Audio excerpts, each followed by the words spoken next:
Not sure. Shortly after the ceasefire was announced, Iranian state media read a statement from Iran's Supreme National Security Council. That's the country's highest military body. That statement spun the ceasefire. They claimed Iran had achieved victory, forcing the U.S. to accept its 10-point plan. It said in part, quote, "The enemy in its unfair, unlawful, and criminal war against the Iranian nation has suffered an undeniable, historic, and crushing defeat," unquote. CNN reported that statement online, real time. There was also a separate, more measured statement from Iran's Minister of Foreign Affairs, which CNN published as well. At 7:42 p.m. Eastern, President Trump posted that second statement, which basically said Iran would cease their attacks if attacks against Iran stopped, and then they would reopen the Strait of Hormuz for 2 weeks. But President Trump apparently did not like that first statement that we reported on, the one from Iran's Supreme National Security Council. So at 8:01 p.m. Eastern, the president posted on Truth Social, quote, "The alleged statement put out by CNN World News is a fraud. As CNN well knows, the false statement was linked to a fake news site from Nigeria.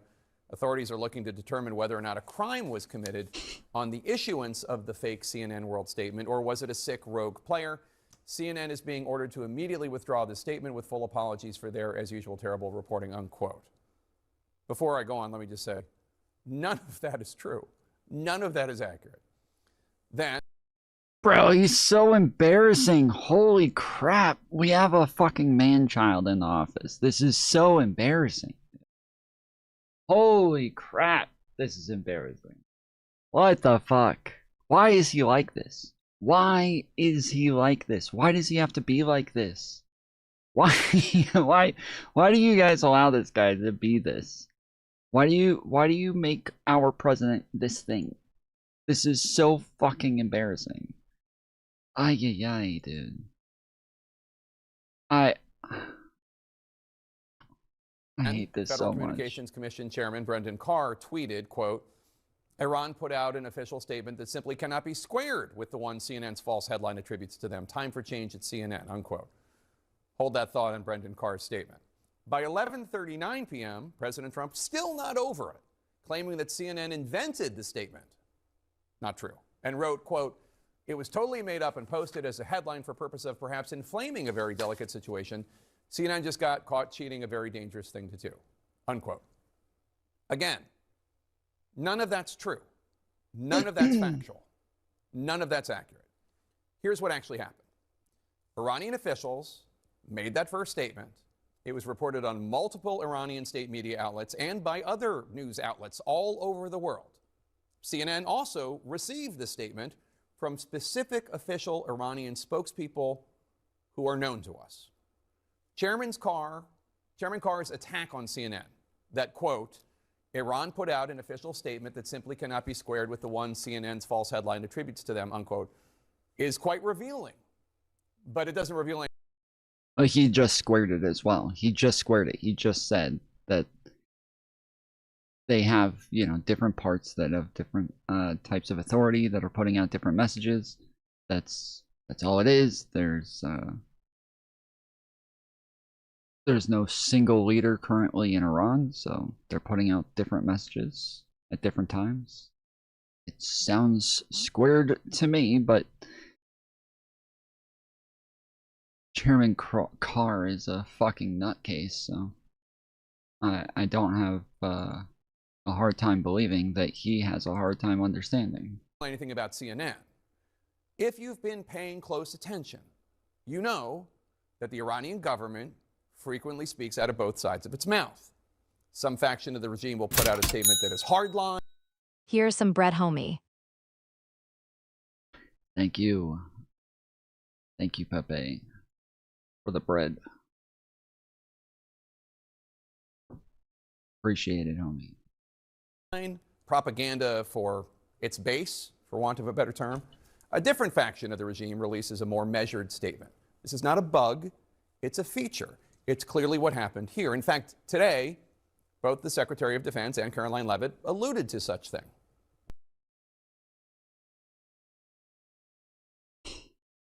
He should have played the clips of the state media reading the statement. He should have played them reading the statement. Let's see if we can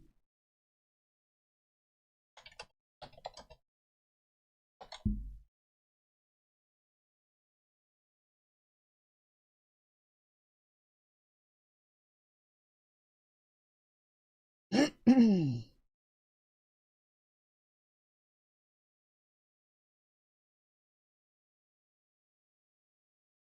we turn to the war in Iran, where a ceasefire remains in effect despite reports of sporadic airstrikes today. Both the U.S. and Iran are now declaring victory in the nearly 6-week war. Karen Travers has the latest from the White House. The White House today taking a victory lap over the 2-week ceasefire with Iran. The United States has achieved and exceeded those core military objectives in just 38 days. But Press Secretary Caroline Leavitt later reiterating what Vice President Vance said earlier today, calling it a fragile truce. Iran now threatening to close the Strait of Hormuz unless Israel stops its ongoing strikes in Lebanon. Lebanese officials say more than 250 people were killed today after Israeli strikes hit several buildings in central Beirut. Iran's foreign minister saying Lebanon must be part of the ceasefire. The White House says it is not. President Trump today claiming the U.S. will be helping with the traffic buildup in the Strait of Hormuz, but didn't say how. The White House did not answer when pressed on who controls the strait right now and who will going forward. He wants to see the strait reopened immediately without limitation, and that's something we're going to hold him to. In Tehran, demonstrators took to the streets to celebrate the ceasefire, some still chanting death to America and death to Israel. We are not putting any trust on the other side, so our military forces are keeping their preparedness. The Trump administration says U.S. forces will not leave the region anytime soon. Yeah, we'll be hanging around. We're not going anywhere. Aaron M. Sound, thank you for the 6-7 in jewels. Appreciate it, good sir. We're going to make sure Iran complies with this ceasefire. On the news of the ceasefire, oil prices plummeting today by nearly 20%. And the press F for 10, or sorry, press F and the GGs, and the thumbs up from, I don't know how to say that, Schliffins? Schleifins? Schleifins, I think is what that says. But gas prices may take longer to get back below. Ayo, and then Peach Creek Media sent a silver star. Thank you, thank you. $4. Analysts predict it may be months before the average price returns to pre-war levels. The White House announced talks with Iran will take place on Saturday in Pakistan, with Vice President Vance, Special Envoy Steve Witkoff, and Jared Kushner representing the U.S. Karen Travers, ABC News, the White Aaron, thank you for the high five, good sir. House.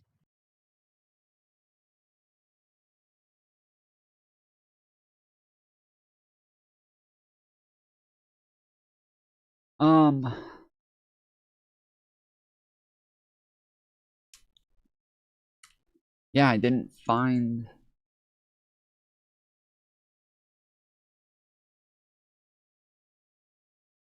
طرفین قابل تمدید است. ضرورت دارد دایی گردد. این مذاکرات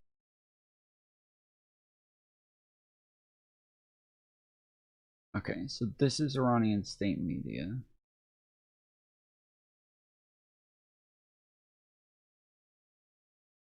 See if we can subtitles option.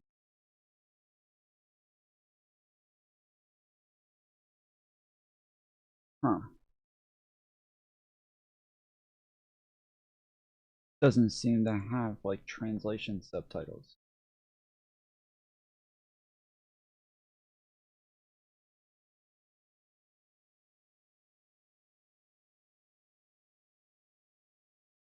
Well, that's dumb. با بی‌اعتمادی کامل به طرف امریکایی از روز جمعه 21 فروردین در اسلام آباد آغاز خواهد شد.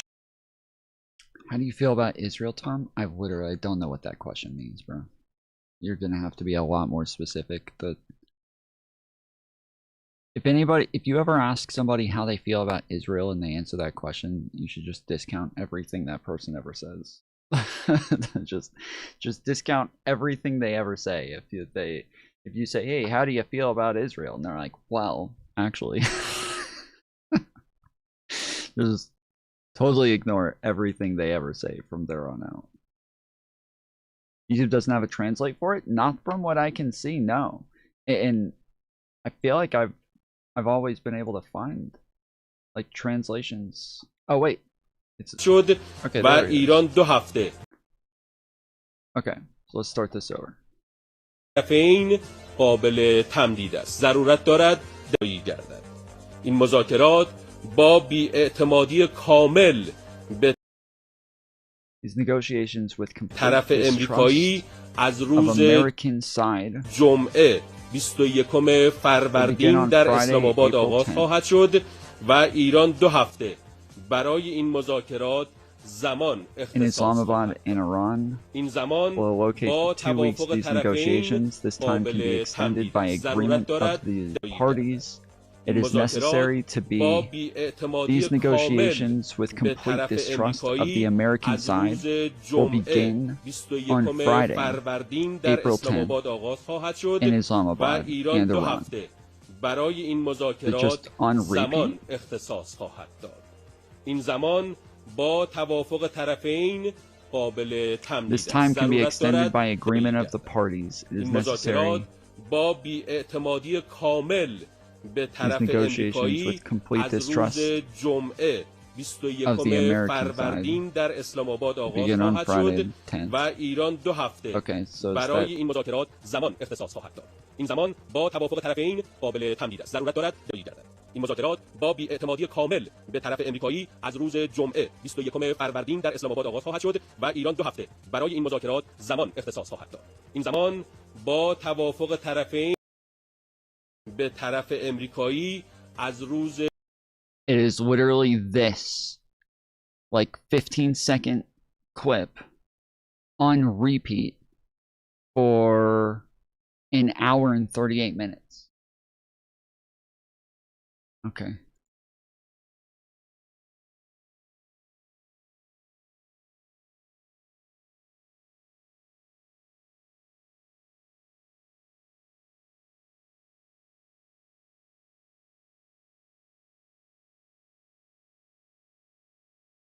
Well, Iran has claimed victory after the ceasefire announcement. Iran consulate has said Trump agreed to Iran's terms. Tehran rejected US's 15-point proposal is what the consulate in Iran has said. We never adjusted. US agreed to our terms and conditions is what the consulate in Iran has indicated. As you all know, they say Iran's 10-point plan was clear, but here's the fine print. Tehran had already rejected Washington's 15-point proposal and tied any ceasefire to its own terms. In the end, it wasn't Iran adjusting, it was Trump signing on to Iran's framework.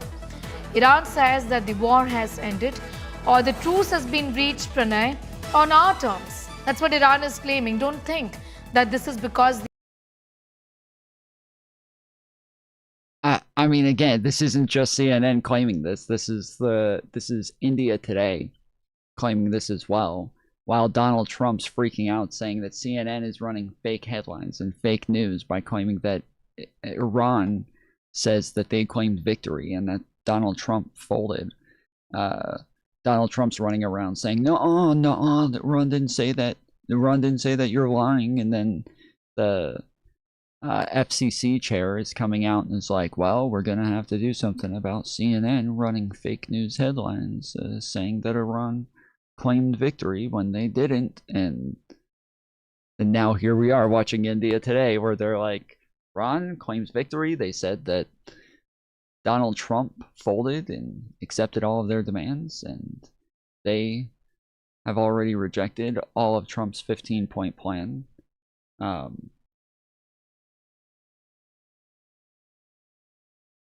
While Trump has tentatively taken Iran's 10-point plan. So this is India Today also claiming the same thing. the American president wanted to, end the war and he had his way. He clearly didn't.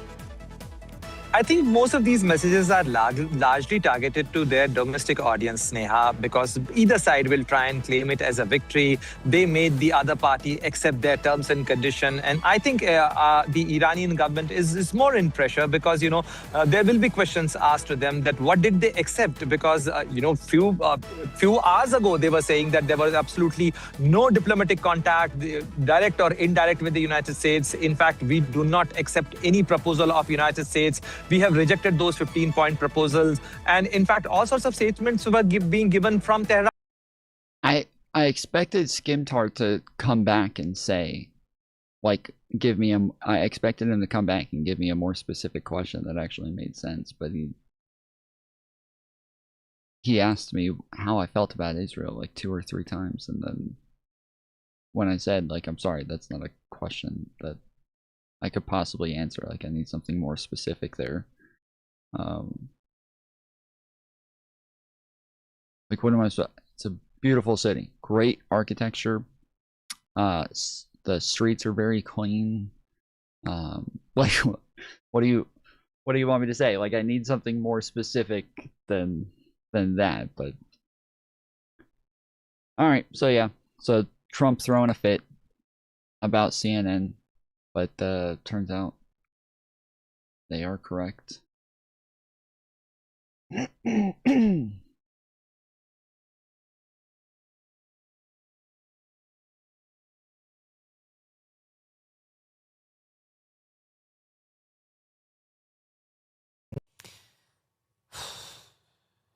Now, as you can imagine, that post did not go over well with the Iranians or with many Americans. I mean, I don't know about you, but I am sick of this shit. I'm sick of it. Can't he just behave like a normal human? I mean, honestly, like the president. Bro, it's what we've been saying. It's what we've been saying. You dumb fucks have been defending this shit the whole time. You dumb fucks have been defending this shit the whole time. It's really annoying that they had to, like, there had to be some, like, MAGA leaders to come out against Trump in order for everybody else to finally feel comfortable doing it as well. But this is what it is in a cult. Like, this is exactly what it's like in a cult, where you have to have somebody first come out and, like, make the first criticism or start to question things to make it okay to question things to where you feel comfortable and are willing to do it. That is the cult mentality. And this is kind of fucking obnoxious to watch the people who have been defending the shit the entire time turning around and criticizing the same shit that they've been defending. President, 3D chess, shut up. Fucking shut up about that shit. You don't threaten to wipe out an entire civilization. We're talking about civilians just casually in a social media post. You know, like, I am the first to try to understand Trump and his strategy and to not freak out over his weird social media posts and language that is loose and incendiary. Yes, we know. Truly, I've lived with it for 10 plus years. I learned it the hard way when I was on the receiving end of it for 9 months. And truly, I think that was a gift to me in many ways because it helped me really come to understand what he does with his social media. But this is completely irresponsible and disgusting. This is wrong. It's wrong. He should not be doing it. I don't care that it's his negotiation tactic is to kill an entire country full of civilians, men, women, and children. An American president so that the Strait of Hormuz will be opened. It's just wrong. It's not hard to say it. It's not hard to recognize it. I wish he would stop doing this. Like, he can't negotiate without doing this. What does that say about him? He can't negotiate in the first place. He's not capable of negotiating it. This is proof in and of itself. Again, Obama got the deal done. Donald Trump is jealous. He ends the JCPOA because Trump is just extremely jealous of Obama. He wishes he could be Obama. He wishes he could be that presidential. He wishes he could be that respected. He wishes that he could be that moral, he wishes he could be Obama. And so he gets rid of the JCPOA because he wants to try to one-up Obama. And he is extremely jealous of this guy. Him. What does that say about the position that our country is in right now in these negotiations? He's got to say this. He can't be a dignified, strong leader without threatening a bunch of war crimes. Like what is he, Genghis Khan? Like what is he trying to do? And why can't he do it with strength, threats? Sure, go for it. That don't diminish and demean the United States of America in this way. All right. The Wall Street Journal.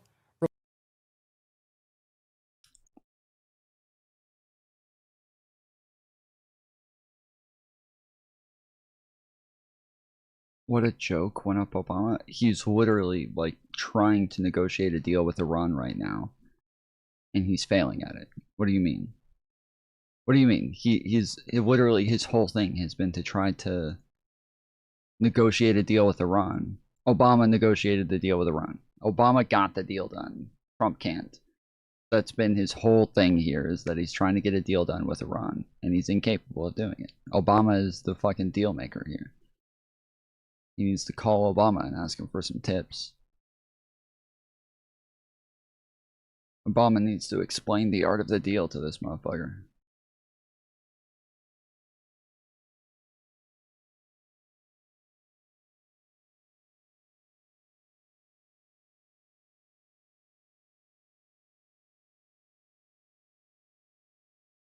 Has Trump ever been wrong about his base? He's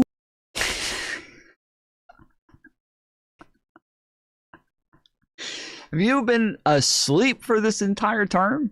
Have you been asleep this whole term? Have you not been watching his own base just completely fucking leave him this whole time? Have you not been watching this? Have you not been seeing the polling? Have you not been seeing the election numbers? Like, have you not been watching Democrats just win at insane fucking rates? Are you crazy?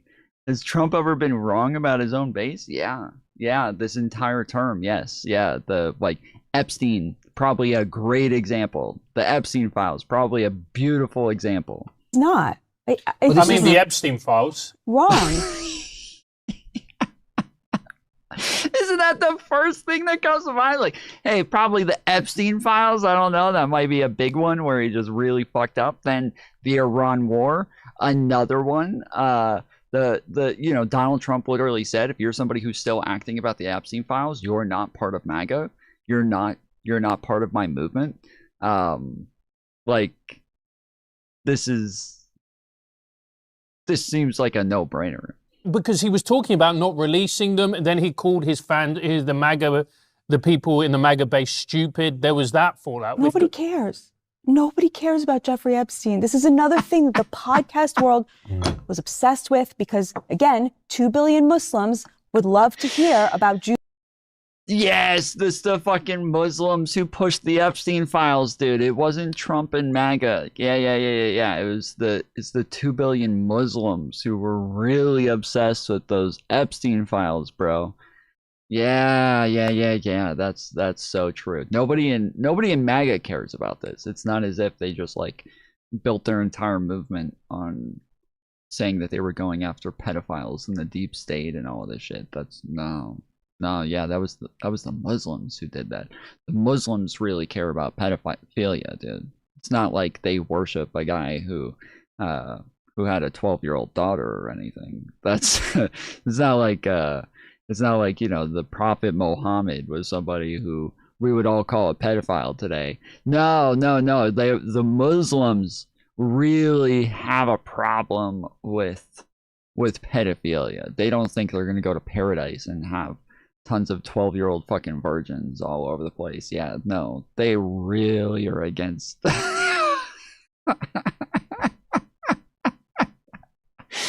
It's the Muslims who want to know about the pedophilia, dude. They're all really obsessed with those Epstein files. Jews being pedophiles, You know, but it was nothing. There's nothing in the files to implicate anybody else of any criminal wrongdoing except Jeffrey Epstein, which Trump knew. What about our nonce? That's just factually untrue. Prince Andrew. Alleged nonce. What about Prince Andrew? Oh, selling secrets. But you see how the media tried to make it sound like that the crime there. Selling secrets. That's what she goes to. Selling secrets, totally ignoring the other like pictures of him with underage girls and that's. We're just gonna ignore that part. Selling secrets, guys. Wow. Was like a sex crime, but it wasn't, right? He's accused of giving secrets to him, right? But he's also in a photo with like 17-year-old girls. But that's not why he was arrested. No, I'm not talking about arrested. They didn't say why that was why he was arrested. Holy crap. I think there is the things you can criminally prosecute someone for, and then there's like, we'll see. Why are all these people on that island? Because rich people like to hang out with rich people. And she is absolutely fucking stupid. Listen, they're fucking moronic as well. I hate it when people keep bringing up the island as though this was like a huge thing in the Epstein case. The island. Oh, the island. Oh, they went to the island. Who went to the island? Oh, we got to know who was at the island, guys. Like, the island is not a big part of the conspiracy. The island is not actually like a big part of what was going on. The island is so irrelevant.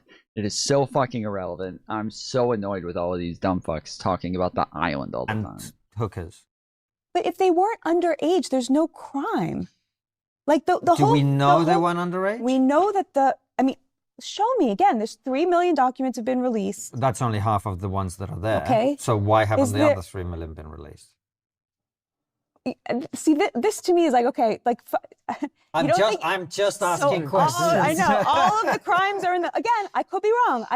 I'm very open to being wrong, but I think Michael Tracy really nailed it on this. If he was a skeptic from the beginning and was like, you know, like it's always like, oh, the next tranche will have all the crimes we promised you that he was, you know, that Israel was using him to blackmail heads of state into being pro-Israel by having them have sex with underage girls, when it's just like, you know, no evidence of a list of a blackmail, of a nothing. I mean, the counter argument to your point is the Queen did pay, I think, £12 million to Virginia Giuffre to essentially make the case go away. But Virginia Giuffre admitted to lying on multiple occasions. Yeah, when she initially accused Donald Trump of raping her when she was underage. And then, all of a sudden, out of nowhere, she's like, you know, I must have totally mistaken that. It was probably somebody totally different. It was probably totally not Trump and somebody else. Yeah. I'm sorry, but like, yeah, it's weird that she flip-flops on all of her fucking claims all the time. She is discredited. She's not a great person to look at, but this is part of the problem, is that initially she was making claims, and then all of a sudden she just seemed to say, never mind, I was wrong.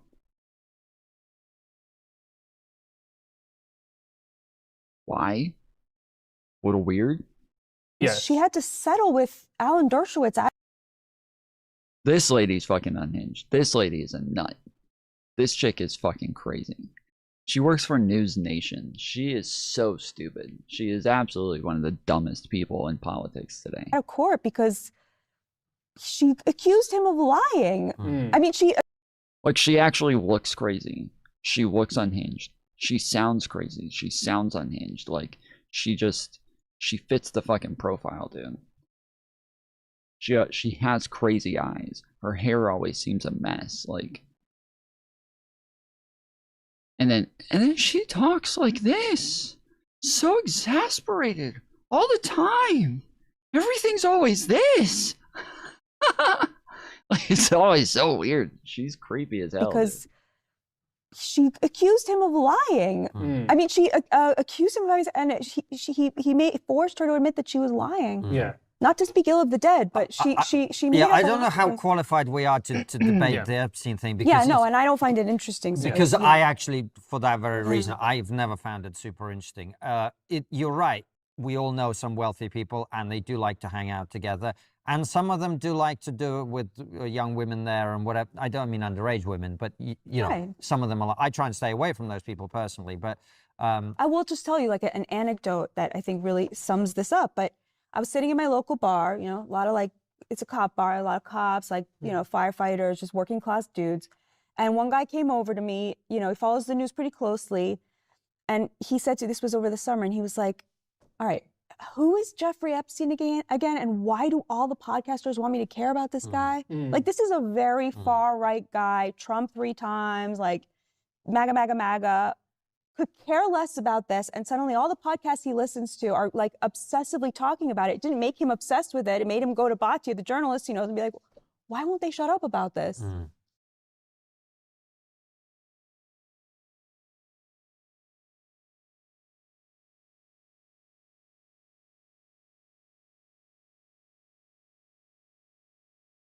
How embarrassing. She's so weird. Yeah, she likes the cops. Should your business model, if you're a pastor, should your business model emulate Christ? Well, I think your whole life is supposed to emulate Christ. Perfect. So here's her bylaws, which are marked confidential, by the way. So her church cannot read her bylaws. The people who fund her cannot read her bylaws. The only reason why they came out was because of a lawsuit. I'm going to... That's, for those of you who are not religious and who have never been in church, that's absolutely insane. That's absolutely insane. Like, if anything that has to do with the church that's funded by the church has to be known by the church. That's how normally churches work. Like, you have to have everything very public and transparent, and everything is normally voted on by the church and the congregation. And so that you have to tell them. You can't just have like bylaws for somebody that the church doesn't know about when their offering is what's funding everything. Jump to page 2 really quick about membership. Members of the congregation are non-voting. Members of the board of directors are voting. So congregants who fund it have no say over anything. We'll jump a few pages further about removing officers. So if for some reason she had a scandal, right? Usually we remove officers from corporations that have scandals or abuse their control and power. But not for her. Ready? Any officer except the pastor president. She is the pastor and president. This is about Paula White. She's the lady the other day who we listened to talk about Trump, saying that he was this like great student of the Bible when he was younger, and he went to church 3 times a week and was just like, she tried to make him out. She always tries to make him out to be like a prophet. I think she's referred to herself as a prophet numerous times. She even said that she went to the White House and that like God has given her the power to claim that the like White House ground is holy ground, and like she's an absolute nut. She is an absolute fucking crazy person. May be removed from his or her office by the board of directors. The pastor president shall have the authority to remove any officer from his or her office at any time at her discretion. So she cannot be removed because any officer except the pastor. Oh. Okay, that's weird.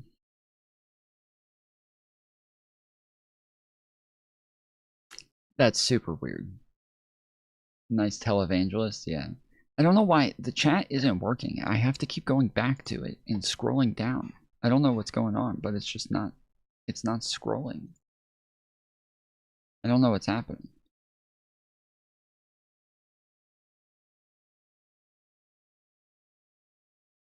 Seems like YouTube's chats are just broken right now, where they're just not, they're not auto scrolling down.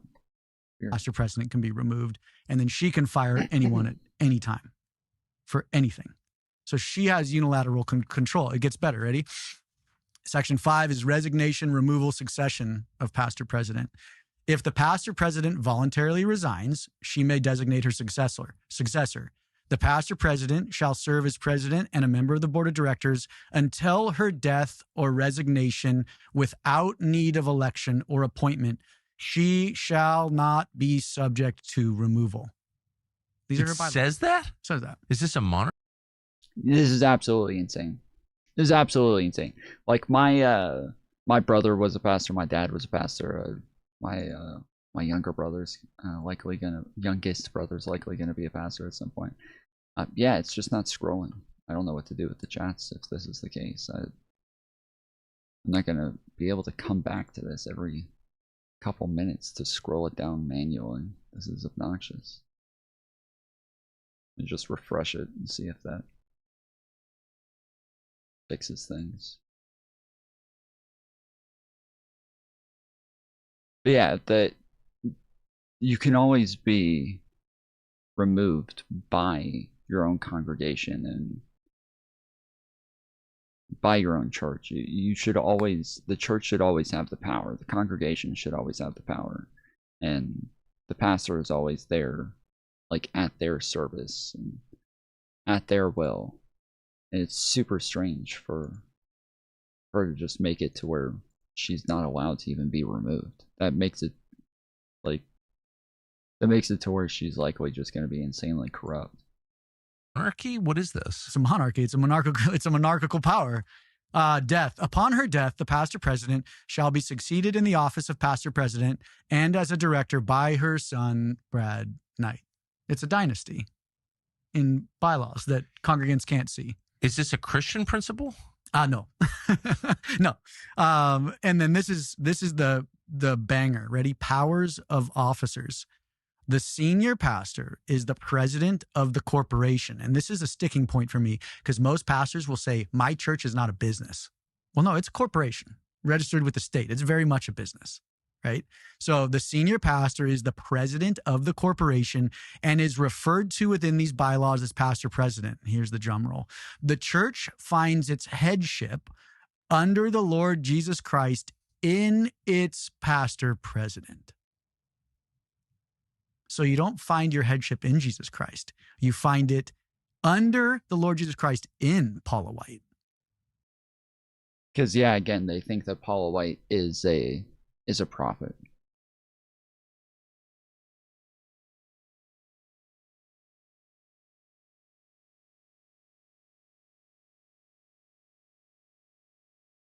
This is where Christianity becomes a cult. This is where I know there's a bunch of like atheists in my chat who like to come in here and say that like, oh, Christianity is a cult and crap like that. I totally disagree. But this is where Christianity becomes a cult. This is where it becomes cultish, and this is where it's rife for extortion and for people to just be taking advantage of others. When you're trying to use like Christianity, you're trying to use the Bible for your own gain, for your own power, for your own ability to dictate things, especially if you're running around calling yourself a prophet and saying that you have the ability to like decide what is or is not holy. Yeah, there's a big problem there. So if I want to get to Jesus Christ, I have to go through Paula White. I believe we had a Protestant Reformation to get away from this idea. You can keep that copy. That the leader is infallible and the leader speaks always and everywhere for God himself. Yes. Isn't that why we had the Reformation 500 years ago? Well, that's the point of Christ. Christ came to remove middlemen, to remove the Levitical priesthood. That's what I thought. Yeah.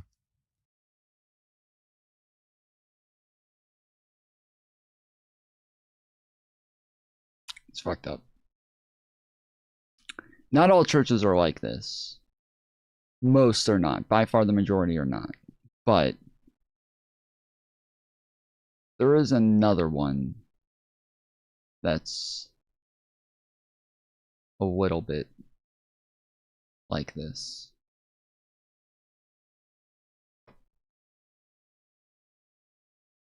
Where are the Bentleys, the yachts, and the jets? Because this is a big place. I don't know if there's a garage somewhere or some sort of parking spot for the boats. Would you be down to take me on a ride? In your Bentley after or this? the G650? Yeah, that's right. In my fleet of cars. No, you know what? People like to make up stuff, but I don't think I've ever sat in a Ferrari, and they show me pictures of me driving Ferraris and fleets of cars, and Joel's got his yachts and jets and stuff, but I never respond to it. Wait, so you have no yachts? I have no yachts. Wait. I have no jets. I have no cars. You won't even have one jet. I don't have one jet. I've never owned a jet. I've never owned a yacht or, a fleet of cars or. So let's talk through it. The ministry here, the church has its value. It's obviously has a ton of people that come in and make donations, and there's donations digitally from the outside. I went to a megachurch for a while, or what would be considered like a megachurch today.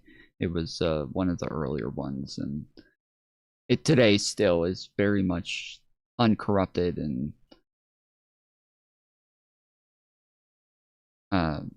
still a fairly nice church. And the leader stepped down, and the congregation voted on a new pastor. And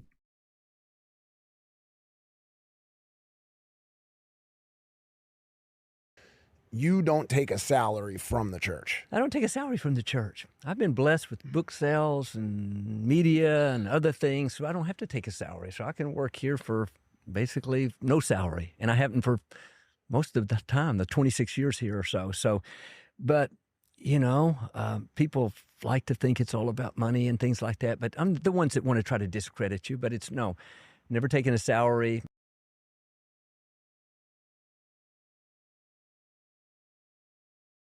Joel Osteen's never taken a salary.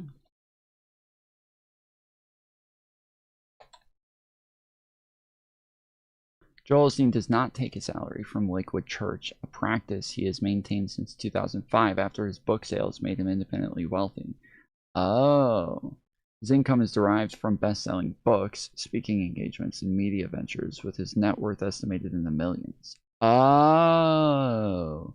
Okay, that makes a lot of sense. Yeah, the pastor of the megachurch that I went to, there was one time where for his, I think it was like his 50th anniversary, this is the guy, he came in and took over a tiny little rickety church, okay? Came in, very small church, and once he started pastoring there, it just started getting packed.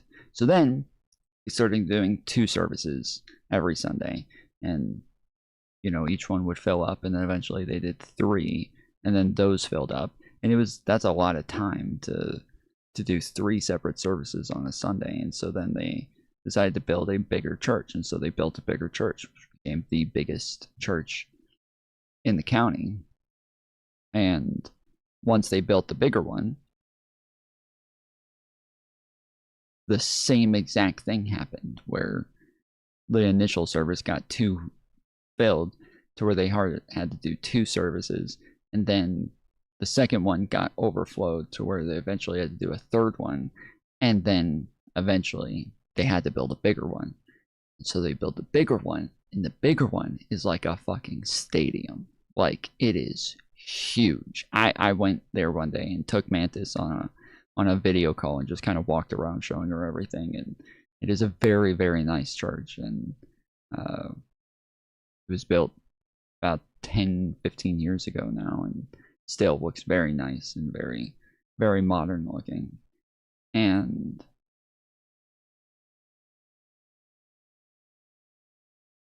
they ended up having the same problem, where it just ended up filling up, and they have to do multiple services a day, and it's and so one day the congregation, for this guy's 50th anniversary with the church, they gave him a really nice classic car. Like, he loved going to car shows every Sunday. If you went to there was always car shows on Sundays and Saturdays around the city, and so if you went to car shows, you'd likely see him there every time, just walking around and looking at the cars with his wife and kids. And so for 50th anniversary, the congregation and the deacons voted to get him a classic car for his 50th anniversary. So they get him a really nice, old school classic car. I don't remember what it was, but it was a very nice car. It was a convertible, and they got it for him. Okay, literally 2 days later, there's pictures of him in the paper driving in the car, and it blows up all over the place that he's corrupt and he's using the money to buy himself his own nice cars, and it becomes a whole thing that everybody made a huge deal out of, and then he sold it, or I think he gave it away. He gave it away. Yeah, he gave it to a charity, and they auctioned it off. So it's sad. It's sad to me. Like, as somebody who, like, you know, like built this thing up from nothing and like turned it into to a really big church and had enough people following him to where it could just keep growing and growing and growing and growing and do so much with this church, and then they just want to do one small thing for him one time and turns into a fucking scandal. So it was sad. What do pastors earn annually? I have no idea. Like, it's different for different churches. The church generally decides on it, and I know, I think for one of the churches that my brother was with, so most of the time they like decide on like a salary, but I know that for one of the churches my brother was running, this is in, let's say, like 2018, they had decided that he would make a percentage of what the church brought in. They had a minimum of like 40K and a max of 60K, and so like he could never make less than 40K, could never make a year, could never make more than 60,000.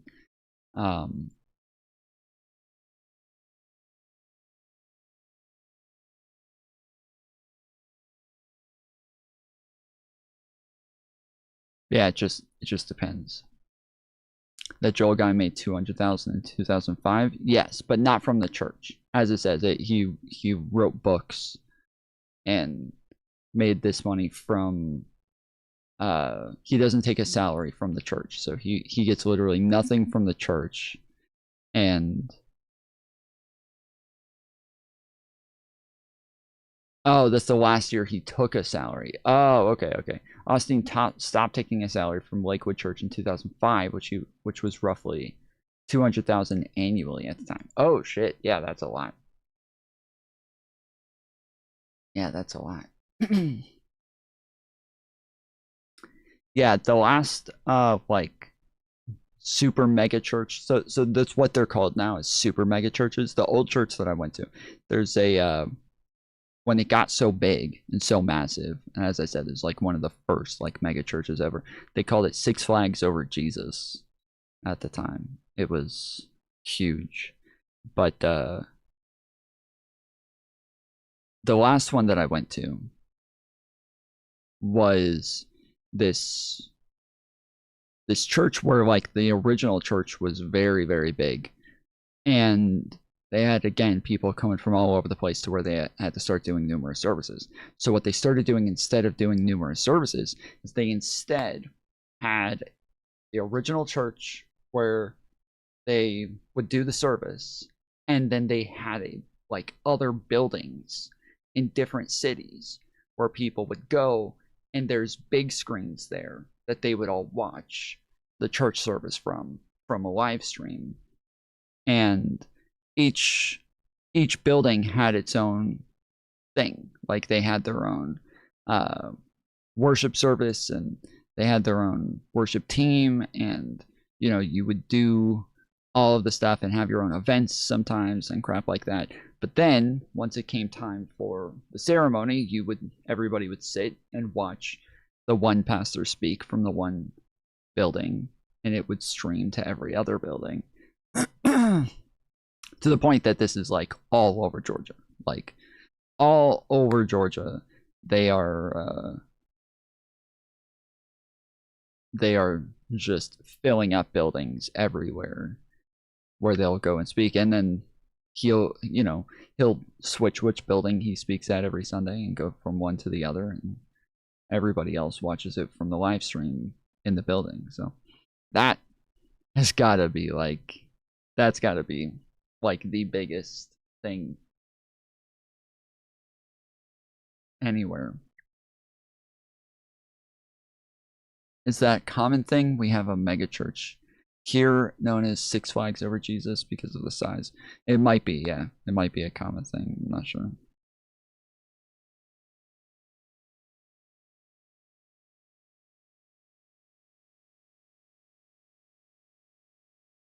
Personally, I don't like the vibe of super mega churches.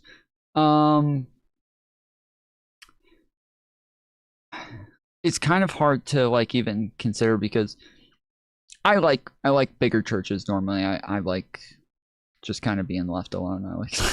I always like to just go in and just kind of do my own thing and not have anybody bother me or try to talk to me or anything, and that's a lot easier. The bigger the church is, the easier it is to just get in and out. Whereas if you go to like the small little churches, you'll have every single person there notice that there's a new person and they all feel the need to come up and talk to you and introduce themselves and offer you something and see if you need anything and try to get your phone number and want to call you and pray with you all the time. And yeah, got some crazy, but when I go to church, it's a black church. I'm the only Mexican there. Oh, okay. Cool.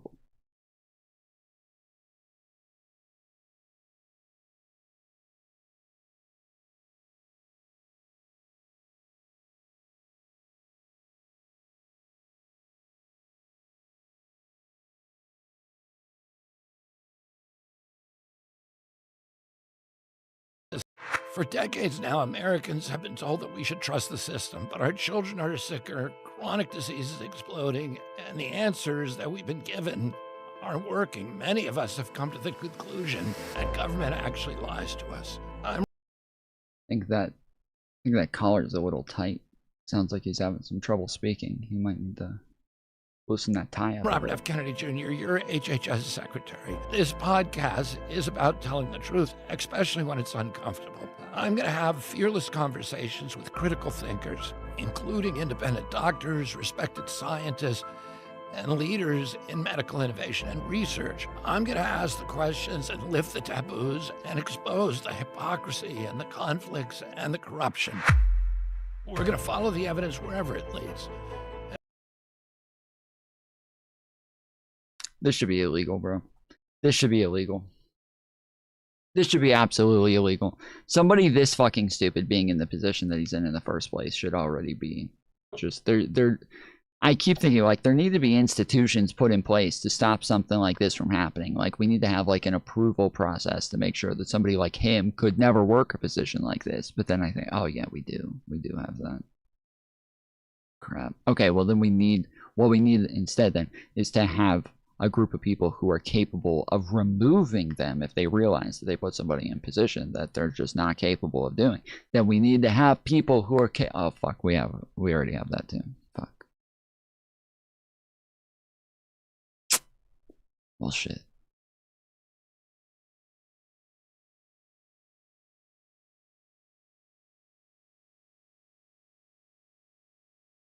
So is this religious channel or political? Very much political, very much not religious.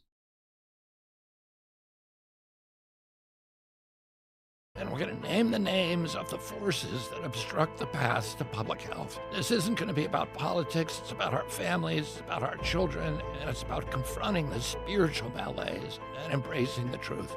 If we want a healthy nation, we have to confront the lies that have made us spiritually, morally, and physically sick. The time for half measures. Have you looked at the old health security? Yes, there was the old health secretary was one of the best that we ever had. This guy is anti-science and doesn't understand how studies work. He literally quotes studies incorrectly on a consistent basis, as does Dr. Oz. All of the people that we have in the White House and in the federal government trying to run the government, they are all people who don't understand the positions that they're in.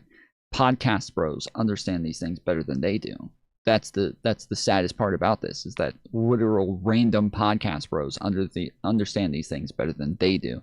Like when they came out with the whole thing about they said, oh, we're announcing that Tylenol is actually bad for pregnant women and causes autism, and then the studies that they quoted from Harvard, I went and read the study, and in the very top line, when they said this is already proven, and it was proven to be causal, the top line says this is just a theory and is only a correlate. We do not have any causal links. Like, wait, this is literally the study that they're quoting right now, and they keep saying it's proven to be causal, but the study literally says it is not causal. They don't have any causal links. They just do all the shit where either they're lying, or they're too stupid to know what's actually going on. Now over. We're launching a new era of radical transparency in government here at HHS. I hope you'll join us in our mission to make America healthy again.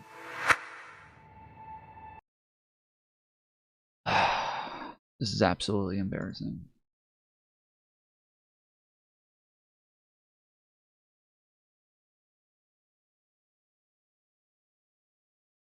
I wasn't even aware that Zelensky had said that he was going to send private soldiers to the prime minister's residence until yesterday. Victor actually told me that, and then I went and looked it up.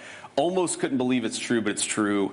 It's completely scandalous. You should never have a foreign head of government or a foreign head of state threatening the head of government of an allied nation. It's preposterous. It's unacceptable. And what I find so interesting. JD Vance just called out Ukrainian President Zelensky for threatening to send armed soldiers to right-wing Hungarian Prime Minister Viktor Orban's house. Completely scandalous. He's also calling out the EU tyrants for trying to destroy Hungary. There's a lot of conversation about foreign influence in our elections. So you saw this back in 2016, where a lot of the American media said that it was a true scandal that the Russian government bought like $500,000 of Facebook advertisements during the 2016 campaign.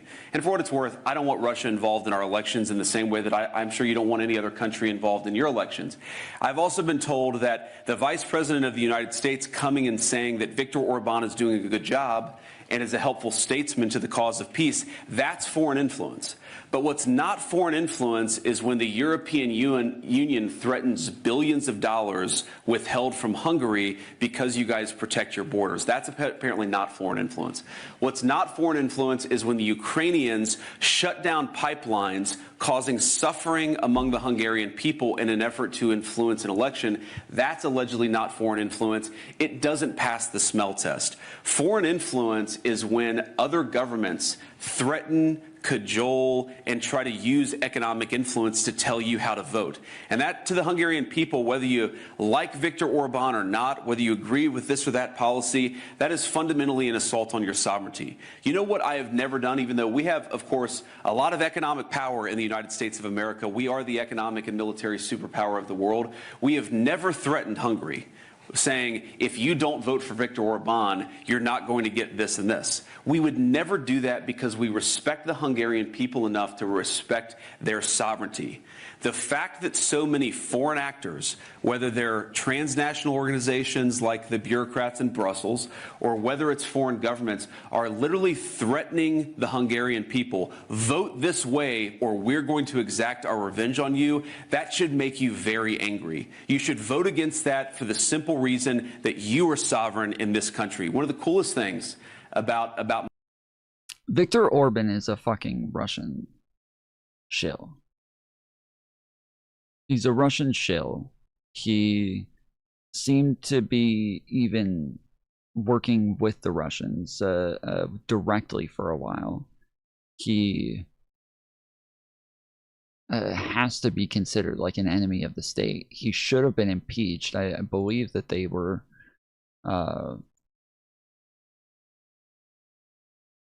I believe that they were voting to remove Orban a while back from his post, but that ended up getting delayed, and I don't know if they ever ended up actually voting to do it, but no surprise that JD Vance is going to come in to the rescue to try to defend Orban. Orban literally amassed Hungarian military on Ukraine's border to invade once Russia took Kiev. That's the claim, yeah. This is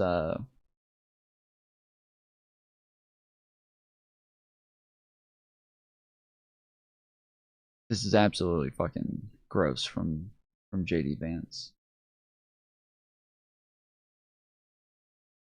My visit is, late yesterday when it was closed down, we went and saw the crown of St. Stephen in the Parliament. And I love the symbolism of this, of course, because it's one of the oldest, maybe the oldest surviving crown that exists in Western civilization, but it's there at the center of the parliamentary building. What does that mean? That means that sovereignty rests with the Hungarian people. The people are... He has to wear eyeliner, right? Some days it seems like way less, and some days it seems like way more. He has to be wearing eyeliner, right? It's not just a meme.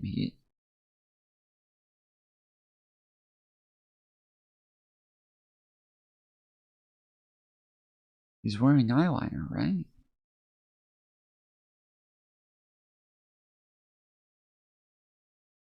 Look at that.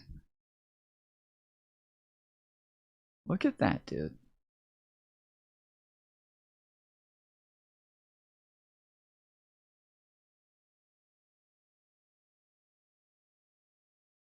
Are sovereign in Hungary.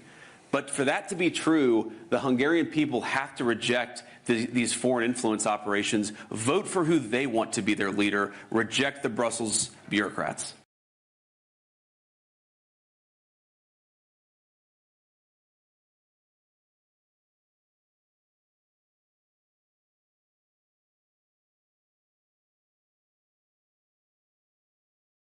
America is failing. It is. This is these are scary times, man. These are scary times.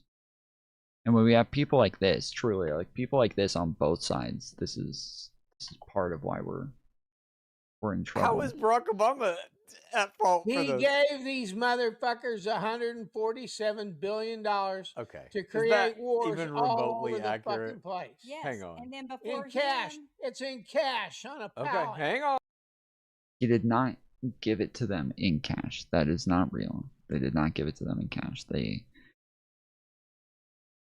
I believe they gave it to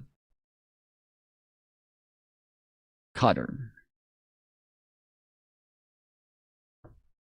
They gave them...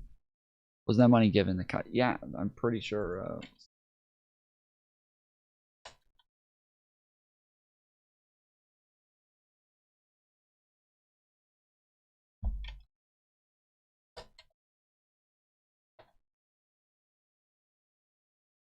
The Obama administration did not directly give money to Qatar for Iran, but it did transfer $1.7 billion in cash to Iran in 2016, which was facilitated through foreign banks, including those in Europe, because U.S. sanctions barred direct transfer.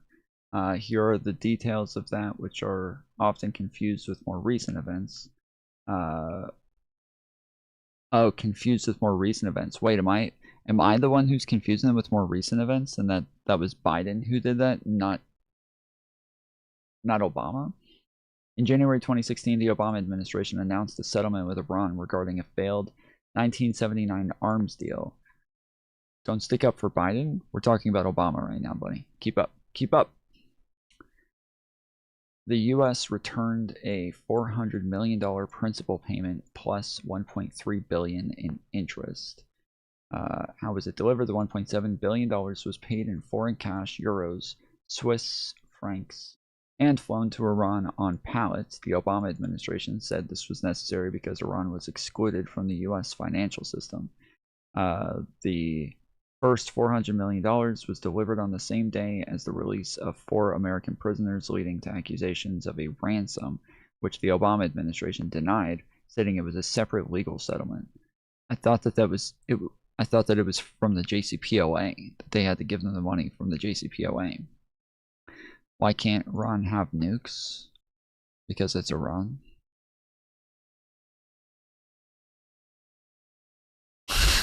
What?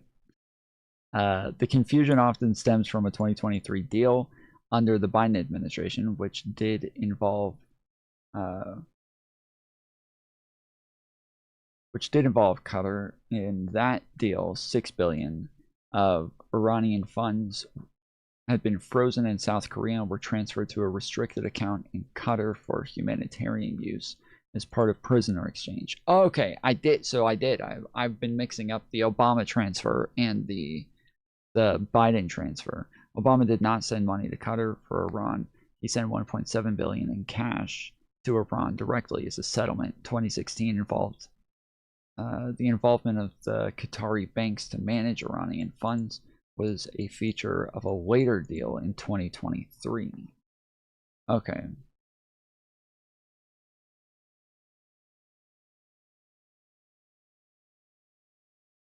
What did Trump just ask for? Like it's in the trillions, isn't it now? Okay. Like I said, it doesn't matter when you're in war. But It is a severe misrepresentation of the facts. The actual cash payment made by the Obama administration was $1.7 billion, which was part of a settlement for a failed 1970s arms deal, not a direct payment. Oh. So there you go. We owed them the money. No, we didn't. No, we didn't. Yes, we did. No, we didn't. Okay. Well, I mean, I could. The mom is sitting there. She's like, "Oh, okay," and then the dad's like, "No, we didn't." She's like, "Yeah, no, we didn't." What the fuck just happened? Let me read you the actual information here. You're too stupid to fucking understand that. Oh, Barack Obama was nothing but a goddamn communist pile of shit anyway. These were Iranian funds that we held that were part of the settlement. That's that right. was a 1979 arms deal. We should have kept holding them. And I saw something online. I don't know. I'm sure if it's true or not. We should have kept holding them. So what they're saying is, hey guys, you know how we look at all of these other countries as terrorists and thieves and fucking immoral states? Well, we should be an immoral state. We shouldn't live up to our agreements. We should be more like them and just be kind of evil, guys. We shouldn't be the honest country. We should continue being more like Iran. What the fuck? What the fuck, dude? These people so badly, dude. They really do. These people, MAGA, so badly wants to be like Iran. Like, unironically. They unironically want us to be like Iran. They want us to be like these Middle Eastern countries that they hate so much. But they want us to be that in a Christian version. That's exactly what they want. That is exactly what they want. They want this, dictatorial Christian nationalist nation. Not something about Obama was doing something right now behind our United States back to help with that strait, like allowing them to stop it or something. I don't even know if that's true though. Yeah. So I shouldn't even said it, but I did read something about that. And then do you have any thoughts on Trump authorizing a temporary 30-day waiver that allowed them to sell 140 million barrels of oil? Is that not basically giving them money while we're at war with them? It's teasing them. No.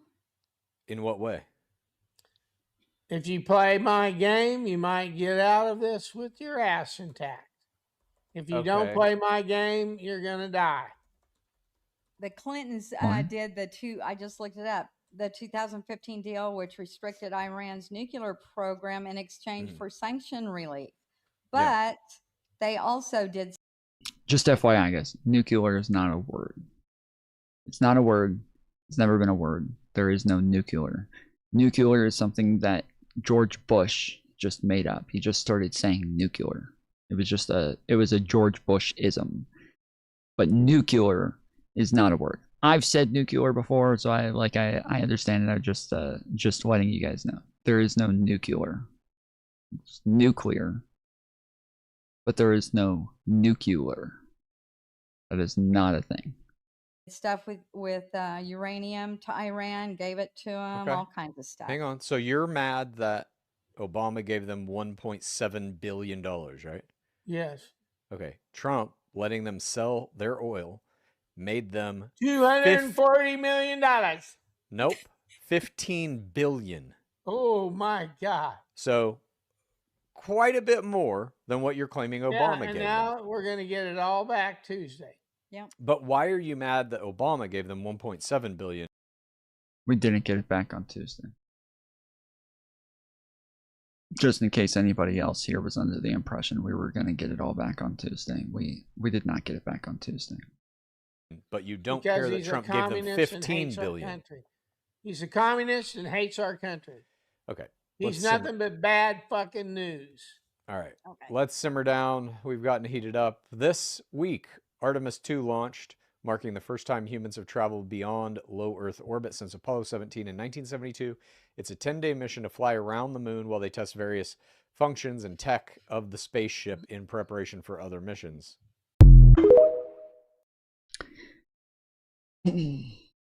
Honestly, like, even this guy has kind of gotten on my nerves. We've gone over a couple of videos where he is getting a bit conspiratorial and saying some really stupid shit. So, and then he was the last like vestige of that show that I had any faith in, because the girl has always been very conspiratorial and very populist leaning. So.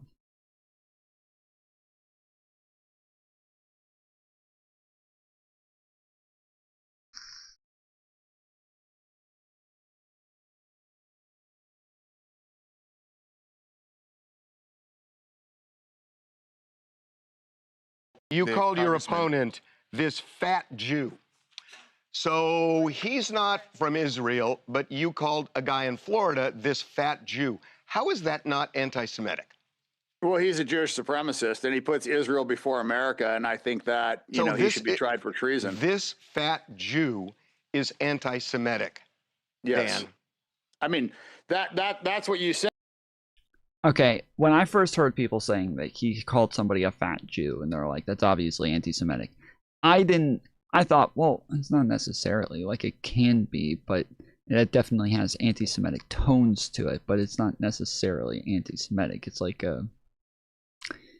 it's a descriptor. If cops say, hey, who stole your wallet? And I'm like, it's a tall black guy. Like, it's not necessarily racist if I'm just like giving a description of somebody. He says somebody is a fat Jew. Like, they could be fat and Jewish. But in this case, the guy, apparently, whoever he was calling a fat Jew, isn't even Jewish. It's just somebody who's a Zionist, and so therefore he called him a fat Jew.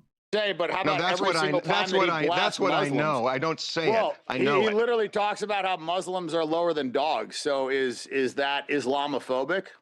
Yes. Yes. Yes, it is. And that wouldn't be, that's not appropriate for him to say either. If he had said that. But he does all the time, and he tweets that, and he's a senator. Are you anti-Semitic? No, I'm not anti-Semitic. I think that, that's kind of a made-up term. I think the Palestinians are the real Semites. Literally all terms are made up. Literally all terms are made up. I hate these people. They're so fucking stupid. They think that just saying something's a made-up term discredits it. All terms are made up. Every term ever is made up. All of them. Every single one. There's not a single term that wasn't made up. There isn't a single one that was not made up.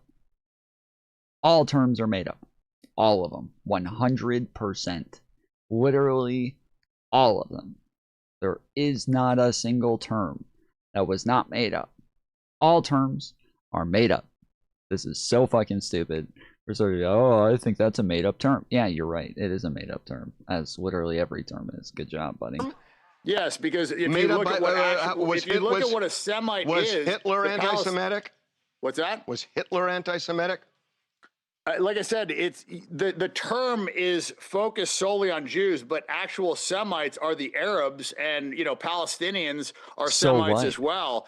and they actually have more, DNA lineage to that region than any of the Eastern European Ashkenazi Jews that have taken it from them. So, I kind of have issue with that term and how it's been hijacked to only talk about Jews.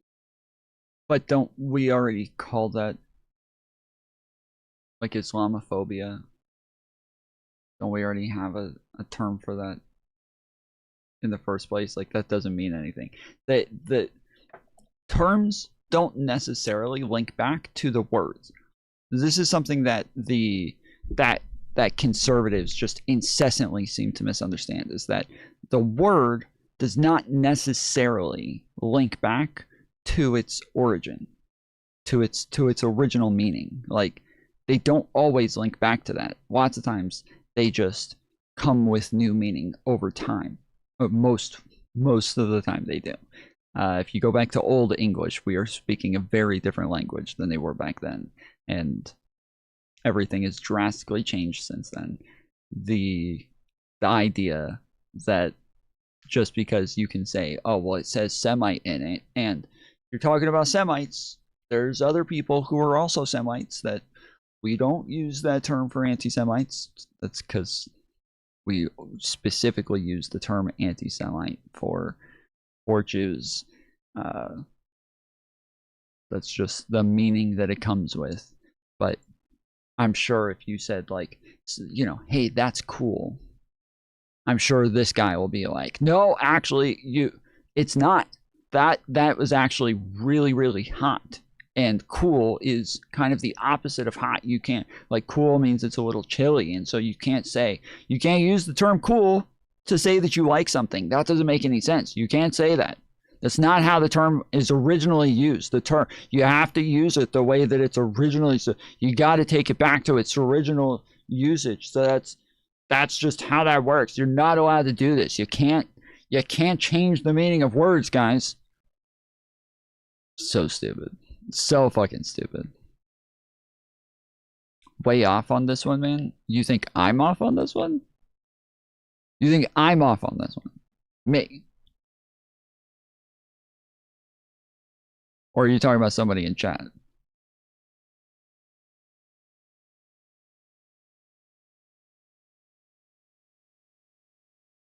No side people use it correctly. The history matters. So, yes, the history matters. The word does not. Semites were targeted by Zionists. They are the only group that wants all Semites dead or enslaved. But the Jewish people are Semites.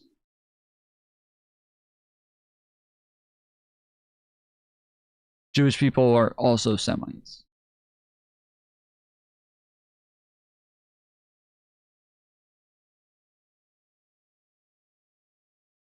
So what?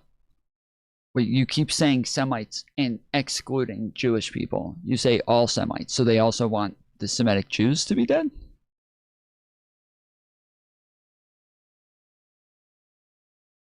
Is that what you're saying? They also want, they want 100% of Semites dead, so they want Semitic Jews dead as well, right? Not all of them. 20, 80. What does that mean? 20%, 80%? Yeah, I think it's 20% of the Jews in Israel are like European.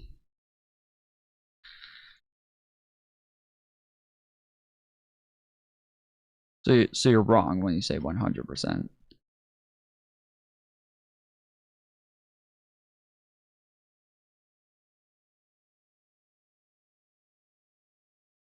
So if you want to call it anti-Jewish, then you can call it anti-Jewish. Well, I'm not going to call this anti-Jewish. When you say that this fat Jew, you Yes, again, the history matters. The term does not matter as much. Anti-Semitic does not, like, everybody knows the term anti-Semitic means you're referring to Jewish people. And then if you say Semitic people, people know you're not just referring to Jews. Like, this is a thing that everybody knows. But then you guys try your best to over-intellectualize this stuff so that you can find a way out of being called anti-Semitic. Like, but it does. The term doesn't matter. What matters is, like, what what people are communicating with it. Everybody understands. If you're called anti-Semitic, you're saying that you're anti-Jewish. Everybody gets this. Everybody understands that. There's nobody who's confused about this. Literally nobody's confused. You know, you could take another race and you could use another epithet, but you're anti-Semitic, Dan. I'm not. I have Jewish friends. Oh, some of your best friends are Jewish? Paint all Jews with one brush, but he paints all. So pro-life doesn't matter then, Tom? Yes, that's literally what I've had this conversation with you numerous times. I've had this conversation with you numerous times, yes. Obviously, the term pro-life does not just mean pro-life. Just the same as pro-choice does not actually mean pro-choice. It doesn't mean, if you say, they're like, oh, I'm pro-choice, so like that means you're in favor of like my choice to murder somebody, or you're in favor of my choice to take away women's rights. Like there's not a you're not actually like pro all choices. That's not what it means. Just the same as pro life doesn't actually mean you're in favor of all lives. That's not what that means.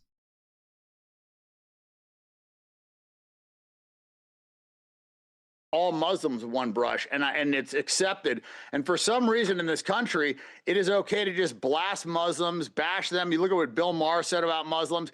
I mean, it's this double standard, and I'm not pro-choice either. I don't. Did I say you were pro-choice? I have no idea what the fuck you're talking about. don't like the double standard, and I look at him as a Jewish supremacist. He believes that, you know, Jews are better than other people, and he puts Israel before America. And so I have huge problem with that. So if you've got a black friend that you don't like, do you use the N-word on him? No, I don't. Then what's... If you want to be in our party, I don't want to be in your party. I don't think you have a party. I don't know what the fuck you're talking about. The difference when you use the word fat Jew for a Jew you don't like? Well, is Jew the same as because that is not that's not, one is a slur, right? And one is describing a religion. So you can't compare the two. Really? You know, there's a way how can you compare those two? There's a way you say it, Dan, that the intent is the same.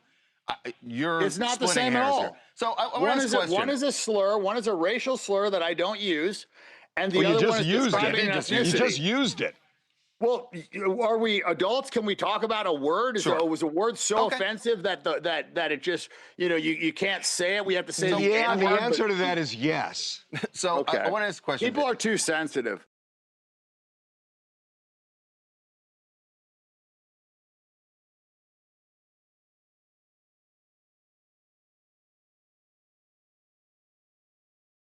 I have no idea, dude. I have no idea what the fuck that was. That was strange.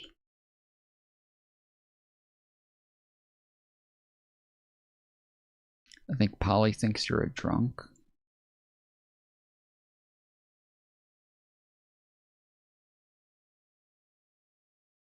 I think Polly might be drunk. They just asked me if I want to be part of their party when they literally don't have a party. They're not part of any parties. I don't know what the fuck they're talking about.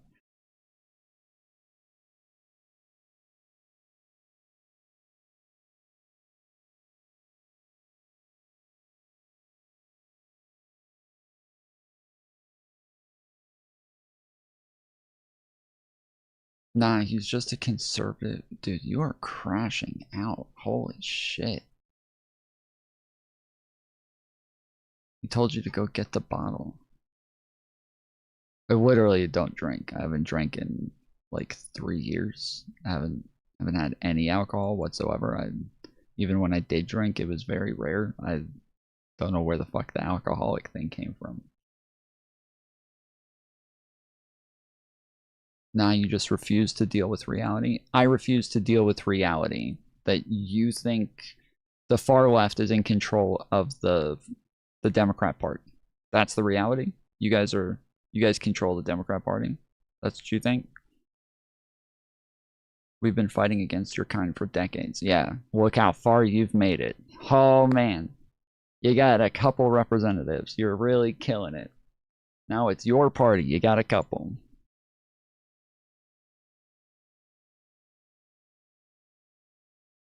Well done. Your party now, buddy.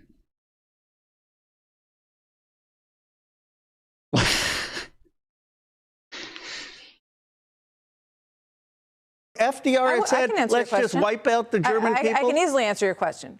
I mean, we know who tried to actually wipe out entire populations in World War II. Yes, we know Hitler. the kind of backbone and spine that it took on the part of the United States of America to end those tyrannies. With morality. But what I'm seeing is someone who is Donald standing Trump up. has no morality. I think you have to. I'm kind of surprised, actually, that people haven't, that you don't get how the language works. I get it if he's a real estate dealer. I don't get it when you're president of the United States with the inheritance but you're of people more concerned who about scaled the FDR said, let's just wipe out the German people. I can easily answer your question. I mean, we know who tried to actually wipe out entire populations in World War II. Yes, we know Hitler. the kind of backbone and spine that it took on the part of the United States of America to end those tyrannies. With morality. But what I'm seeing is someone who is Donald standing Trump up. has no morality. I think you have to. I'm kind of surprised, actually, that people haven't, that you don't get how the language works. I get it if he's a real estate dealer. Sheesh, dude. I keep running into people who don't know how language works. Oh, man. I don't get it when you're president of the United States with the inheritance but you're of people more concerned who about scaled the cliffs of language Normandy. than the outcome. No, I'm concerned about our values. Yes, the outcome of him using that type of language. Yeah. It is the outcome of him using that type of language. Donald Trump running around threatening to genocide an entire group of fucking people like this. On social media, no other. Like, he didn't call them and make a threat. He didn't talk to them. He didn't have a conversation, between people who actually can make decisions. He went and posted this on social media. This is so fucking gross. And these motherfuckers always try to cope about this shit, trying to find a way out by being like, oh, you just care about the words. Oh, you care about the words. But the conservatives, the Republicans, they all freaked out about every little thing that ever came from Obama. They freaked out about every little thing that ever came from Biden or Hillary. They always freak out about the words. They always whine and cry about the words. If we turned around after they all whined and cried about the fact that, some 15-year-old randoms were crying, were celebrating Charlie Kirk's death on TikTok, and we're like, oh, you're just mad about the words. Oh, you're so upset about just words. You guys are too sensitive these days, just crying about words, dude. Like, that would be so stupid. Be absolutely fucking stupid.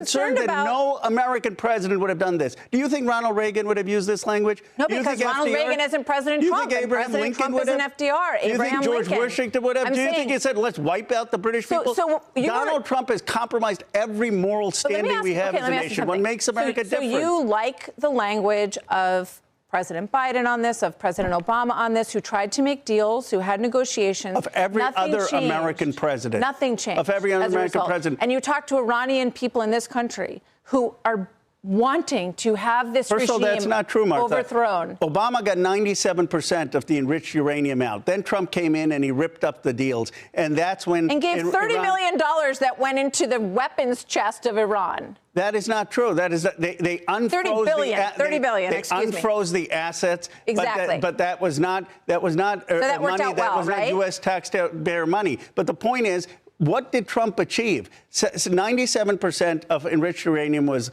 gone. Then Trump comes in, he rips it up, 60% enriched uranium in Iran. What's up, Sonny? Well, he's gotten the price of gas up. He's put our troops at risk. 13 Americans I don't know. have lost You their may lives. end up. And we've now threatening to wipe out a nation, which makes us no different than every other country. What makes us different is when we go to war, we care about civilians. When we go to war, we care about. Do you care about the human 40,000 people who were killed in the street by this regime? Yes, I call that out. So they all keep crying about this, right? They all keep crying about unfreezing assets that go to Iran. According to June 2025 reports, the Trump administration explored a proposal to unfreeze roughly $30 billion in Iranian assets and ease sanctions in exchange for Iran halting uranium enrichment. This move represents a potential shift from his previous maximum pressure campaign, which focuses on freezing Iranian assets. Proposal: the administration explored offering to release billions in frozen assets and authorize oil exports as part of a potential nuclear deal. So they're talking about the what was it, the 1.7 billion dollars that Obama unfroze. Donald Trump was offering 30 billion. And then even I think last week they offered I think it was about 30 billion again, and Iran rejected the deal. I called that out when it was happening. What does calling it out do? Well, what calling it out does is that what we needed to do is to have a negotiation and tough diplomacy with sanctions to get them not to have nuclear weapons. But you did all that. Then they killed 40,000 people. But here's the thing.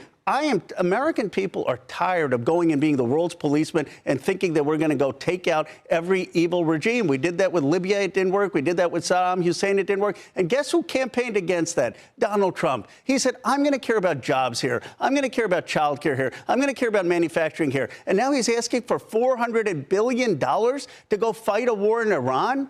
Now he's putting our troops at risk. As he's literally failed on all of those other things. Like, he's failed on literally every single one of those other things that he just named.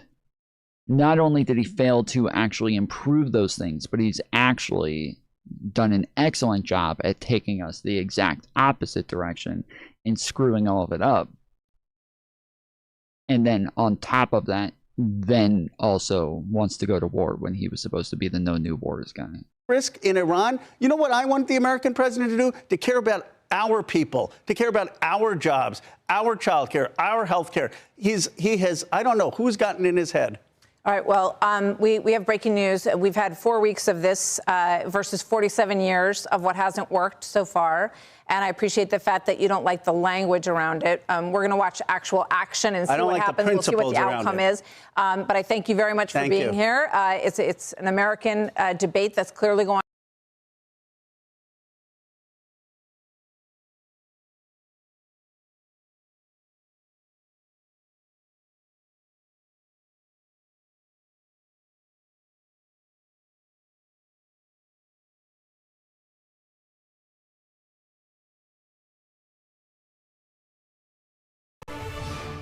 Breaking news, Iran's foreign minister just responding to Trump's ceasefire announcement. I want to read part of it to you. He says, if attacks against Iran are halted, our powerful armed forces will cease their defensive operations.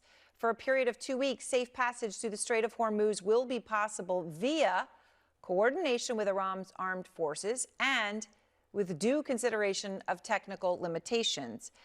Obviously, those words are crucial there. And the Supreme National Security Council of Iran has also issued a statement that I have here, and I'll just share you a couple of the important lines here. One of them is that the regulated passage through the Strait of Hormuz under the coordination of the armed forces of Iran, thereby conferring upon Iran a unique economic and geopolitical standing, which sounds like in a translation, Iran saying that they see this as acknowledgement that they control the Strait of Hormuz. Let's go to Zachary Cohen, our national security reporter here. Zachary, what are you learning about this? We're just getting these dual statements, one from Foreign Minister Abbas Araghchi and also from the Supreme National Security Council that I just shared part of. What else stands out to you here? Yeah, Aaron, the piece of this about the Strait of Hormuz really is the most remarkable thing, I think, that jumps out immediately and says Pakistan has submitted the same to the American side. Said plan emphasizes fundamental matters, inter alia, the regulated passage to the Strait of Hormuz under the coordination of the armed forces of Iran, thereby conferring upon Iran a unique economic and geopolitical standing. So effectively, that's reiterated in the tweet as well, saying that at least for the period of 2 weeks, the Strait of Hormuz will be Tom, yesterday you criticized Rouhani for falsely accusing Netanyahu for using genocidal language.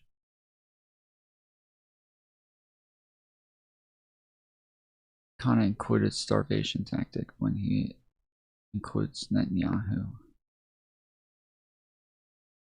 I said that he was asked for evidence of... Yeah, or sorry, no. He said the reason Netanyahu is being charged is because of genocidal rhetoric. And they said, like what? And then he named what other people said. And I said, yes, that what other people said is not evidence that Netanyahu did this. That, like, again, this is, we've talked about this before. Like, I think that overall, if you have, like, a broad narrative that's being used by, like, the majority, then I think that makes sense to start going, like, and pointing at the Knesset or something. But this is like pointing at people in Congress and then saying, like, look, AOC said something, and so did Ro Khanna. Like, now we're going to hold Donald Trump responsible for this. That doesn't make sense, bro. That's fucking weird. That makes absolutely no sense.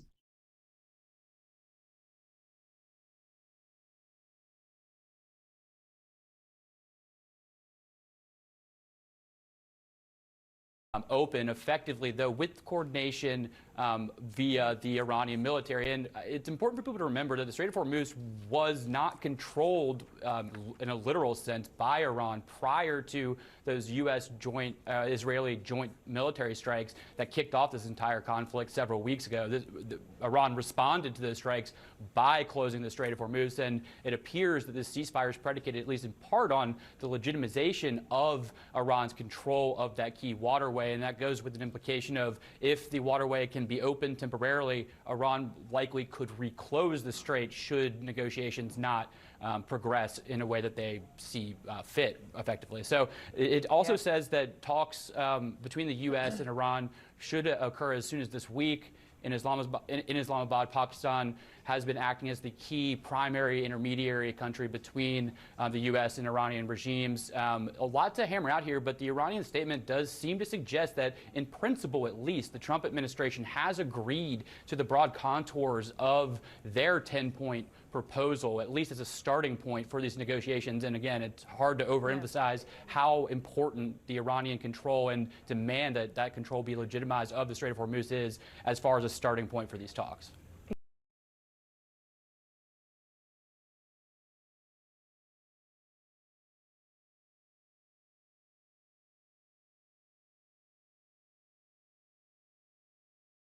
I don't know what you're saying, Arian. I don't understand what you're saying at all. If you're saying Netanyahu said these things as well, that's not what Ro Khanna said. I'm disagreeing with Ro Khanna's argument, not what could be true that he didn't say. I was disagreeing with what he did say.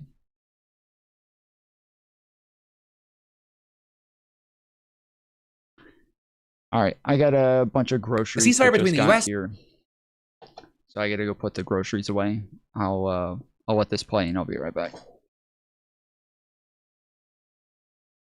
A ceasefire between the US, Israel, and Iran is now in effect, but it's also barely holding on. Looks like it's falling apart as Israel's taken its chance to ramp up its assault on Lebanon. And even if the ceasefire doesn't fall apart, right now it's far from clear if a long-lasting peace can actually be reached, or which may or may not be all that surprising to you, since yesterday it started with Trump vowing that a whole civilization will die tonight, never to be brought back again. That was yesterday, which I don't know about you, that felt like a week yesterday. Right, and it also is coming after his repeated threats to destroy Iran's power plants and other civilian infrastructure if it didn't reopen the Strait of Hormuz by 8 p.m. Threats that, it's not just me, experts have said amounted to threats to perpetrate war crimes on a massive scale. And then, of course, the promise to wipe out an entire civilization, you have many saying that amounted to a call for genocide. Well, you've had the president's defenders saying, oh, that's a bad faith interpretation. Really? The threat that made even diehard Trump supporters like Alex Jones say that he needed to be removed with the 25th Amendment? That's just people having a bad faith interpretation. Though also, it wasn't just Alex Jones and some of his biggest supporters. Dozens of Democrats called for Trump to be removed from office, either through impeachment or the 25th Amendment. It even led to Pakistan's prime minister pleading with Trump to extend the deadline for 2 weeks while asking Iran to open the Strait of Hormuz for a corresponding period of 2 weeks as a goodwill gesture. And then, around an hour and a half before his self-imposed deadline, you had Trump agreeing. Writing on Truth Social, subject to the Islamic Republic of Iran agreeing to the complete, immediate, and safe opening of the Strait of Hormuz, I agree to suspend the bombing and attack of Iran for a period of 2 weeks. Adding this will be a double-sided ceasefire and saying the reason for doing so is that we have already met and exceeded all military objectives. He then also claimed that the U.S. received a 10-point proposal from Iran that provided a workable basis on which to negotiate, and added, almost all of the various points of past contention have been agreed to between the United States and Iran, but a 2-week period will allow the agreement to be finalized. But of course, this isn't the first time he claimed that a deal was imminent. He previously claimed that Iran had agreed to many of the provisions in a 15-point proposal that was developed by his administration. And now we appear to be talking about some version of the 10-point proposal that Trump previously rejected and said wasn't good enough, right? In which a very angry U.S. envoy Steve Witkoff reportedly told mediators on Monday was a disaster and a catastrophe. And that's because it reportedly includes a number of demands that the U.S. has flat out rejected in the past, things like continuing Iranian control over the Strait of Hormuz and U.S. military withdrawal from the Middle East. It also actually calls for the lifting of all primary and secondary sanctions on Iran, and end to attacks on Iran and its allies, the release of frozen Iranian assets, and a UN Security Council resolution making any deal binding. And then also very notably, in the version released in Farsi, Iran also included the phrase acceptance of enrichment for its nuclear program. Right, but for reasons that aren't clear right now, the language was missing in the English versions that were shared by Iranian diplomats. In fact, you've also since had a White House official claiming that the 10-point peace plan that Iran released differs from the plan that Trump said was a workable basis on which to negotiate, with White House Press Secretary Caroline Leavitt adding at a press conference later that the original proposal was fundamentally unserious and completely unacceptable. It was literally thrown in the garbage by President Trump and his negotiating team. And then you also had Trump angrily posting on social media last night. Numerous agreements, lists, and letters are being sent out by people that have absolutely nothing to do with the negotiation. In many cases, they are total fraudsters, charlatans, and worse, and saying they will be rapidly exposed after our federal investigation is completed, and adding, there is only one group of meaningful points that are acceptable to the United States, and we will be discussing them behind closed doors during these negotiations. Right, and with that, he also mentioned, reporting from CNN, that he had already attacked, claiming that the outlet published a fake statement from Iranian leadership celebrating victory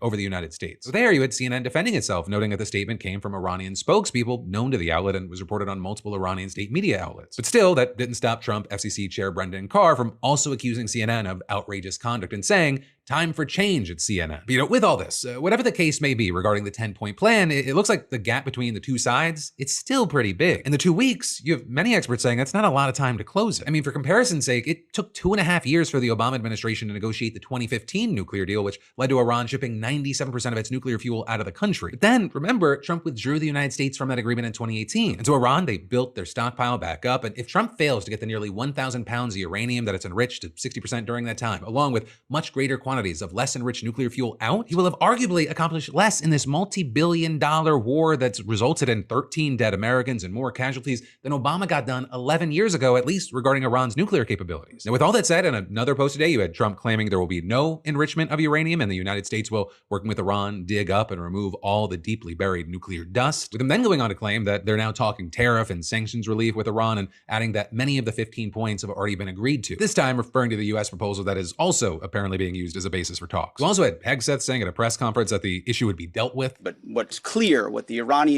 new Iranian regime knows, is they'll never have a nuclear weapon or the capability to get a path to one. But many experts, they've speculated that this war, it may have just given Iran more reason to pursue a nuclear weapon. And even if Iran does give up its uranium, they could turn to allies like North Korea for help developing one, at least according to a former Israeli military official who told the New York Times, if the Iranians decide the only thing that will protect the regime is a nuclear weapon, especially after being incapable of defending themselves during the war, they have pathways to that beyond the 440 kilograms. But still, despite that take, you had Hegseth claiming, Operation Epic Fury was a historic and overwhelming victory on the battlefield. With General Dan Kane then adding, over the course of 38 days of major combat operation, the joint force achieved the military objectives as defined by the president. Ring Kane listed some stats with that. He said that the military had destroyed 80% of Iran's air defense systems, 800 one-day attack drone storage facilities, 450 ballistic missile storage facilities, and more than 150 ships. He also said that the campaign destroyed Iran's industrial base, meaning that it would take years to rebuild. But also, despite all that, it's not clear that the U.S. has actually achieved any of its objectives, at least not decisively. For besides pledging to prevent Iran from getting a nuclear weapon, Trump promised one time or another to destroy its missile capabilities, eliminate Iran's regional proxies as a threat, obliterate its navy, and create the conditions for regime change. While Trump and other officials, they've now fully taken up the position that regime change has actually occurred, while backtracking on the claim that that was actually an objective, there's just no evidence of that. The Revolutionary Guard actually appear to have more influence now. Also, as far as missiles, at the end of last month, the U.S. could only confirm that about a third of Iran's missile arsenal was destroyed, and recent intelligence assessments reportedly suggest that the regime retains significant capabilities. Also, Iran's proxy forces, they're weakened, but they're not defeated. While Iran's navy is arguably destroyed, that hasn't kept the regime from controlling the Strait of Hormuz, which is actually the next thing we need to talk about. Because while he arguably doesn't look like he's met his military objectives, this is where Trump's created a whole new problem that didn't exist before. The closure of the strait, it's the reason he resorted to those horrifying threats, and his own only demand for not following through on them was that Iran reopen the strait. But now he's trying to take another victory lap. At another post, he called today a big day for world peace and claimed that the U.S. will be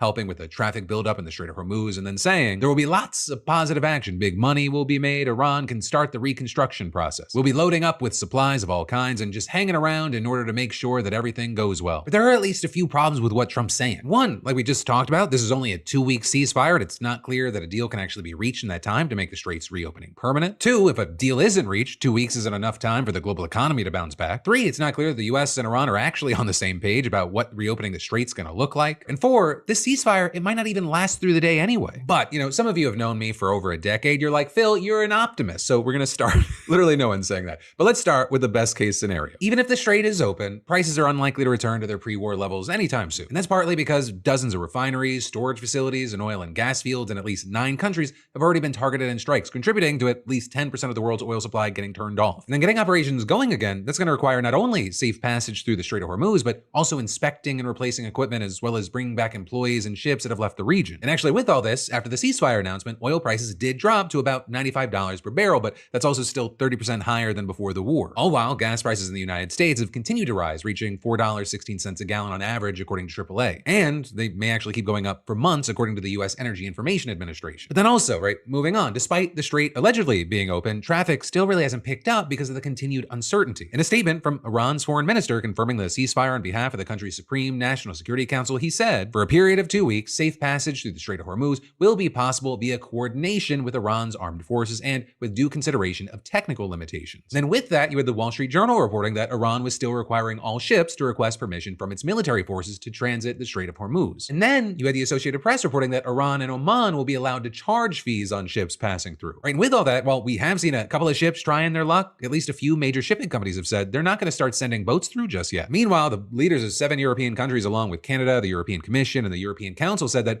their governments will contribute to ensuring freedom of navigation in the Strait of Hormuz. But again, as of right now, details on what that might look like, they're extremely limited. And today, Levitt wouldn't answer repeated questions about who currently controls the Strait of Hormuz, also attacking reports that the strait was closed as false, but then also calling for the strait to be reopened immediately. And it might all become irrelevant as the ceasefire appears to be hanging on by a thread. Right, you had Iranian state media reporting that an oil refinery in the country was struck this morning, with officials also claiming that a hostile drone had entered Iranian airspace in violation of the truce. And you also had Kuwait, Qatar, and the UAE all reporting that missile and drone attacks have continued. But easily the biggest issue right now may be Israel's continued assault on Lebanon. When Pakistan's prime minister made his announcement about the ceasefire, he said that it applied to everywhere, including Lebanon and elsewhere. But then you had Israeli Prime Minister Bibi Netanyahu, while saying that he supported the ceasefire with Iran, claimed that it did not include Lebanon. You had analysts arguing that Israel might actually intensify its operations since it would no longer be fighting a war on multiple fronts. And actually, it appeared like they were proven right almost immediately.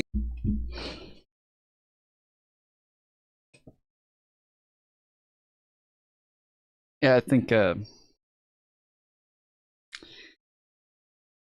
we all saw this coming, that Israel was gonna fuck up any sort of ceasefire deal that could possibly come, because even the idea that there was possibly a deal that was going to be made between Trump and Iran seems as though Israel was trying to make sure that that was not going to go well anyways. So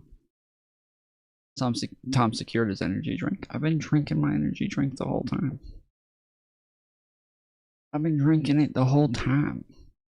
I had groceries that I had to go put away. Some of it was meat and stuff like that I needed to put in the fridge. It's been sitting on the front porch for about an hour or so. As Israel announced that it had launched the largest wave of strikes across Lebanon since the current war began, hitting 100 targets across Lebanon in a span of just 10 minutes. And that reportedly killed 250. We got, oh my goodness. I never put the fucking clock on. Holy shit.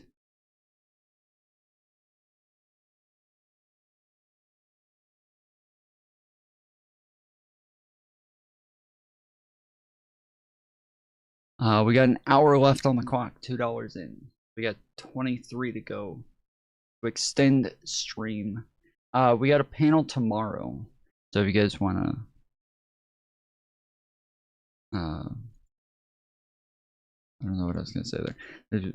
Just yeah, show up tomorrow. We should be on a fatty panel tomorrow around 5 p.m. Eastern time.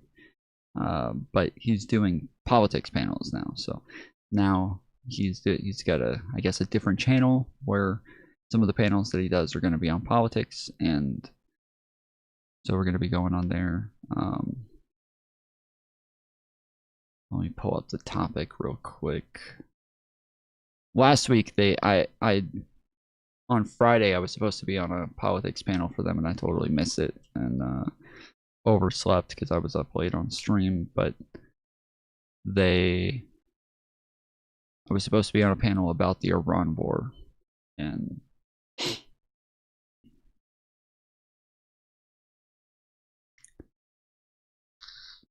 totally missed that.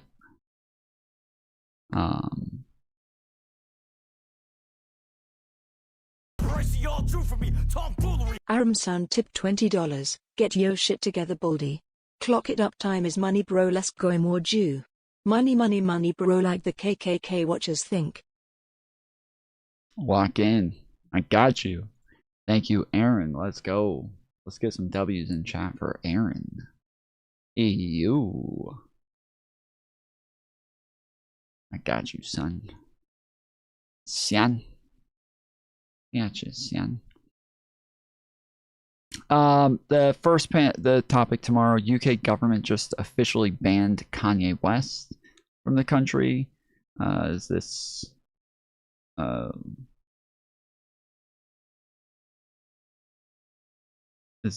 for public good, or is this them suppressing freedom of speech? And then the ultimatum, Trump's Truth Social final deadline just expired. He warned that the whole civilization will die tonight if the Strait of Hormuz wasn't reopened. Are we watching a masterclass in madman diplomacy, or the precursor to a global catastrophe? I think, yeah, for that last one, I think Trump is the global catastrophe. He is the global catastrophe. There isn't a... Just need one more dollar, guys. Pony up. I will... I keep accepting your super chats, but generally I don't accept the super chats as part of the goal. But we'll put it up there again. $24, guys. Thank you, Pepe. $4 in, so we got one more dollar to go.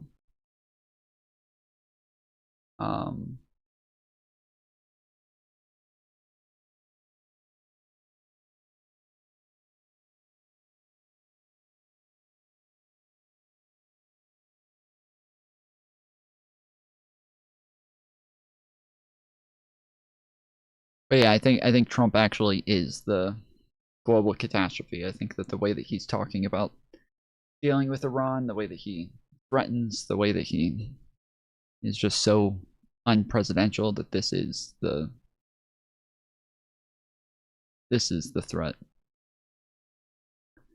Is it because I'm brown you don't count my money? Mm-hmm. Yep.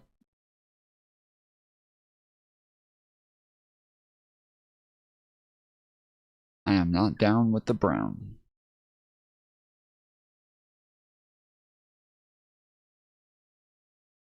$54 people and wounded over 1,000 across the country, according to Lebanon's health ministry, bringing the overall death toll to around 1,800. And then actually after that, we start seeing multiple reports saying that the White House agrees with Israel. 666 tipped $5. Here I got Pepe's super chat included too.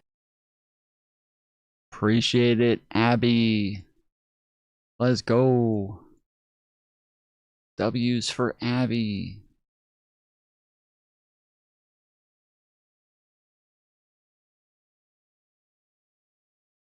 This slither color here reminds me of Thorne's profile picture. Right there. That Lebanon is not included in the deal, which was confirmed by Levitt in a press.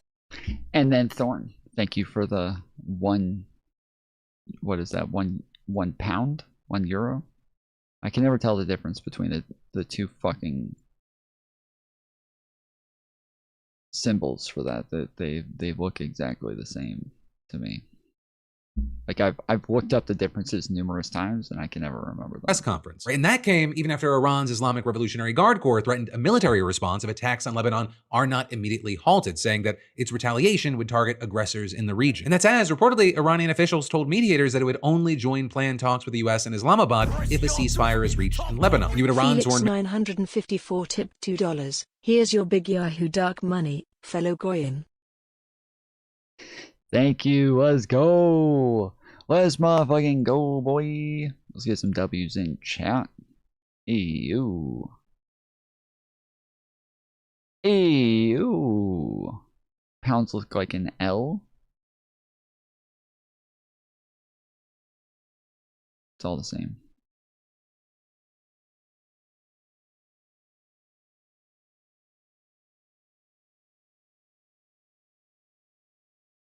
It's all the same. Minister writing on Twitter that the ceasefire terms are explicit, saying the U.S. must choose ceasefire or continued war via Israel. It cannot have both. But despite that, you had Levitt saying that Trump's dispatching his negotiating team, led by Vice President J.D. Vance, along with Steve Witkoff and Jared Kushner, to Islamabad for talks, saying that the first round will take place Saturday morning. Although after that, you had Iran's Speaker of Parliament throwing water on that fire, denying the White House's claims that there was a different 10-point proposal to the one it had shared publicly, and arguing that the U.S. and Israel had actually already violated 3 of its key provisions by continuing to attack Lebanon, violating Iran's airspace, and denying Iran's right to enrichment. And so for now, as far as what happens next, no one really knows. Words are words, actions are actions, and especially with this situation, the two don't always line up. And so again, it brings up... Well, yes, we're dealing with, again, Israel, the United States, and Iran. And not just the United States, but the Trump administration. So normally we would have like a lot of faith in the United States intel, the things that they say, like we're able to trust them and believe the things that they tell us. And currently they're just as untrustworthy as Iran and Israel. So we're just kind of dealing with tons of fucking liars in this situation. We have no idea who to trust here. Fucking obnoxious. Up those questions of who's lying here, who's misrepresenting things, who's misunderstanding things. Is there an adult at the table? In the meantime, let me know your thoughts, opinions, reactions, and maybe even predictions for what's next. And then there's more we got to dive into today. But first, let me thank a sponsor and say, you ever look at your phone bill and think, there's no way this should cost this much. And then you still pay it because at this point, your phone is basically a limb. Well, it's why today's sponsor, Mint Mobile, makes sense. They're built around fixing this nonsense. Mint Mobile gives you premium wireless plans starting at $15 a month, which sounds fake, but isn't. You get unlimited talk and text on the nation's largest 5G network, plus free calling to Mexico, Canada, and the UK. They've got different data plans, 5 gigabyte, 15 gigabyte, 20 gigabyte, or unlimited, so you're not paying for stuff you don't use. And Mint, they keep it affordable by letting you buy in bulk, 3, 6, or 12 months. So the longer you go, the more you save. Also, switching stupid easy. I mean, you can do it from your couch with eSIM in minutes. Keep your number, keep your phone, no chaos. And if you don't have a phone, you can just grab one through them, which is super convenient. Plus, 96% of you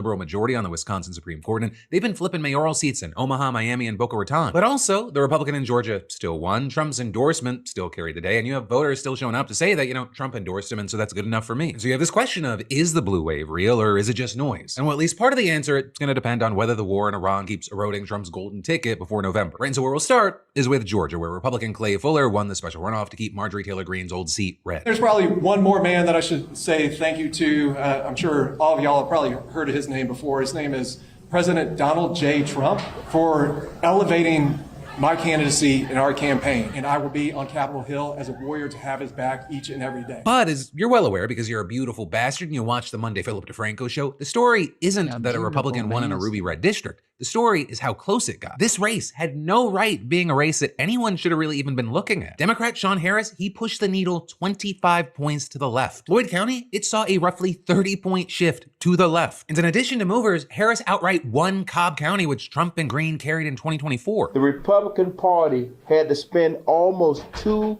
million in a smear campaign to get this win. They should never have to spend money on a ruby red district. That tells you that things are changing here in Northwest Georgia. And Harris is right there. They had to pour tons of money into a district that should have been a shoo-in. That's not a sign of strength. That is a warning. And then in Wisconsin, you have the people delivering multiple wins for Democrats. In Waukesha, a historically red Milwaukee suburb where Trump's margin of victory has been closing, Democrat Alicia Halvensleben beat Republican Scott Allen for mayor. And this one was interesting because the city's current mayor is an independent who... It's where I live is in Georgia, so we are slowly turning blue. Biden won in the 2020 election, and then Trump won in 2024, but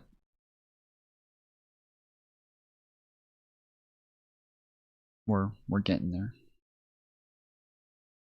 Left the Republican Party in 2021 and was endorsed by Kamala Harris. And you report saying that this Dem win now, it could be a turning point for the suburb. Then you had the Wisconsin Supreme Court race with Democrat Chris Taylor backed by Barack Obama and Wisconsin Democrats beating Maria Lazar, expanding the liberal majority on a court currently sitting on questions of congressional redistricting and union rights. Tonight, the people of Wisconsin stood up for our rights and freedoms, our democracy, our elections, and a strong state Supreme Court that will protect the independence of our beloved state. Once again, Wisconsin showed the entire nation that we believe that the people should be at the center of government.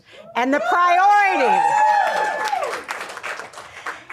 priority of our judiciary, not the billionaires, not the most powerful and privileged, but the people. So that could make a significant dent in hot button issues and undo some right-leaning laws passed during the court's 15-year conservative majority. And that's also as Wisconsin Democrats are eyeing 2 congressional seats in a governor's race in November. And then as far as the national picture, right, because this is not just Georgia and Wisconsin, Democrats, they've been flipping mayoral seats in Omaha, Miami, and Boca Raton, along with successful runs in special legislative elections across the country. Now, of course, special elections, they have a smaller turnout than general elections, so you can't draw, a straight line from these results to November, but the pattern we are seeing is consistent. Democrats are outperforming expectations in red and purple territory, and Republicans are spending money defending seats they really shouldn't need to defend. And while he is still very, very toxic to many and actually an increasing number of people, Trump's endorsement is still the most powerful force in Republican primaries. He's essentially been handpicking winners across the country. President Trump is the most critical factor in our election, and he has made sure that we are going to win. He made sure that he was the ultimate trump card. And some voters, they just don't need anything else. I'm not that familiar with him and his politics. I mean, I'm just not. I know that Trump supports him and that he's the Republican. So that's the way we voted this time. Trump endorsed him. That's good enough for me. But that influence, it's also been starting to sour as the war has been dragging on. It just seems so insane based on what he ran on. I mean, this is why a lot of people feel betrayed, right? He ran on no more wars and these stupid, senseless wars. It feels like there's this war machine and then our soldiers are put into these spaces and they're just there to serve an America that they believe in. It just feels like it's causing a lot of... This channel blows, Bob. That's why you keep coming back, isn't it? You're here watching all the time. Bob's like my biggest fan, dude. He sends me a bunch of messages behind the scenes letting me know that what he says in chat is totally unserious and that he loves everything that I'm saying. Same with Polly. Polly keeps sending me messages on Discord saying, hey, just letting you know, I'm actually a lib. I love liberals. I'm just trolling. Nobody's that dumb. It's funny that you even think I'm stupid enough to believe half that shit that I say. Nobody's that stupid. I said I know. Of pain and fear. Americans can't but you know what? Like, why? They don't care about what's happening in Iran. Trump was dumb enough to do it. You also had Iranian Americans in Wisconsin speaking about the personal toll. Because of the blackout, there's no way to call them. So they're calling us directly by the phone lines, and the quality of the call is terrible. And the confusion showed up at Georgia polls too. It's very confusing. I don't know why we're there.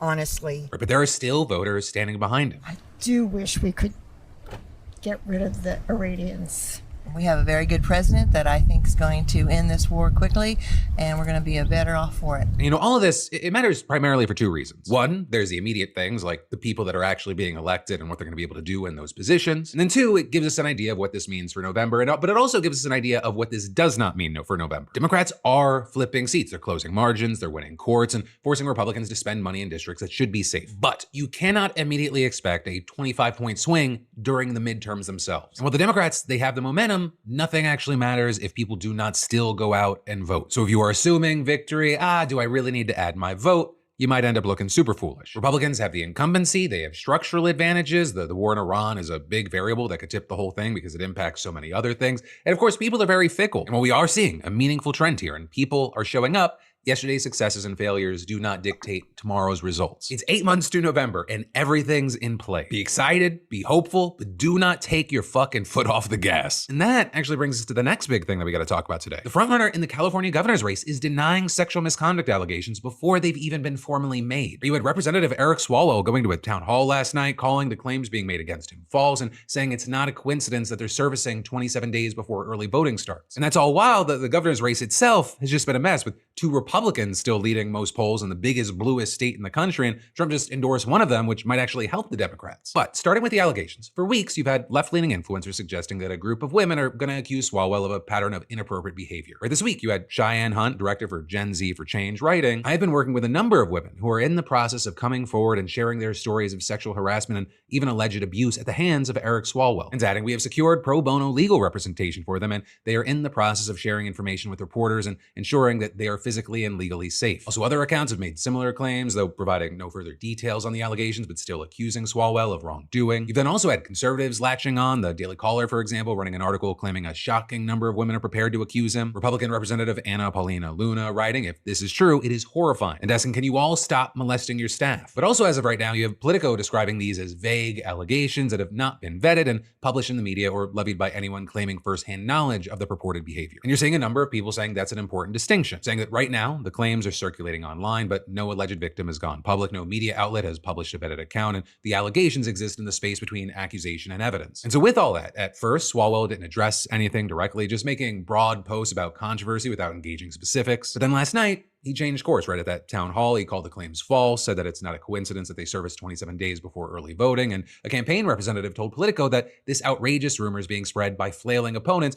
who have sadly teamed up with MAGA conspiracy theorists because they know Eric Swalwell is the frontrunner in this race. With the campaign adding, in 13 years, not a single ethics complaint by any staff in his office or any other office has ever been lodged. And with this, you've seen some defending him, Senator Ruben Gallego pointing out that some of the accounts pushing the claims are very new and only started posting days ago, writing, "When you were in first place is when they target you." But you then also have the creators behind the allegations pushing back, calling it gross to suggest that the women who they say have built careers in Democratic politics teamed up with MAGA, and added, "Attempts to paint survivors and those coming forward as political operatives is an intimidation tactic." But for now, we're gonna have to wait to see how this specifically plays out. As you had a Swalwell campaign advisor telling the LA Times, "We're speaking out now because we have nothing to hide from. We know how the new media ecosystem works. We know how misinformation spreads." Right, and then as far as the governor's race itself, it's a lot. You know, we've been covering it. California uses a jungle primary where all candidates from both parties compete and the top two advance to the general regardless of party. And that Democratic field there, it is crowded, but there's only two Republicans. Fox News commentator Steve Hilton and Riverside County Sheriff Chad Bianco, they've been leading most of the polls. Last month, you had a poll showing Hilton at 17%, Bianco at 16%, and Swalwell at 13%. Also, another showed Swalwell in the lead with the two Republicans right behind him, and then the Democrats kind of just being scattered. And very notably with this, you had an expert in California politics building a model estimating the probability of a two-Republican general election. And as of this morning, it sits around 15%, which is down from 20% a week ago, but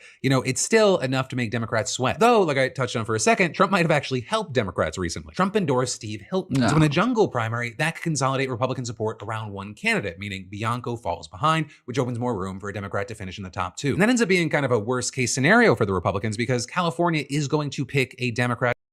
Wait, I don't understand. Is that a person who's farther behind?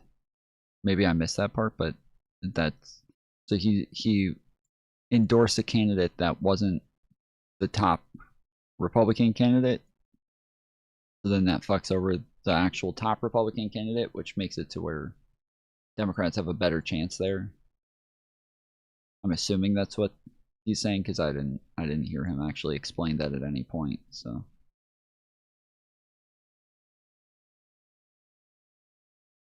over a Republican, especially if it's any Democrat versus a Trump pick. And so yeah, Trump may have done the Democrats' work for them because, I mean, Democrats were reportedly considering spending money to boost one of the Republicans themselves. Like, they want the Republican support to consolidate around one Republican. But yeah, for now, we're gonna have to wait to see what happens on both fronts. Yes, what happens with the jungle primary, but of course, what happens with Swalwell. Is he weakened by the allegations? Do the allegations grow? Does information come out? Do victims come forward? All while, there's a ticking clock here. Early voting starts in 27 days. But for now, I'd love to know your thoughts, opinions. What is a jungle primary? Okay, Google. What is a jungle primary? According to Wikipedia, a nonpartisan primary, top two primary, or jungle primary is a primary election in which all candidates with the same elected office run against each other once, regardless of political party. This distinguishes them from partisan primaries, which are segregated by political party. This is the first round of a two-round system. No, it's the two Republicans are winning the top to go to the elections regardless of party. Right, so that means that because Trump endorsed somebody who is a lower polling candidate, this makes it to where the Democrats have the ability to step in and win because he's splitting the vote. Whereas if he had just gone with the more popular candidate, that would have made it to where they would have just, Republicans would have had an easier win. But now he split the vote, so now he's giving Democrats a better chance. No? Wait, what do you mean no?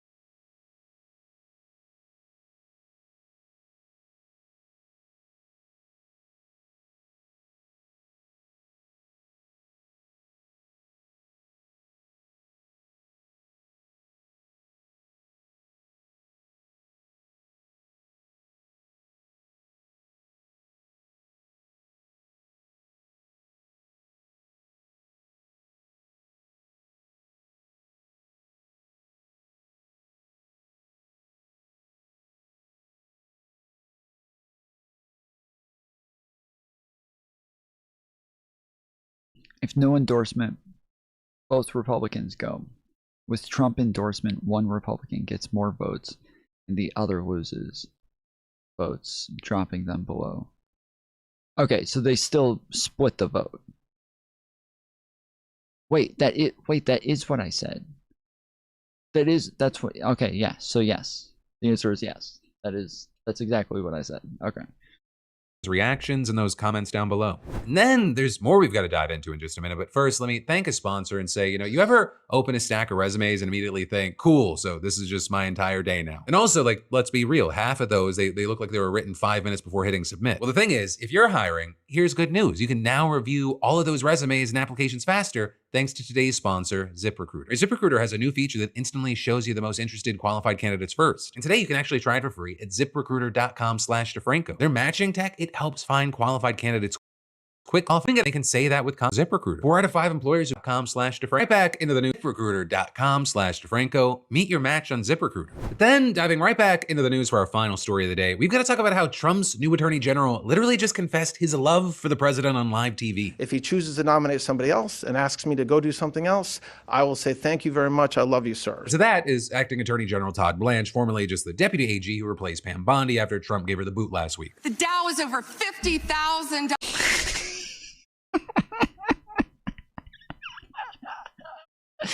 Ah, she's such a clown, dude. These people, this guy just said that he loves fucking Trump. I will say thank you, I love you. Brilliant, dude. Fucking brilliant. He says if, as though, like, he doesn't know that that's going to be the outcome. Like, we all know for sure that that's going to be the outcome. We know that they're not going to keep him there. I don't know why you're laughing. Well, Bondi, yes, was reportedly fired for everything Epstein files related. Reports have also said that it was primarily for failing to prosecute Trump's. All right, I'm changing my guy I'm getting rid of the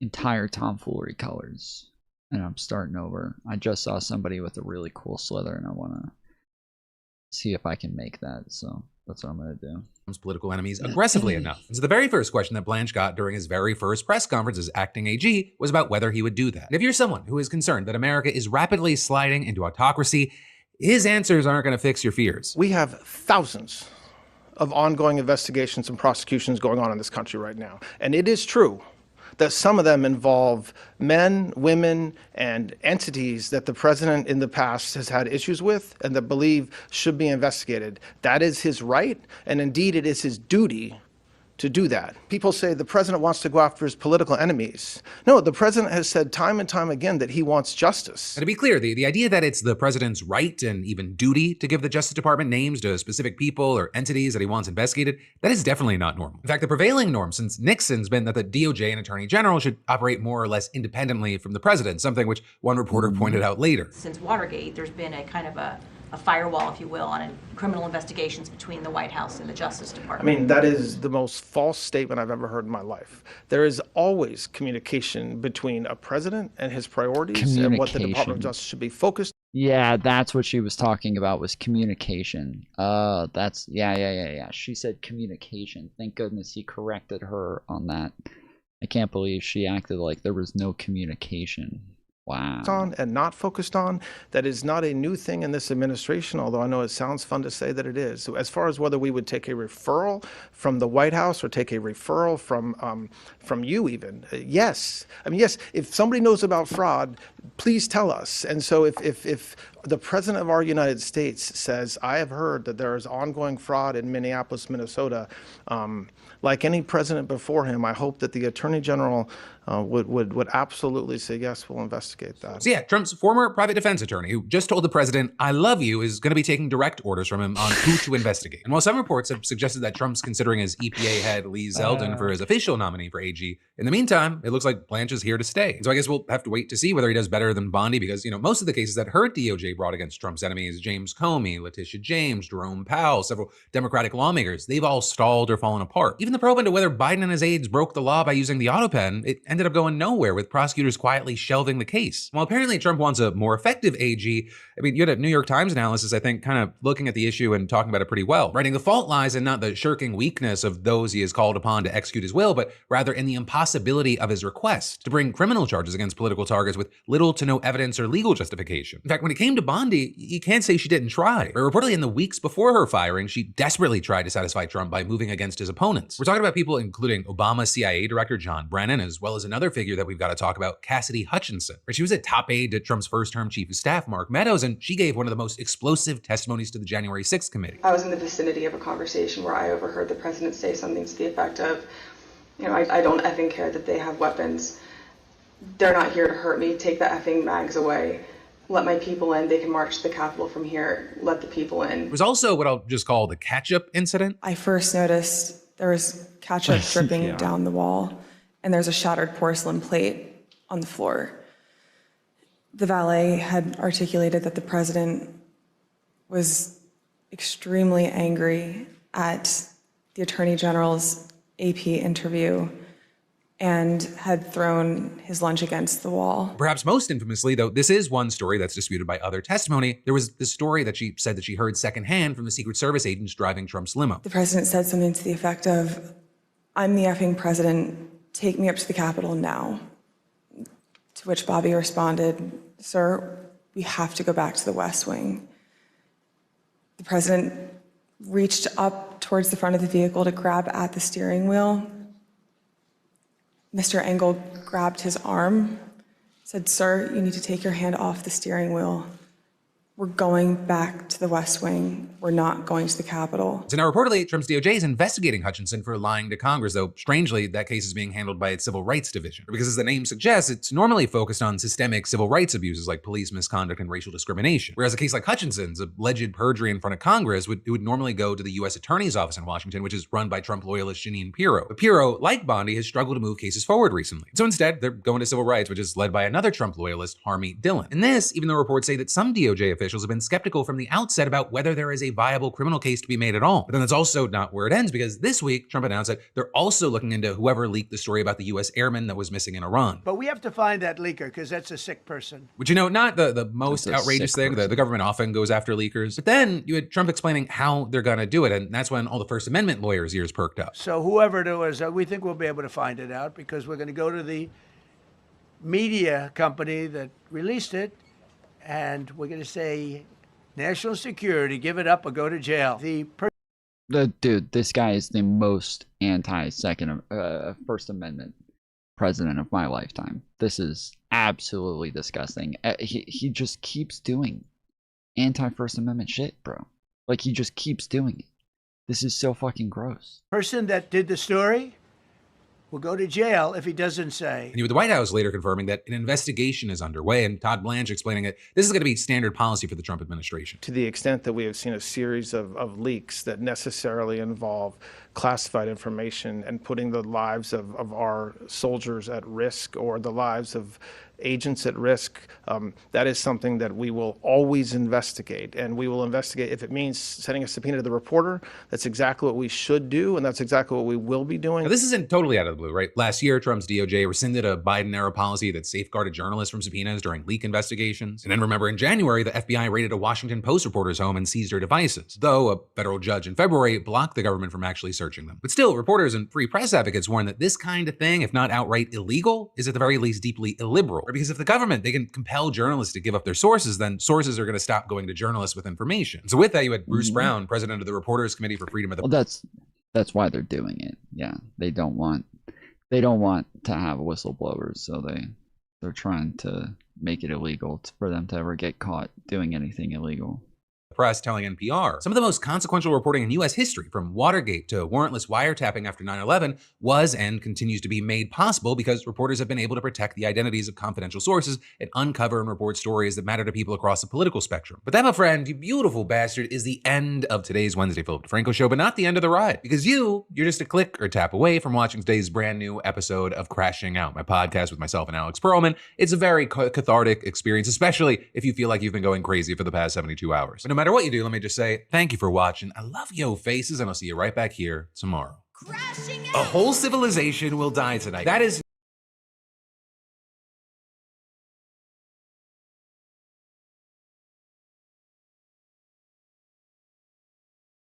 Late Tuesday night, President Trump and the Iranian regime agreed to a 2-week ceasefire. At least each side agreed to a version of a ceasefire agreement. It's not sure if they agreed to the same thing. Double-sided. Yeah, double-teamed ceasefire. We'll dig into all the details in a second. But first, John, let's just see how the financial media was processing Trump's threat to take out the entire civilization of Iran. Let's watch. Here's a clip from CNBC. This deadline that President Trump has set, 8 p.m., has threatened to destroy a civilization. How does an investor process that? Is it a bigger upside risk or downside risk? Well, Sarah, you're always going to want a short civilizational collapse. Yep. That is just, that is 101. Yeah, I'm long war crimes, but I'm short genocide. The political version of this is Trump did a genocide. Where's the bounce? Coming to a Harry Enton segment near you. I sent that to some of my college friends who are in the finance world, and one of them said, honestly, I've been asking myself the same question. You know, there's like an entire Goldman Sachs desk trying to figure out. I mean, of course, there were reports that Citigroup was sending out analysts to see if the Strait of Hormuz was closed itself. Whatever. A lot of money is going through the Strait of Hormuz, so we shouldn't be surprised at all. One quick thing, John. We here at Crooked Media, we will commit to not making financial bets based on genocide. We wouldn't. I thought they were going to say that they wouldn't genocide anybody. Well, if they're not going to do it, then I will. Okay? If these big podcast bros are not going to take the stand, then I will. I will be the podcast bro who says, I am not going to genocide Iranians. Okay?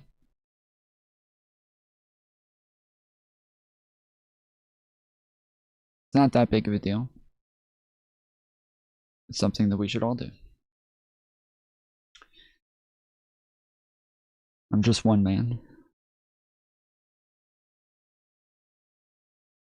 but I'm one man who's willing to do the right thing. That's something we're not going to be focused on or covering as a network. At least today. And if you want to support that kind of coverage and reporting and analysis, please consider subscribing to Pod Save America here on YouTube. And if you want to become a subscriber to our Only Friends subscription community, you can click join on YouTube, or you go to crooked.com/friends. It's the number one thing you can do to help us. That's a good place where you can put your money. Yes, that's a good bet. It's a good way to bet your money that isn't mass death. So consider it, please. We needed to laugh because it's been a horrifying few weeks. But let's dig into what happened last night and why the ceasefire feels very fragile at the moment. So as of this recording, Iran is now saying the Strait of Hormuz is closed until the Israelis agree to stop bombing Lebanon. Trump, however, told Liz Landers at PBS News this morning that no, Lebanon is not part of the ceasefire deal. So that seems like a big problem. And again, so the Pakistanis who facilitated this agreement, they'd explicitly said that Lebanon was part of the deal. This is from Prime Minister Sharif's tweet last night. Quote, "With the greatest humility, I am pleased to announce that the Islamic Republic of Iran and the United States of America, along with their allies, have agreed to an immediate ceasefire everywhere, including Lebanon and elsewhere, effective immediately." That seems pretty cut and dry. Yeah, apparently no one told the Israelis that. Literally. Did you see the Wall Street Journal story about this? Yes. I've been thinking about this. I feel like we are back to exactly where we were right after Trump gave that weird primetime address last week, which is, remember, in that speech, he was basically like, well, we destroyed everything and the strait will open up on its own and we don't need the strait. Right. And we did everything we needed to do and that's that. Yeah. And that's basically where we are right now. We just had a threat of genocide interrupting that in the middle. Right. But all that's happened, it seems like, is the United States has stopped bombing stuff, and Iran said that they would open up the strait, but now they've closed it. And even if they open it again, Iran controls the strait and is charging a toll. Yeah, we gave them they de facto. I mean, basically, Trump seemed to concede in his statements last night that Iran is now in control of the Strait of Hormuz. We mentioned this earlier. The Wall Street Journal reported that the Israelis were furious that they were not part of the ceasefire negotiations. They weren't consulted on the final text of the deal before it was done. And they have basically insisted that they're going to keep hitting targets in Lebanon. And to that point, this morning, the IDF tweeted, quote, "The IDF completed the largest coordinated strike across Lebanon since the start of Operation Roaring Lion." And they said they hit 100 targets in 10 minutes. And so a lot of geopolitical analysts I follow are wondering if this is Israel trying to collapse the entire deal by bombing the shit out of Lebanon in the moment after it happened. That's what it I don't know sounds if like, you've seen some of the videos too from it's horrifying. In Beirut, Yes. in densely populated areas of Beirut. Yes. People Yes. saying it's apocalyptic there right now. What's happening in Lebanon is staggering. I mean, 1 million people have been displaced from the south. Israel is now saying they're going to occupy territory that stretches 15 miles into the country. The media always calls it a buffer zone, but it's an invasion and an occupation of another country. It's crazy. And they're doing the thing they did in Gaza, which is every target is Hezbollah. Everyone is related to Hezbollah. It's all Hezbollah. It's all terrorists. Any death you see is all Hezbollah. Well, and that's, I was talking to a friend who is Lebanese and his family in Beirut. And so you have 1 million people who are pushed out of the south. They're all looking for places to stay and work. But no one in Lebanon or in Beirut wants to rent out an apartment to someone they don't know, because God forbid they are, tangentially or directly connected to Hezbollah. And all of a sudden your apartment building is bombed because you let this person stay there. So it's exacerbating all these sectarian tensions. So they killed a senior party official from the party that is opposed to Lebanon the other day. And they're like, well, he wasn't part of the target. Well, that makes sense. That's a great way to do it. President Trump, he doesn't seem worried about these details. This morning, he truthed, "A big day for world peace. Iran wants it to happen. They've had enough. Likewise, so has everyone else. The United States of America will be helping with the traffic buildup in the Strait of Hormuz. There will be lots of positive action. Big money will be made. Iran can start the reconstruction process. We'll be loading up with supplies of all kinds and just hanging out in order to make sure that everything goes well. I feel confident that it will. Just like we are experiencing in the U.S., this could be the golden age of the Middle East." President Donald J. Trump. Golden age. Hey, Middle East, you don't want to experience this golden age. Let me tell you, we're a year and a half into it. It's just he's such a lot. Big money will be made. he just Thousands goes, of people He are can dead. say like 3 things, you know, which is like, peace will come, peace is everywhere, I will destroy you, and everyone will make money. That's it. Those are like the only 3 messages he has, and all of them are always bullshit. It's just, he's a disgusting person. Pod Save America Breaking News is brought to you by Act Blue. Act Blue provides Democrats up and down the ballot with the tools they need to run effective campaigns and win. Fundraise, organize, build campaign websites, and donate with solutions. Organize and poet. More candidates and causes you believe. America's Secretary of Defense and most decorated war criminal slam poet. And then Dan Kane, the chairman of the Joint Chiefs, they did one of their briefings. They were trying to spin the deal as a victory, even though just days ago they were bragging about all the additional targets we had to hit. It was interesting hearing them trying to split the difference of like, Hegseth made it sound like the entire thing was over. There was kind of like a great work, everybody, you know, feeling to it. And then Dan Kane was like, we stand ready. But regardless, I thought this exchange, this is actually the last question and answer, was pretty instructive. Let's watch. Go ahead. Yes. 2 questions actually for you. So during this time, is the president are you still encouraging civilians to rise up against the regime, or are they satisfied with this new regime change, or is this two-week period to kind of see where that leads? Also, talked about the enriched uranium going in there. Would that require special forces or other military, our service members? Who would be basically going in there and trusted to going in there to get that uranium out? Mm-hmm. Again, on the uranium, we're watching it. We know what they have, and they will give it up, and we'll get it, and we'll take it. If we have to, we can do it in any means necessary. So that's something the president is going to solve for. We already have with Midnight Hammer, with the place we put them in, and the reason it's in the situation where it is. The second one was about the people. Why? Listen, I would love to see the Iranian people take advantage of this opportunity. They have been oppressed by the previous regime, and they'll have a new opportunity with this regime. That remains to be seen. That was not our objective in this effort, but they're brave people. Horrible things have been done to them by the previous regime. Tens of thousands targeted and killed and assassinated in a way the government never should. And we wish them the best, absolutely. Thank you all very much. Appreciate it. Yeah, I mean, you know, the new regime will be holding town halls all throughout the country. They're going on a listening tour, so people have an opportunity to Just check in, to speak their mind, kick the tires, let them know what kind of changes they're hoping for. Yep. They know that the son is just much more liberal in so many pro ways, LGBT, right? yes. Exactly, than the father, and they have a great opportunity now that a lot of their infrastructure has been destroyed, and a couple thousand people have died. All as well. Yeah, that whole exchange, it just tells you what a mess this is. Like, so there's no plan to get Iran's highly enriched uranium stockpile, which the point of the whole thing, far and away the most important priority of the mission. So that's put a pin in that one. And then on regime change, Trump went from saying, I want to pick Iran's next leader. Remember that phase? To actually there was regime change and the new guys are cool. It's pretty cool looking. I like this.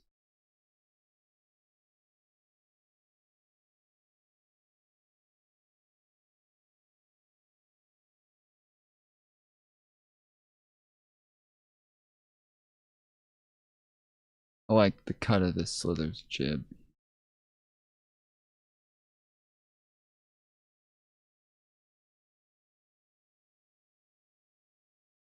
And we're working with them. And then Hegseth there is like, yeah, actually it'd be great if the Iranian people would rise up. So best of luck. We got a dozen or so senior Iranian officials, sunk 100 or so ships, a couple thousand ballistic missiles. That's it. Yeah. That's it. That's $40 billion spent, at least. Thousands of people dead, including 14 Americans, 365 Americans wounded. And basically we looked at this terrible regime in Iran that was pursuing a nuclear weapon and said, what if we gave him a new toll road in Hormuz? What if we gave him some more money and then we're watching that thing? What if this international waterway where 20% of the... Hey, I just got an apartment. Let's go. Let's fucking go. Don DeMarco. Let's get some W's in chat for Jeffy, everybody. W Jeffy's in the chat. the world's oil goes through, we gave this regime that we're saying is so dangerous, we gave them That's awesome, control, dude. and then they could charge money, and then we blow some shit up and maybe degrade their traditional military capabilities a little bit temporarily, and then we'll call it quits. Yeah. So let's dig into this financial piece. So the Wall Street Journal said 2 vessels had gone through the strait. Dozens more were preparing to, but now it sounds like the strait is closed again. I don't know. By the time this goes out, this recording goes out, who knows what'll happen. The bottleneck, though, is like 400 plus ships, massive ships. And it seems unlikely. Imagine waiting in that line. Well, have you read the stories about the guys who are stuck on these ships? Yeah, no, it's awful. It is horrific. They're starving. There's one guy had a heart attack. He couldn't get rescued because you couldn't send a helicopter out. This is like these poor sailors. I mean, these are just random, men and women from far from countries usually who are doing a tough job because they need the money. So it seems unlikely the strait is going to get to full capacity because Iran's just not going to let it happen. So there will be some sort of like relief for financial markets and for global oil supplies, but it's not going to return to the status quo anytime soon. And then, as you mentioned, the Financial Times is reporting that Iran is going to demand that shipping companies pay tolls in cryptocurrency. Like another 3 cheers for the crypto guys. Some reports say it'll be $1 per barrel of oil. I've seen other estimates of like $2 million a ship. That is going to add up to a massive amount of money that Iran can use to rebuild its military. I saw one one analyst did some like kind of back of the envelope math and found that like even kind of the lower range would be 3 times Iran's current stated defense budget. So this deal gives them de facto control of the strait and a huge financial windfall potentially. And Trump is like, oh, it might be a joint venture. That was his thing to Jonathan Karl today at ABC News. Which is based on nothing. And control of the strait also like damages the global economy because it brings about or leaves unpredictability and uncertainty, right? Like these ships, in order to go through the strait, yes, they need now Iran's approval and to pay the toll. And they also need to get insurance. And they're still not issuing insurance to the... This is what I was trying to say last night when all these people are like, yeah, Iran opened the strait. Like, I don't know what you mean by open, dude. I don't know what I don't know what the fuck you think open means. But I don't think I would call this open when they're still now starting to charge everybody to go through the strait, and now they have like full autonomy on who is or is not approved to go through. This does not sound like approval to me. Hey yo, I like Foolery O's fucking Slither over there looking slick as fuck, dude. Let's go. To these ships because they don't know. Like, if I bet that was hard for you to keep trying to get almost the same thing as me while I kept erasing everything and then putting it back and then erasing it and then putting something different on there. And well done. That's actually very fucking accurate. Well done. Nice job. So say that we're recording this and it's closed. Then it's opened, and then 2 weeks later it's closed again. Like, what kind of certainty do you have if you're trying to ship oil through the Strait of Hormuz? Would you feel safe? Yeah, or you're trying to insure those ships. And so like the markets can do all they want today, great, and like hopefully the price of oil falls. But I think on the economic front, it's not just like, oh, it's going to take some time to get back to normal. I think we are nowhere near out of the woods on the economic consequences of what's going on. Yeah, it's completely uncertain. And what we've learned is that all Iran has to do is fire one missile at a ship and they de facto close the thing down. And like, rightly so. Imagine you're the captain of a ship full of gasoline. You're not going to mess around with getting attacked. No. So Trump also said in that post on Tuesday night that the U.S. and Iran are far along on a final deal to end the war. And he said that this 10-point plan that Iran had put forward was, quote, a workable basis on which to negotiate. So let's just talk through this Iranian list of demands. A permanent end of hostilities, guarantees that the U.S. and Israel won't attack Iran again, ceasefire agreements that includes Israel's war with Lebanon and Hezbollah, with Hezbollah in Lebanon. All sanctions on Iran should be lifted. All sanctions lifted on Iran's allies. Iran takes control of the Strait of Hormuz. Iran can charge fees on crossings through the strait. The United States, dude. They just fucking, they really got one over on the Iranians here, dude. That's, damn, Donald Trump, the fucking 5D chess, bro. damn, who could have thought? Nobody thought that he could get such an amazing win here. Nobody thought that he would be able to achieve this much. Foolery. Wasn't all that. Listen to all that, dude. Who thought he could have achieved all of this? The toll money is used for Iran's reconstruction. Making the all toll of it fees worth in it. Hormuz will be shared with Oman. Not sure what that means. So I realize this is a max. It means that what they get out of it will go to Oman to help rebuild Oman, because Iran has been bombing the fucking shit out of Oman. Damn, I thought this was my fucking homie here, and then they started cutting me off, trying to kill me, and I was very surprised by that. I thought that was Foolery show over there. Alright, I'm getting way too big to be up in this little spot. I need to get the fuck out of here now. This is getting tightly packed. Maximalist opening position from the Iranians. Yeah. But Trump even accepting that proposal as a starting point is a huge win for these guys. Yeah, and he's like walking it back this morning. He's like, beware of the 10-point plans and the papers that are out there. You shouldn't believe anything you see, because all the real stuff is happening behind closed doors. And so obviously, like, I'm sure the Iranians. I mean, that's true to an extent. Like, so the 10-point plans that you see coming out, these are like frameworks for a deal. So they're putting out like initial offers saying, this is our starting point. This is where we want to start. And then you negotiate from there. And so that is true. They're like, obviously, the 10-point plans that we see coming out, these are not like finalized deals. But it's just very telling that according to pretty much everybody, Donald Trump, at the point that he was supposed to be genociding all of them, sent an offer through Pakistan to say, okay, this is the offer. If you guys don't want to get genocided, this is the idea. And then Iran responded and said, we reject all of that, but here's our starting point. And then they gave a 10-point plan. And the United States accepted. That is, I believe, the statement from Pakistan and Iran and insiders within the United States. But that's not the statement from Donald Trump, obviously. Nobody expects him to tell the truth about this, but that is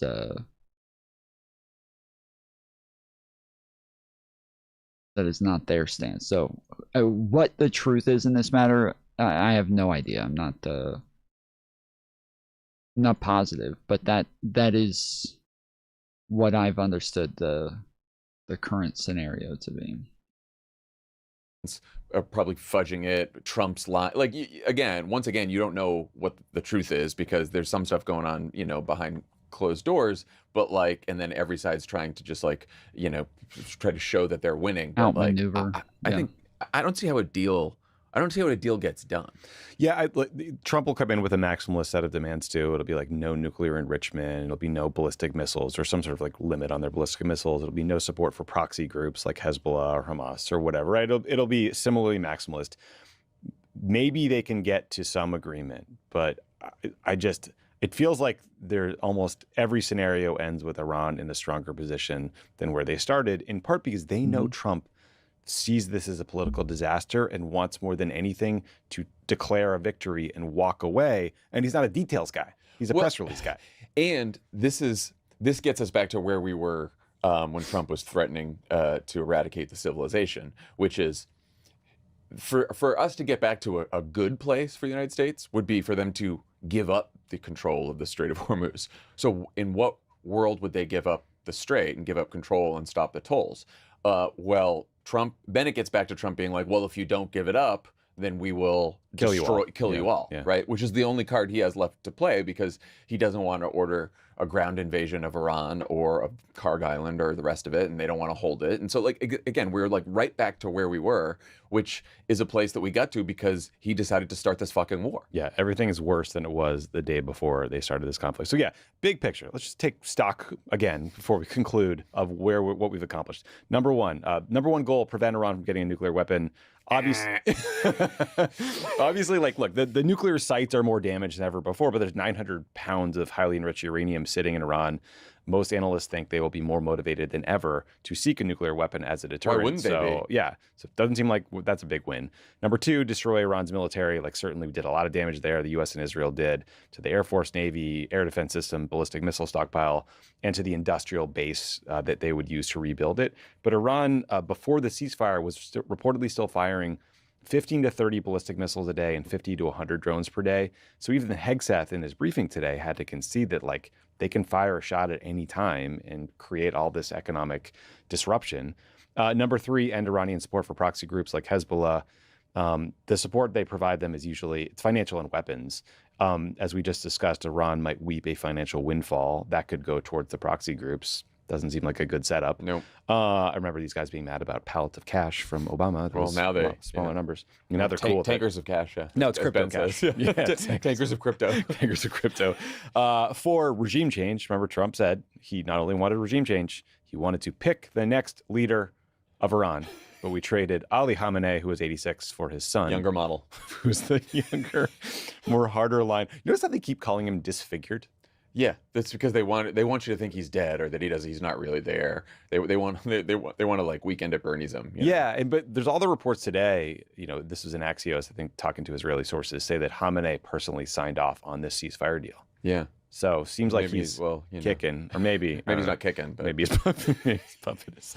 And then finally, Iran, as you just said, has more control of the Strait of Hormuz and global oil shipments than ever before. So lots more thorns than roses there, Tommy. Yeah, I don't feel like this was a good idea. Would be my takeaway. Fucking idiot. Like, and you know, you would think the president would have some leeway since he's such a master negotiator or whatever. What do you mean leeway? Leeway in what sense?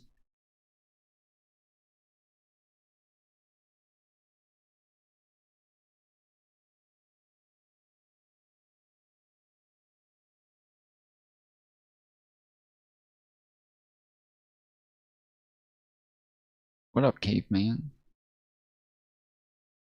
Cave woman, I mean. Cave woman.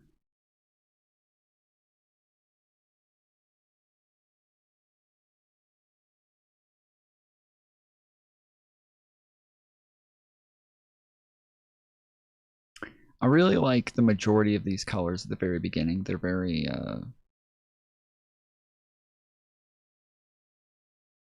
what's the right word? Pastel looking.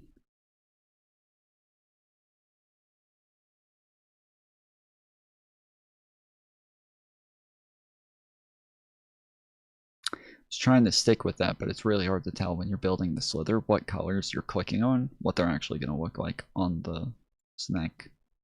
It's wonderful that we walked back from the brink of genocide, and our genocidal crazy president didn't go through on his insane fucking threats. Yes, obviously, everything else still sucks. Yes, everything still sucks, and it's frustrating as a Democrat to sort of prosecute the case against Trump and against this war because, you know, I think there's been some pushback to people being like, he tacoed again, right? Because you don't want to bait him into doing something crazy, but also we have to be honest that this was an absolute fucking disaster. Like, we're not playing, like, it's not bumper bowling for Trump politically. We're not going to, like, pretend he did a good job. Well, it's even, I mean, people, the line on Trump is that, like, he creates a problem and then he solves the problem. Arsonist, and then he gets the credit for solving the problem. But in this case, he didn't even solve the problem. No, didn't even solve the problem he created the problem. He threatened a disaster, like a fucking catastrophe, and then he walked it back to huge problem. Yes.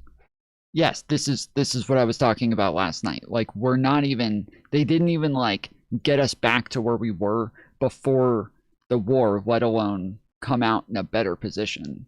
Like the fact that Iran controls the strait now and controls who goes in and out, and that this is just going to be the case from here on out, that is not a better position. We are not in a better position at all. We are in a much worse position because of this. And I'm not even talking about like politically. I'm just talking about like as far as like war goes, this is an L so far.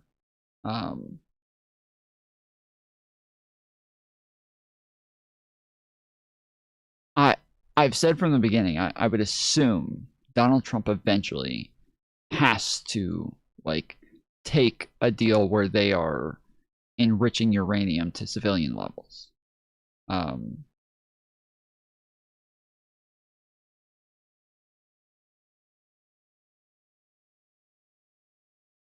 It seems as though he has to take a deal where that's the case. And meanwhile, this scenario, let's say the war ended today. I think that's the best outcome for the world. For sure. It is the worst outcome imaginable for the... Who's winning now? I mean, I would say if this is where we end up, even if Iran agreed not to enrich uranium after this, I would say that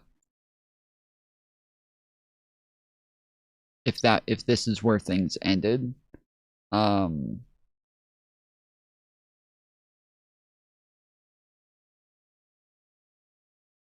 I don't know. If Iran agreed not to enrich uranium, I would say it would probably be beneficial to both sides. Like both sides kind of won. But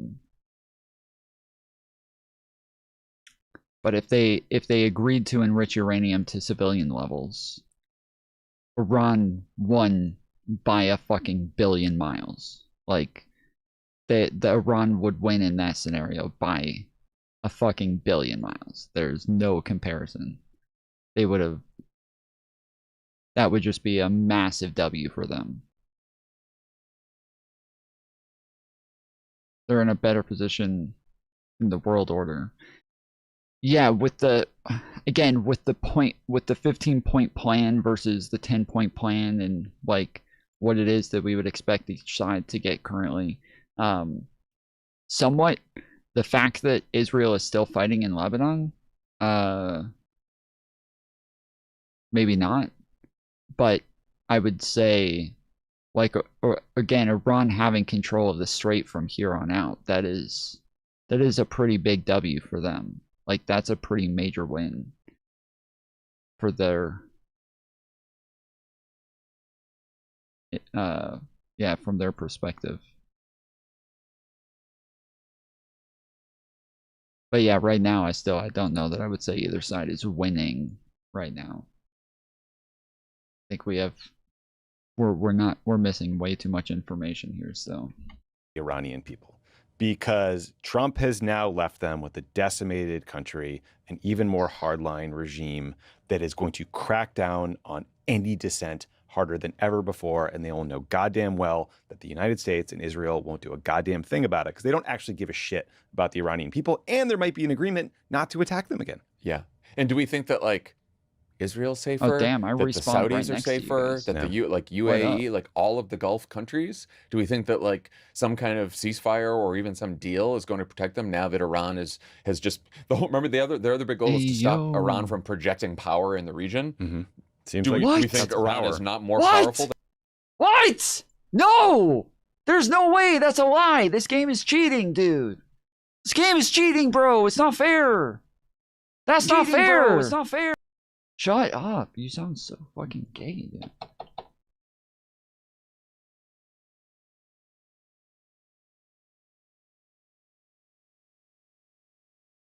Okay, look at this. Look at that. My whole fucking head is in front of him. My whole head is in front of this motherfucker. There's no way. There's absolutely no fucking way, dude. This game is cheating. My head is in front of this dude. Look at that. I am in front. That is my W.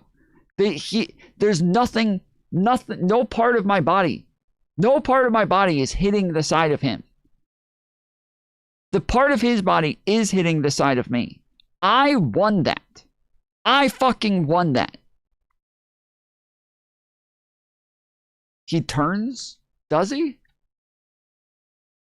Nah, dude. Nah, bruh. Nah, bruh. No way, dude.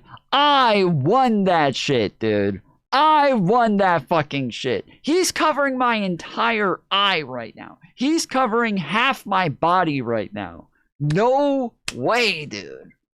No freaking way, bro. Look at that. He's covering my whole head. There's no way, bro. There's no way. They're cheating.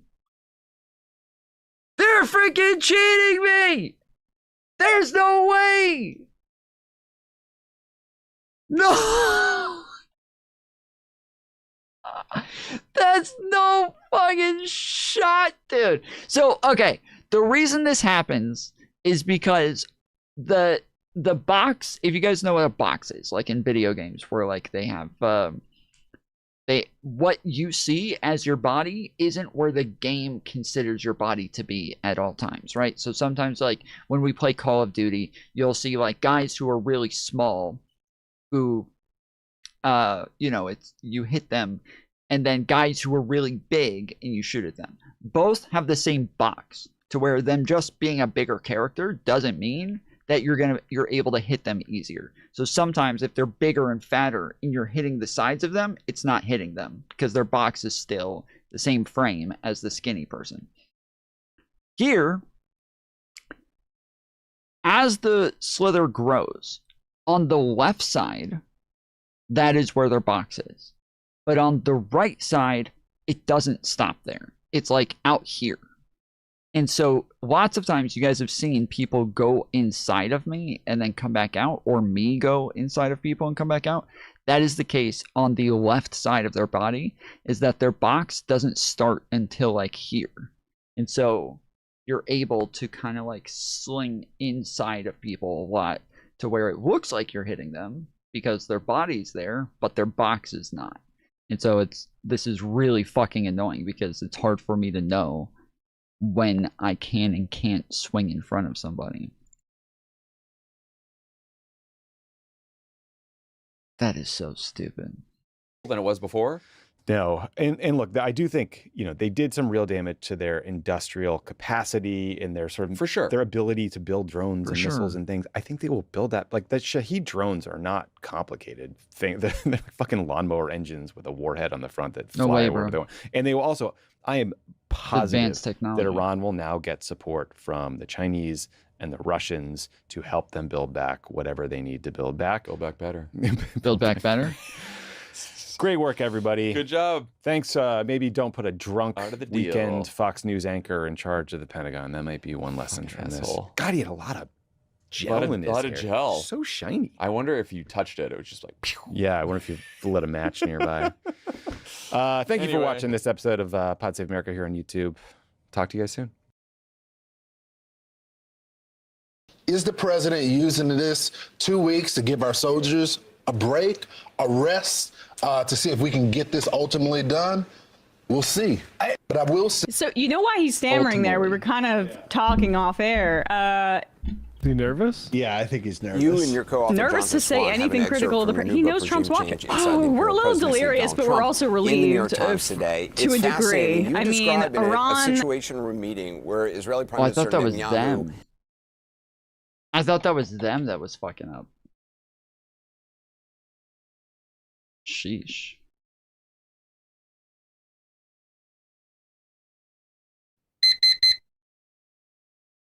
And got Trump brought Trump to heel. All right.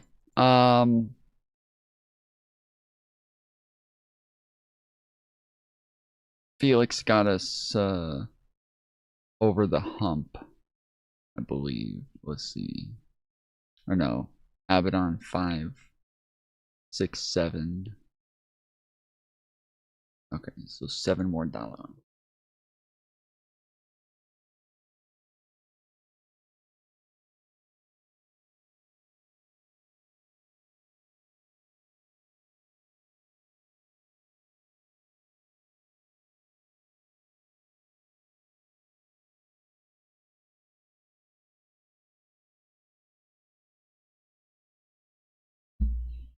I mean, there's no other way to describe these terms that the United States has agreed to in principle. Just to back up for a second, They have no Iran principles. has been laying out these kind of more maximalist conditions for an end to the war, a permanent one, for a while. And we'll get to those conditions in a second, but that's essentially the framework of this 2-week temporary ceasefire that Trump bent the knee to. Iran has said that it will open the strait during this period as long as they negotiate along those terms. But one of the terms included Lebanon, and Israel, to sabotage this, was just pummeling Lebanon last night. But Trump boxed himself in. He set a deadline for a surrender, or he said he would end Iranian civilization, which was interpreted as a threat to commit genocide and kill millions and millions of people in a country of over 90 million people. Just calling it Bridge and Power Plant Day. Remember Infrastructure Week for America? Right. Instead we're blowing up. We're spending money that could be building $5. bridges here to blow up bridges in Iran. That's what. Wait. Did I just hear? Oh, Jeffy with the $5 tip. Let's fucking go. Thank you, good sir. Thank you, good sir. You gotta save that money for that apartment. Bet you just put down a flat down payment. W. Jeffy's. What the American people want, baby. America first, baby. Thank you, Mr. Trump. And then that prompted calls for the 25th Amendment from people like Marjorie Taylor Greene on the outside. It's like Megyn Kelly kind of too. I mean, almost. Pretty disgusted at least. And 50 Democrats. Should be literally 100% of them. Gottheimer's like, well, I mainly want him to finish the job. Yeah, can you explain it a bit better to me, Mr. President? But Trump caved. Iran was strengthened, and the United States in that region, in the Persian Gulf, has kind of created this world order based on the fact that, like, hey, we're going to secure this. We're going to secure the strait. We will be the global enforcer of kind of energy trade.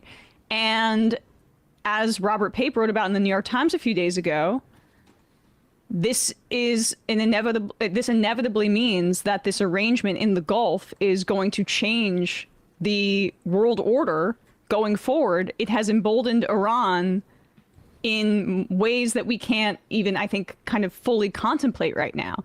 But this was Trump's Truth Social last night, where just hours after he, again, threatened to either to nuke, to commit genocide, an act of mass murder in Iran, he truthed.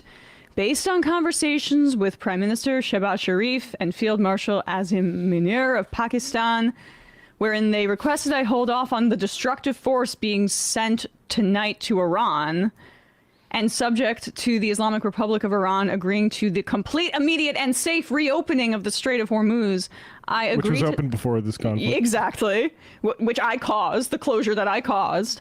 I agree to suspend the bombing and attack of Iran for a period of 2 weeks.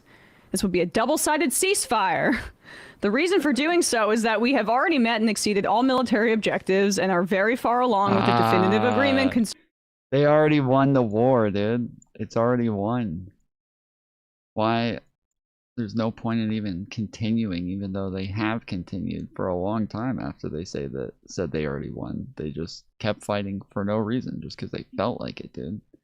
They just kept having aircraft go down and, you know, more. Oh my goodness, no fucking way. Oh my goodness, I cannot believe he just lived through that! What the fuck? How the fuck did I just die?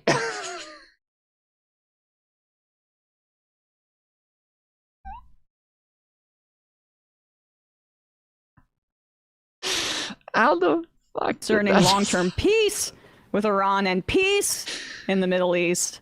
I need to We received a 10-point proposal from Iran and believe it is a workable basis on which to negotiate, which is fascinating because we should just, like, whatever, blah, blah, blah, pull up these terms. The Americans had a 15-point list of demands. That's not the basis of these negotiations. Number 1, stop saying death to America. Yes. Can you be nicer, please? These are the terms that apparently this is what they're discussing. The 10-point plan. 1, guarantee that Iran will not be attacked again. 2, permanent end to the war, not just a cease. See, you see that? I just went inside that Slither's body. Like my entire body was inside of their body. And I know you guys are getting turned on when I say this shit. You gotta chill. But yes, I am inside of them.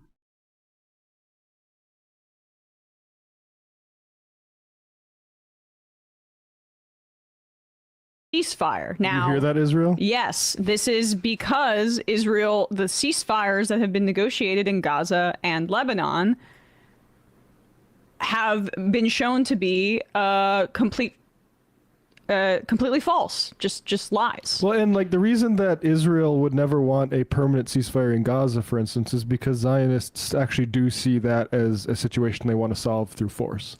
So promising never to reopen, and it's the exact same thing with this Iran stuff. There's not just Israel, but a huge part of our war hawk Pentagon type folks. They want war with Iran because otherwise, why are we really giving them so much money? Because there's that tweets like is like Iran's about to find out why America, or the Houthis are about to find out why Americans don't have universal health care. And the truth is we don't have universal health care, but we also don't have the power that they suggest we're getting when we give such an ungodly amount of money to this war machine every year. Yep. Critically on this, if we could just put this back up, number 3 here, the end to Israeli strikes in Lebanon, that's already been violated. It was violated immediately by Israel as an effort to sabotage this. So we're still, and Trump gave us an update on his thinking about this morning. Dude, number 1 on the board is flip Trump tards.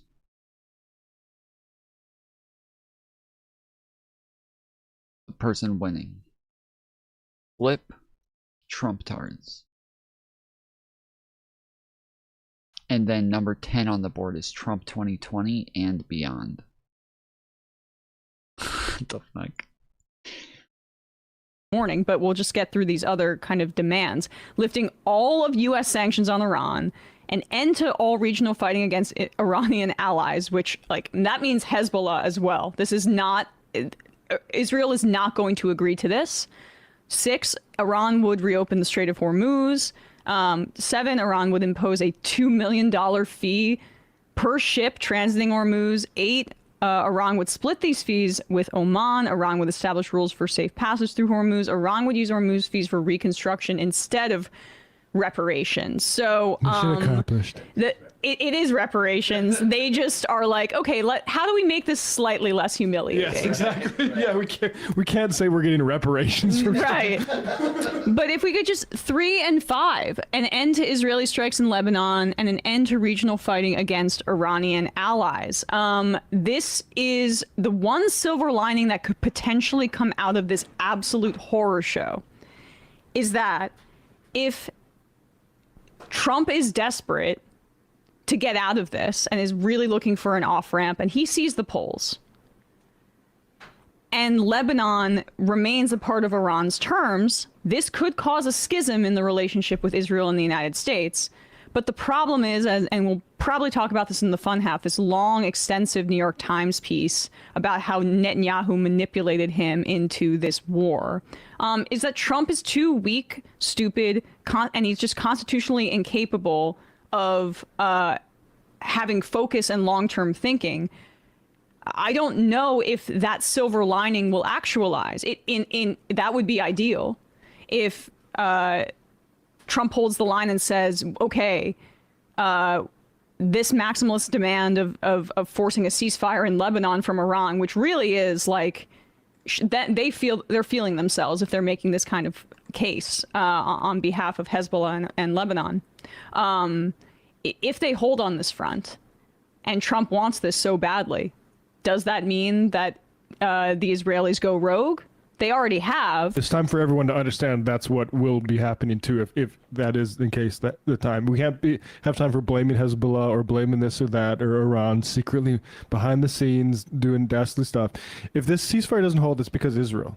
Yes, and Israel struck Lebanon 100 times in under 10 minutes, and they didn't give any warning, including when they bomb residential buildings, which they've typically been doing in their repeated violations of this ceasefire in Lebanon.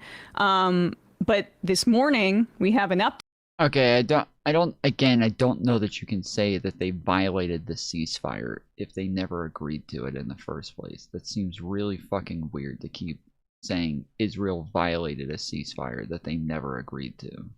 Like, that's just... You can't keep saying in violation of the ceasefire. That doesn't make sense. Update. If we could go to the tear sheet here Trump gave a quote to PBS that contradicts planks 3 and 5 of the terms he says he agreed to. The Elizabeth Landers of PBS asked Trump about Lebanon still being hit and if he'd seen that. Trump's response, yeah, they were not included in the deal. I asked why not and if they should have been. Trump, because of Hezbollah, they were not included in the deal. That'll get taken care of too. It's all right. I asked... I don't understand how, like, if she already knows this, if she already knows that they were said to not be included in the deal, and that this is a deal with the US and not with Israel, why does she keep saying shit like they're violating the ceasefire if they're not part of the ceasefire?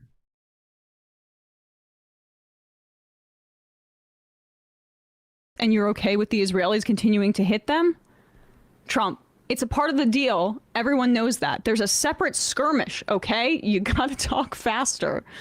I tried to ask if he regretted that Truth Social post about wiping out a civilization and noted that there was a huge pushback to that statement from Democrats. Then he hung up. You gotta talk faster. 2 times speed, please. I've got a 9 o'clock tee off. Yeah. And by that you mean sitting on the toilet and straining. Has anyone seen him golfing recently? I'm not sure. Like, that might be why he needs to feel anything by bombing people and killing a bunch of little girls. It's because he doesn't have his outlet, which is golf. Too sick, old, and disgusting. So that is completely contradicting what the terms he said he agreed to included. And just to finish this off here, he's probably not in the best mood because we know that this is his favorite show, Fox and Friends. It's a warm blanket for him. This is how they responded to the terms that were agreed to.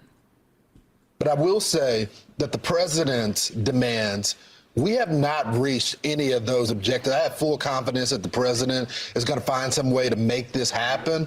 But he said that we want to dismantle all major nuclear facilities. That has not happened. The end of uranium enrichment on the soil, they're still enriching. The transfer of the enriched uranium stockpiles out of Iran, that hasn't happened. The acceptance of intrusive international inspections, they're still not willing to do that.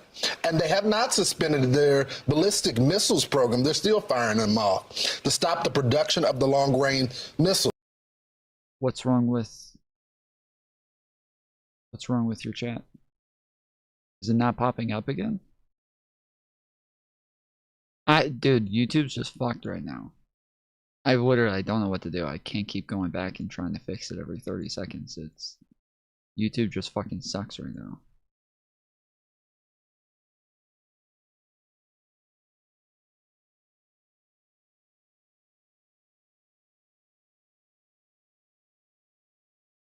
That's just a few of them on the president's proposal. The question is the president using this 2 weeks to give our soldiers a break, a rest, to see if we can get this ultimately done?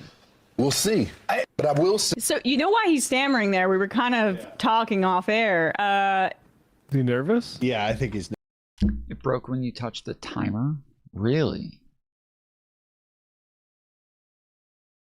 Weird.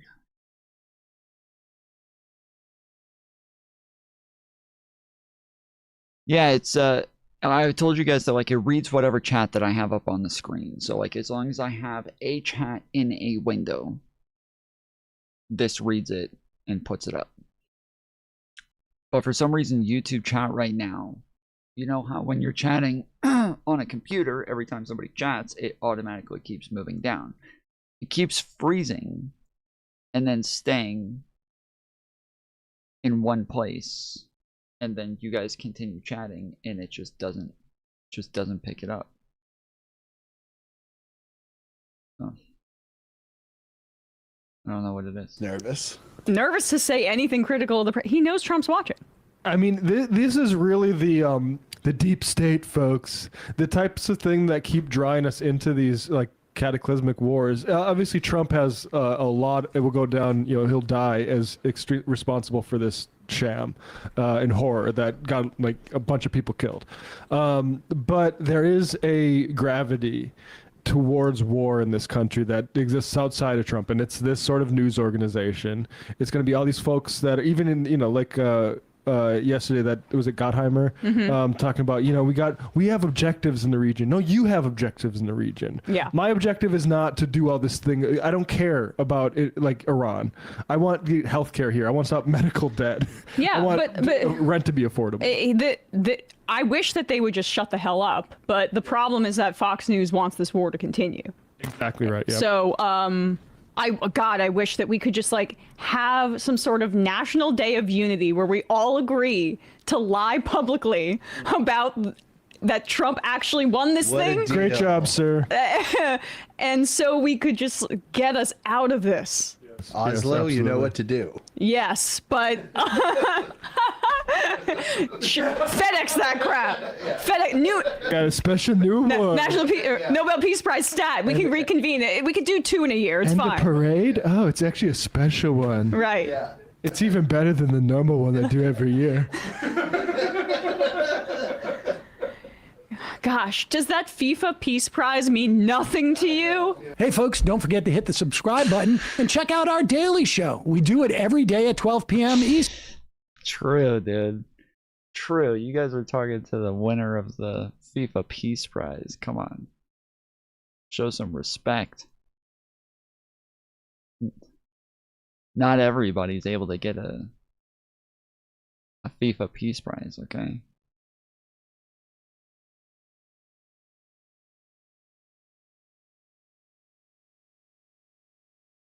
Eastern for about 2.5 hours. We even take phone calls. You should check that out. You should check it out. I'm busy checking out your mom. Boom. Roasted. You and your co-author Jonathan Swan have an excerpt from your new book, Regime Change Inside the Imperial Presidency of Donald Trump, in the New York Times today. It's fascinating. You describe in it a Situation Room meeting where Israeli Prime Minister Netanyahu gave a detailed pitch for going to war with Iran. Do you think the public fully grasps just how influential Netanyahu was in President Trump's decision to attack Iran? What have you learned? So our reporting, Anderson, for the book, and this is our first excerpt from it, the book comes out in June, but relates to how this particular lead-up period, and I think it's important to underscore, and again, we write about this today, Jonathan and I do, that the president and Bibi Netanyahu have actually been much more aligned in certain ways over a very long period of time than certainly a lot of the presidents. No way! You're telling me that it's not that just all of a sudden all the Zionists came in and started doing their witchcraft on his brain, and now all of a sudden he's pro-Israel, but instead they've just kind of always been pretty aligned? What? That's crazy. Okay, the other chat's broken now too. Alright, I think we got it back.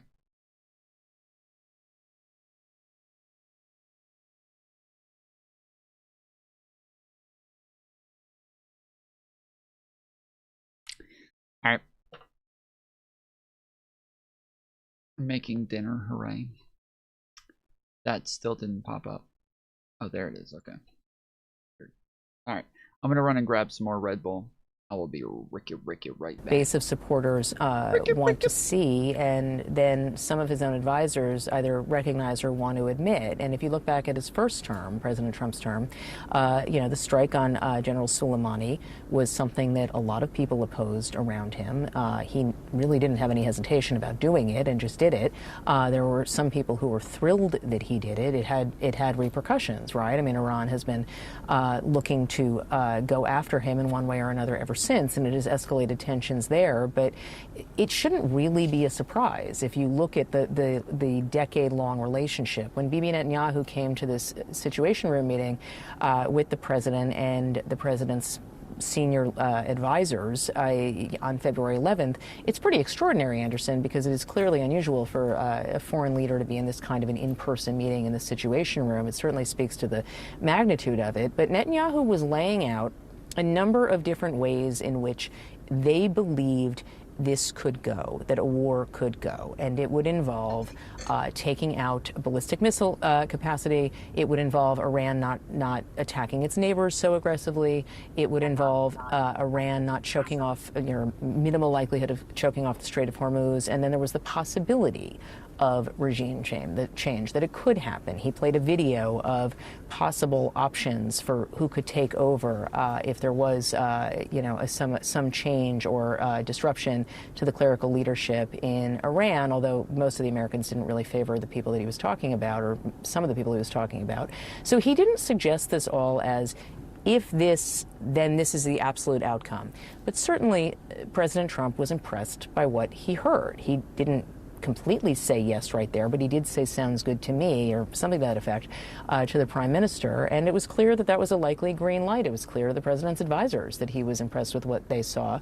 The next day, there was an overnight assessment that was done by U.S. intelligence officials, and there were aspects of what Netanyahu described that could be done, but the regime change scenarios were described by the CIA director as farcical and by the Secretary of State, Marco Rubio, as bullshit. And so that is where it becomes a conflation of a lot of different points.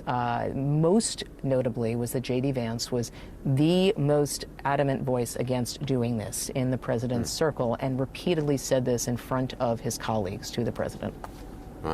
Fascinating. Maggie Hibbern, thanks very much. I want to start with some of the reporting that they have on the ambivalence that was in the room. Mr. Rubio, of course, the Secretary of State and National Security Advisor, indicated to colleagues that he was much more ambivalent. Ms. Wiles, Susie Wiles, Chief of Staff, had concerns about what a new conflict overseas could entail, but she did not tend to weigh in hard on military matters in large meetings. General Kane, the Joint Chiefs Chair, was not a political loyalist, and he had serious concerns about a war with Iran, but he was very cautious in the way he presented his views to the president.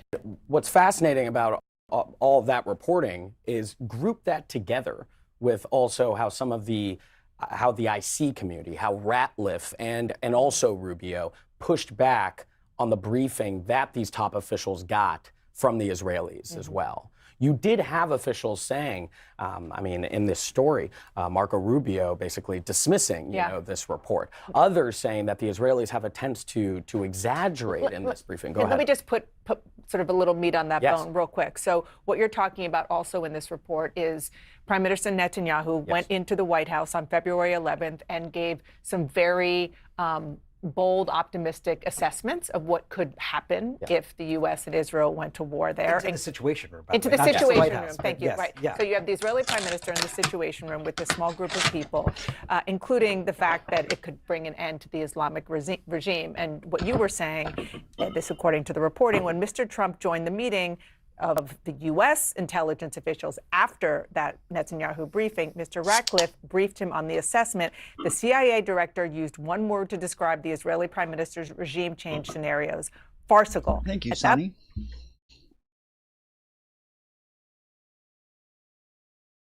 I don't hear that very often, so it's nice. It's nice when people do say it. Point Mr. Rubio cut in other words, it's bullshit. I think that is really important to highlight, right? Especially if we're going to talk about their room temperature. No, I just went and got it out of the fridge. I do normally drink Red Bull at room temperature, And the reason is because it's gross. It makes it to where I don't drink as much Red Bull. Really slows down my intake of it. Whereas when it's cold, I fucking crave it. I'm like a chain smoker. And so yeah, most of the time I do keep it at room temp, but today I decided to go put it in the fridge for a while, so. The ambivalence that people had to express a dissenting view, you know, to the president, because you did have doubts there. But those doubts weren't forcefully argued to the president, right? And we've talked often, you know, going back to last year, about how loyalty is such a measure of success in this administration. And I've often had a reporting target of how does that translate in these meetings where you would expect a back and forth and a counter argument to be presented, and then another argument to be presented? Or is it that some of the most powerful, influential people in government are really just focused on, at times, telling the president what he does rather than what he does not want to hear, right? And this reporting was so important because on something as pivotal as whether or not to go to war, it really seemed like the only person who presented that counter argument was the vice president, was J.D. Vance. And Shelby, let me read you part of that reporting. In front of his colleagues, Mr. Vance warned Mr. Trump that a war against Iran could cause regional chaos and untold numbers of casualties. It could also break apart Mr. Trump's political coalition and would be seen as a betrayal by many voters who had bought in. Again, I think Trump is trying to break up his coalition. I think Trump actually wants to break up his coalition. I think that he does not want J.D. Vance to be his successor. I think that he does not want anybody to be his successor. He doesn't want a successor, and he's going to make sure that nobody can succeed him as MAGA. I think he wants to be the only one who could do it, and he wants to go back to GOP Republicans. He wants the Republican Party to go back to GOP Republicans when he's gone. He wants to be the only one who could do this and sail off into the sunset. Into the promise of new wars. Yeah, the vice president seems to have been. Wouldn't he want his sons to be his successors? I mean, I've never heard any of the sons, nor Trump, or I've never heard any of them talk about this sort of thing. And I don't think his sons are in the spotlight enough to where that even seems plausible. There was a period in Trump's first term where his daughter Ivanka was in the spotlight enough to where it seemed as though that was a possibility, that she was going to be the one to succeed Donald Trump, and that she was going to, you know, be the heir to the throne. But that doesn't seem to be the case anymore. And I actually enjoyed Ivanka, like, being part of his cabinet in the first term, because it seemed like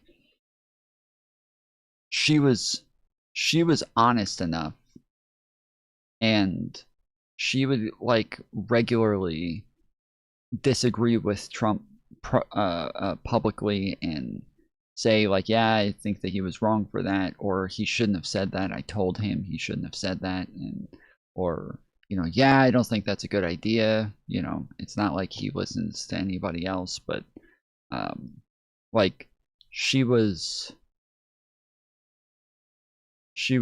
I think, like, beneficial to have there in the first term. But again, because she's not a yes man, she's definitely not around this term. But yeah, she's not in the spotlight as much anymore, and neither are any of his sons, and so I don't see any of them. I don't see any of them being the ones to pick up the mantle when he's done at all. been the most forceful one in the room and sort of laying out more clearly what everybody else was trying to quietly express to the president. And so, you know, I do think that there was clearly some effort to say, hey, hold on, what about? Do you think Ivanka is much more left-leaning? Yeah. Yeah, I think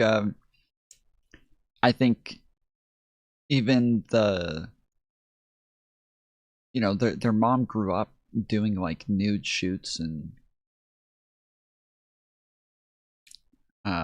you know, just being a party model, and so did Trump, and they had like a very liberal upbringing in New York City where, yeah, they were raised around rich people. Like, of course they're gonna all have very liberal ideals, but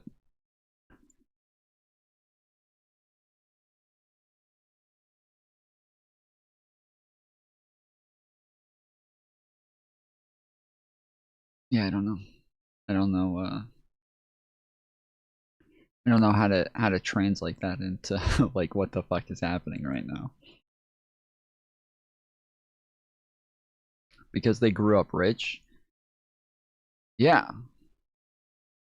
Yeah, I think like that as one piece of evidence, yes. I don't think growing up rich is necessarily means like you're 100% of the time gonna be liberal, but I think the majority of the time, yeah. You're around people with education. You're around educated people who went to college and got degrees and actually understand things, and so you have a much higher chance of being assimilated into a liberal culture than you do if you grow up in the fucking boonies with a bunch of toothless rednecks who have no fucking idea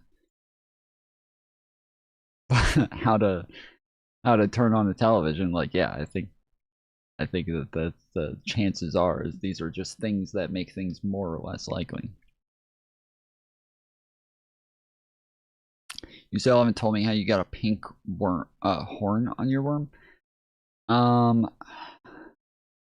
I wasn't careful, and I didn't wear a condom one time, and I went to the doctor, and they gave me some medicine, and it went away over time, but itched really badly for a while. It wasn't too big of a deal. I don't remember mentioning that on stream, but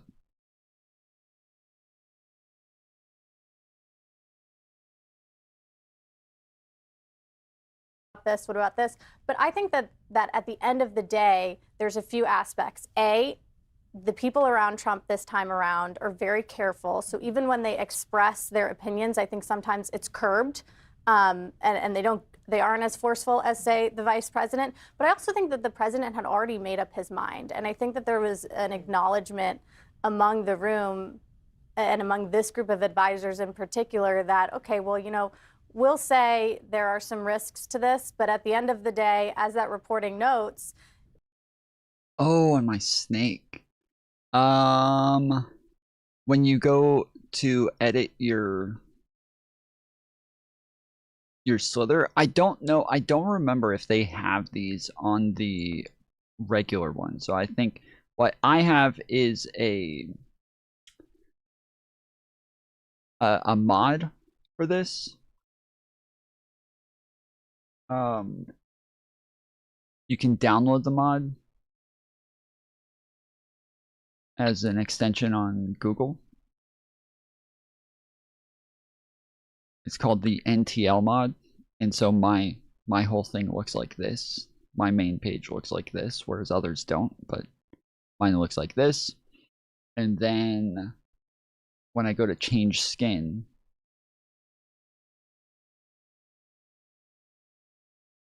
I'm able to go to select tag, and oh wait, maybe it's not tag.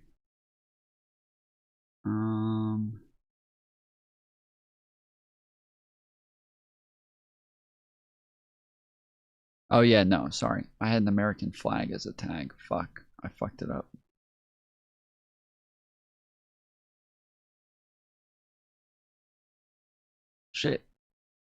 Where'd it go? There it is. Okay. There's the tag and then cosmetic. That's it. The cosmetics are right here. And yeah, I just put the pink horn on it, but now that I don't have everything is like pink and blue. I don't have it as the Foolery show colors. I'm wondering if I want to take the horn off now. Is that a mustache? No, those are eyebrows. I really liked this, but I died so much with that because, again, for the same reason, the nose is not inside of the box, and I kept thinking my nose was in front of them, so I would just keep running in and dying.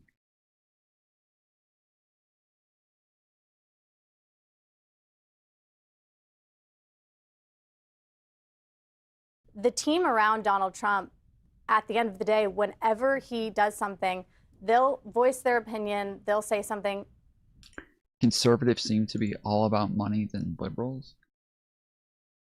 Liberals are much more wealthy than conservatives. What are you talking about? Liberals are much more wealthy. Again, like the least educated people in America are Republicans. The most educated people in America are liberals. If you have a college degree, you are like 70% more likely to be a liberal than if you don't have a college degree. Yeah, I don't.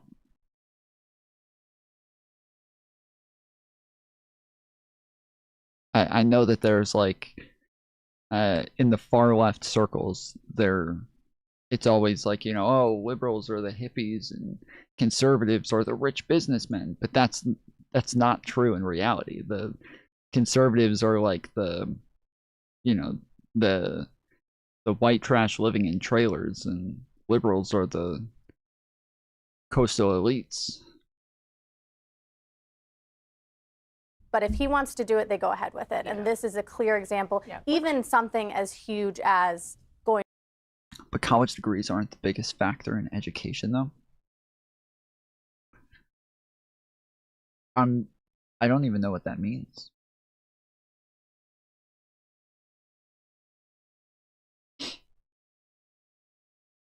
I literally don't even know what that means.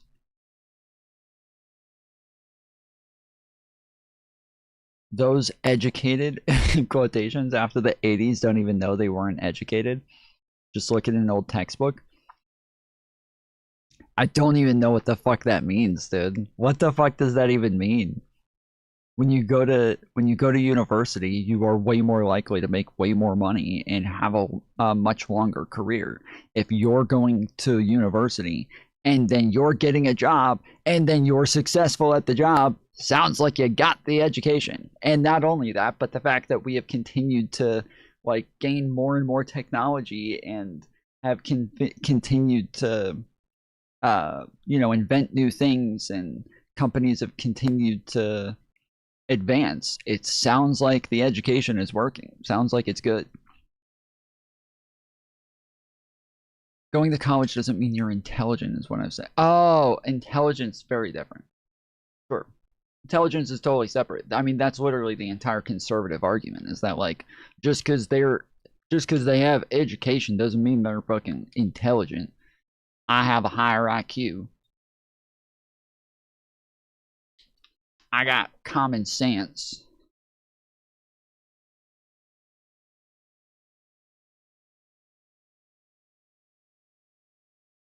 Old textbooks show what educated had to know and learn.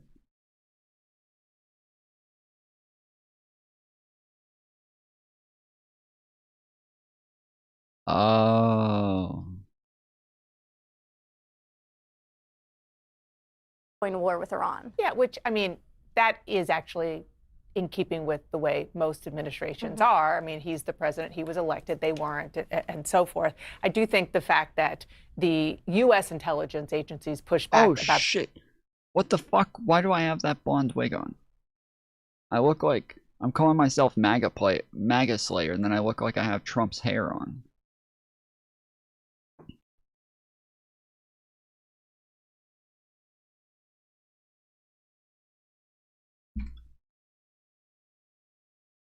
The other day for about 20 minutes, I was pretending to be a conservative and just like, I was mocking them. I was mocking them for about 20 minutes and watching somebody just like pretending to agree with them and going off about like the fucking woke liberals are fucking everything up with their fucking transes, trying to trans all our kids. And dude, I cannot tell you how many fucking people subscribed to me during that period. Like, the short bus chat flooded with conservatives. I think I ended up with like 90 concurrent viewers during that period. Like, we've joked about the fact that I could like easily grift as a conservative and just gain tons of followers off of it. And you can see that almost every single time I just sarcastically sit and mock conservatives by like bringing up their stupid views. They'll all of a sudden these people just flood in. And the notion of any idea of regime change from this maybe speaks to why the U.S. goal at the beginning and still now wasn't Short bus chat. Yeah, because it's the vertical feed goes into the shorts feed, YouTube Shorts. And so when it because it's the shorts feed, we used to call it the shorts chat, and then eventually we just started calling it short bus chat.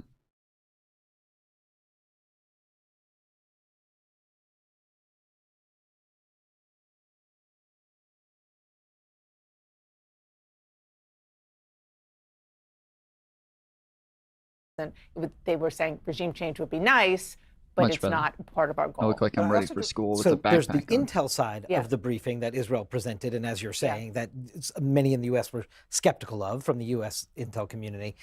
But I think it also exposes this reporting, the political divide that exists, because both so much criticism on the right and the left, and I don't mean just what J.D. Vance said about you promised no new wars, but it's about Israel leading the U.S. into this. That is the core of the critique on the right and the left of Trump's foreign policy in this moment in time. And I think that this, you know, having Netanyahu in the Situation Room, like the tightness around this, to me, exposes the heart of that concern. And real quick, one of the right wing's most ardent opponents of the state of Israel is Tucker Carlson. And in this reporting, it says that Tucker went to speak to the president about this. Mr. Trump, who had known Mr. Carlson for years, tried to reassure him, they talked on the phone. I know you're worried about it, but it's going to be okay, the president said. Mr. Carlson asked how he knew, because it always is. And I think that's another dynamic here that we can't push aside, which is that the president feels so emboldened, or at least felt so emboldened by, in this first term, getting out Soleimani, by the operation in Venezuela, both of which were so different from what he embarked on with Iran. But that was a part of his thinking as he went into this operation 6 weeks ago.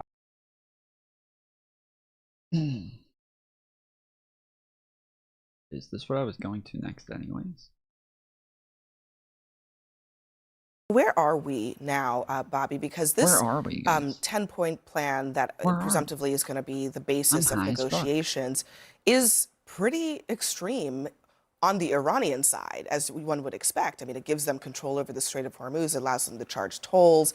It calls for reparations, effectively. It asks for a lot of different things. So where do we stand right now? Well, only yesterday, the White House was briefing reporters and saying that the 10 points that Iran had put forward were unacceptable, that they were maximalist. That was the term that was used. I think Axios was reporting that, and that it would not be considered. Today, Trump is saying that it's the basis of a conversation. Now, it's not unusual for two sides in a negotiation to start from maximalist positions and then find their way to something that both sides can agree on. But we don't yet have anywhere near enough information. We've heard that there's a 10-point plan. The White House has not released this 10-point plan. The Iranians have not released the 10-point plan. An Iranian news agency, which is usually the mouthpiece of the government, has released only the sketchiest idea of a 10-point plan, and that includes the points that you make, that they get to decide who goes through Hormuz. The United States has to leave. All American military personnel have to leave from the region. That they get to decide on their nuclear uranium enrichment program. These are things that surely, after all of what we've seen take place, after everything that the president has said over the last month and a half, none of these things should be acceptable at face value to the Trump administration. But now the president says, at this late hour, that it's a basis of a conversation. Yeah, and I mean, and all the things that you're saying were true yesterday, yep, throughout the entire day yesterday. So why move the goalpost tonight, just hours before his deadline? Because his dumbass set a deadline. That's why. Because he fucking set a deadline, and now he regrets it, and now he's like, oh shit. I keep trying to scare these motherfuckers into doing shit, and I keep forgetting that they all would love to be a bunch of fucking martyrs and die to a nuke, so kind of playing this horribly. Well, I agree with some of what was said there. We don't really know what's in the 10 points. We haven't seen it. We also don't know what conversations have been had with a lot of other countries. There's a lot of reporting tonight that maybe China was involved, that maybe other countries got engaged here in mediating this. So there's obviously a lot of players in the room having conversations that we're simply not privy to. So I think we're all probably going to be watching over the next 2 weeks to see how the negotiations turn out. What I'm most interested in is what happens to the nuclear program of Iran. To me, that was the biggest piece of why we were doing this. The president drew a red line. They will never get a nuclear weapon. That's why we were doing this, along with taking away their ability to export terror, the missile program, the aggressive Navy. But to me, that's the number one piece. When are we going to see the negotiating points around the development of nuclear weapons? And we'll find that out, I guess, in the coming days. No mention of that. Trump, by the way, and we shouldn't gloss over this, he started the morning with the threat of ending Iran's civilization and ended the day without any clarity on any of the things that Scott just pointed out, and especially the thing that presumptively we went into this war to get control over, which is the nuclear program. Presumptively. Pretty insane jump, right? Big part of that, presumptively. We still have no fucking idea why we actually went into the war, but presumptively, that's why we were there. Destroying civilization to seemingly using their 10-point maximalist plan as a baseline, right? And those are the kind of, just to your point, I really want to understand exactly what's been agreed to behind the scenes here. And if tolling is what's been agreed to, allowing Iran to actually charge a toll for ships to pass through, that would be actually a step backward for our country and for global passage of 20% of the world's oil and gas. That's a huge problem. And you add to that, and I'd like to really understand where we are on the uranium side, and I think the nuclear piece is very, very important. Where are we on the terror program, what's been agreed to there, and of course, what's happened on the ballistic side, and kind of what progress have we made, and I think that's a very important thing to understand.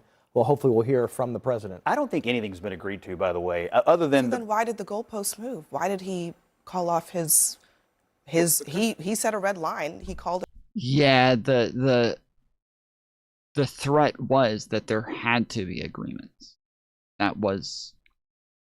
There had to be agreements in order for him to not nuke them. So why didn't he nuke them? What the fuck? That was the whole point. That's the whole point in the fucking threat. It off and nothing has been agreed to? Well, they've agreed to negotiate, and the one thing that he specifically mentioned was that Iran said they were going to open the strait, and this whole negotiation, this whole ceasefire is based on their willingness to do that. But they have a baseline for negotiations, so I guess there's going to be a 2-week period here where we find out if we can have a diplomatic solution. I think the agreement is to open it and then talk about the rest of it. Well, the strait was not even an issue at the start of this war. The strait was open, and now that becomes... The closing of the strait was a result of this war, and now... Yes, this is so fucking weird that people are acting like the strait being opened means that Trump fucking won. What do you mean? They only closed the strait because of the war. The idea would be that if the war is over, then they close the fucking... that the strait gets opened again. Like, I think that's what most people have been assuming the whole time, is that as soon as the war is over, they'll open the strait again. If the United States stops bombing, they will open the strait. And then now, here they are, just say, oh, the strait's open. Well, we won. What? What the fuck? How does that make sense? That becomes the key to renegotiating with the Iranians. How did that become the key issue? That was never the key issue before the war began. We've now showed the Iranians, and they in turn have showed the rest of the world, that they have the ability to put their hands on the neck of the global economy. And once that has been seen, it can't be unseen. Once that, insert your cliche here. You don't think they realized they had never done it in all these years? You knew it was sitting there? And it's a big difference between knowing it and demonstrating it now. Everybody in the world knows it. Trillions of dollars of the global economy depend on it. It's not enough to say that it was always going to be this way. It was not going to be this way on the 27th of last month. It's become this way because of this war. But to me, this is still secondary. And just to be clear, this 2-week period in which there will be presumptively a stop to the bombing, Iran says that their military is going to control the Strait of Hormuz. So they are still going to use, to your point, the threat of force to allow whoever they want to come through that passage. When was the last time we discussed the Iranians using military force to patrol the Strait of Hormuz? That was not on the table, to your point, before Donald Trump decided to do this. And of course, reporting is coming out about all of the myriad of reasons why he shouldn't have done this and how he was warned not to do this. And then there were those who, this is what happens when you don't have people who are experts, who are adults in the room making these decisions, unfortunately. This is what happens. They didn't anticipate this part. They went, wait a minute. The Strait of Hormuz controls all of this. Israel wanted regime change. The United States passed on that. Trump says they've already achieved regime change.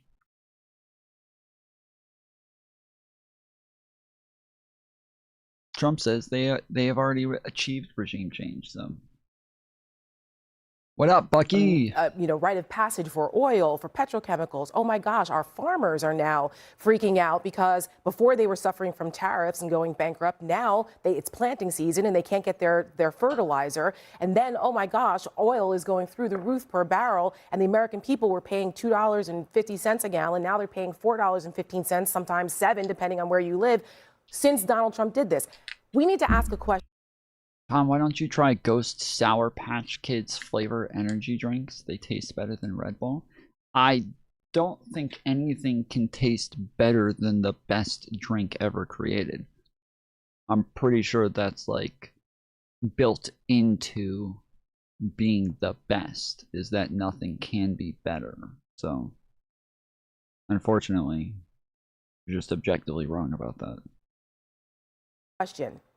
How is this making America great again? If it was all about the nuclear program, which I agree with you, Scott, on, that was something that was very important. We haven't heard anything about that. If it was all about the ballistic missile program, we haven't heard anything about that in weeks. If this has all been about the Strait of Hormuz because Donald Trump has created chaos and instability and upset our allies and almost broke up NATO over all of this, and you... I like creaming soda? Ew. I would never cream soda. I'm a pretty big fan of Dr. Pepper, but I've never creamed a soda. But I creamed your mom last night. Boom! Roasted. You can't undo the damage that he's already done. We cannot just gloss over the fact that the President of the United States threatened genocide against a civilization because he threw a temper tantrum this morning because he wasn't getting his own way. There should be consequences for that kind of flippant language. That's not something we should just gloss over. We'll get to that in the next block. Really forget what Scott's point was, though, here. And I agree with you. When we're talking about messaging, you cannot possibly argue right now it has changed from day to day to day to day. But let's just one time in our history, in our recent history, let's look at the long game for once. This is a country right now, one of the most evil nation states that has been on the planet. It has been severely degraded with respect to its nuclear capability. It has been severely degraded with respect to its missile capability. Its army has been severely degraded. When they talk about trying to keep the Strait of Hormuz, that we're going to keep it closed with their military, what Navy? There is no Iranian They're Navy not keeping anymore. it closed with their Navy. That's I not don't what they're but let's using. for once look at the long game here. We have made but Chris, that region. We've made this But hold on, place Chris. a safer The thing place. that counters Yes. Ask our Gulf But Chris, allies the if thing it's that safer. counters Yes, we your have. point is that the Strait of Hormuz right now, as we speak, is closed. It is. So if you're saying that all the things that we have done, they have no power to close the strait, then why is it closed? We are talking about a very temporary situation right now. To think that this is going to continue forever. I'm sorry, you can't say they're not capable of closing the strait because they don't have a navy, and then when they say, but it's closed, you be like, you just took, oh, but this is temporary. No, how is it temporary if you're saying they literally do not have the capability of closing it? They literally do not have the means of closing the strait. And then we turn around and say, yeah, but it's closed. You can't just pivot to like, well, hold on, this is just temporary. Like, you would think, according to your idea, it not only is it temporary, but it's not even possible. It's literally not even possible for the strait to be closed right now. They don't have a navy. They're not capable of maintaining the strait. They can't do it. Really, Abby? I mean, honestly, we have the strongest military in the entire world. But let's we can actually take that Strait of Hormuz. let's actually wait a minute. That wasn't the original. I agree. The original I vision. agree. But I'm trying to look at the long game. 5 here. weeks if we're into looking this, at the long game, Chris, you have to understand. Hold on. This is being argued. It's heads I win, tails you lose. That's how this is argued. How about you? Hold on a second. Hold on a second. How about you guys actually deal with reality? Five weeks into this. Hold on. No. Let me just ask you a quick question. 5 weeks into this war, Iran's military has been decimated. Nobody disagrees with that. True. Okay, its navy decimated, all of that. 5 weeks into this war. Decimated. First question: why is the Strait of Hormuz closed? It's closed because they're choosing to harass people going through. Okay. With what navy? I thought they. Okay. It's not the navy. It's from the land. All right. It's closed. closed. It's closed. You agree, and that Iran is keeping it closed. And apparently why it's opening pending this the United ceasefire. States has threatened to use force to reopen it. We have not. Why have we not done it? Well, the president asked international coalition to come in and deal with this, and 40 countries met about it last week at the direction of Great Britain. He's also said we don't need them. He said we could do it ourselves. Why haven't we done it? He also asked an international coalition to show up and deal with it. You're not answering my question. Why haven't we done it? Because he wants other I don't understand this. You guys see my tail? See how it opens up and then closes, and then opens up and closes? I don't understand what the fuck that is. Like, is it getting cold in there and then getting warmer or something? Why does it shrink up like that? See at the end here? It's shrinking up. And then it's still shrinking. What the fuck? So still shrinking. I think it does that when I wrap up in circles. And then if I stretch out, it starts, yeah, when I stretch out, it starts to grow again. Okay. Thanks, guys. I think we figured it out. Okay, there we go. All right, so it's long again.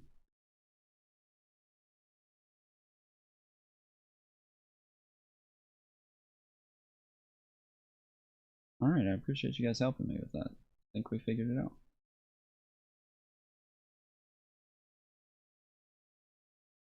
countries to take some responsibility for it. Literally 48 hours So, ago, he said he didn't care about the streets. Long-term, short-term, however you look at it, Iran has successfully, from a point of profound weakness, been able to keep the Strait of Hormuz closed. Oh, let's and the fucking go. reason that we are in this moment where the president is negotiating on their 10-point plan is because it is so important to him that that strait sick, be reopened. dude. And that was fucking sick, dude. That was a fucking triple sneckin' leckin'. I just pulled off a triple sneck-a-leckin'.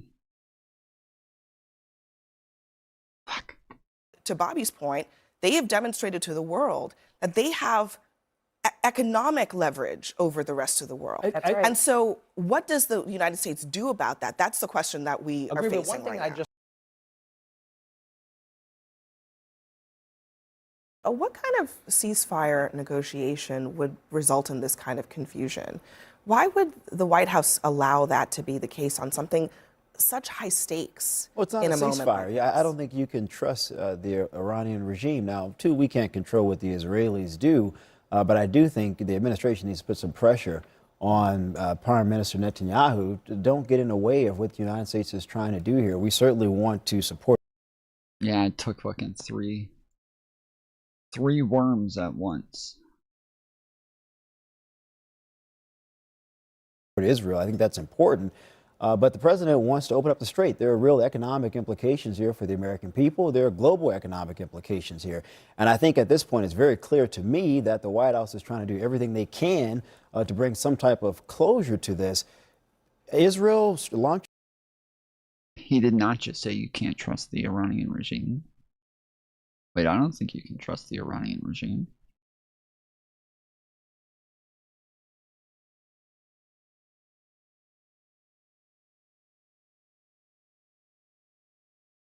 After Trump's incest lying. Yep. Trump lying about incest is kind of the thing for me that makes it to where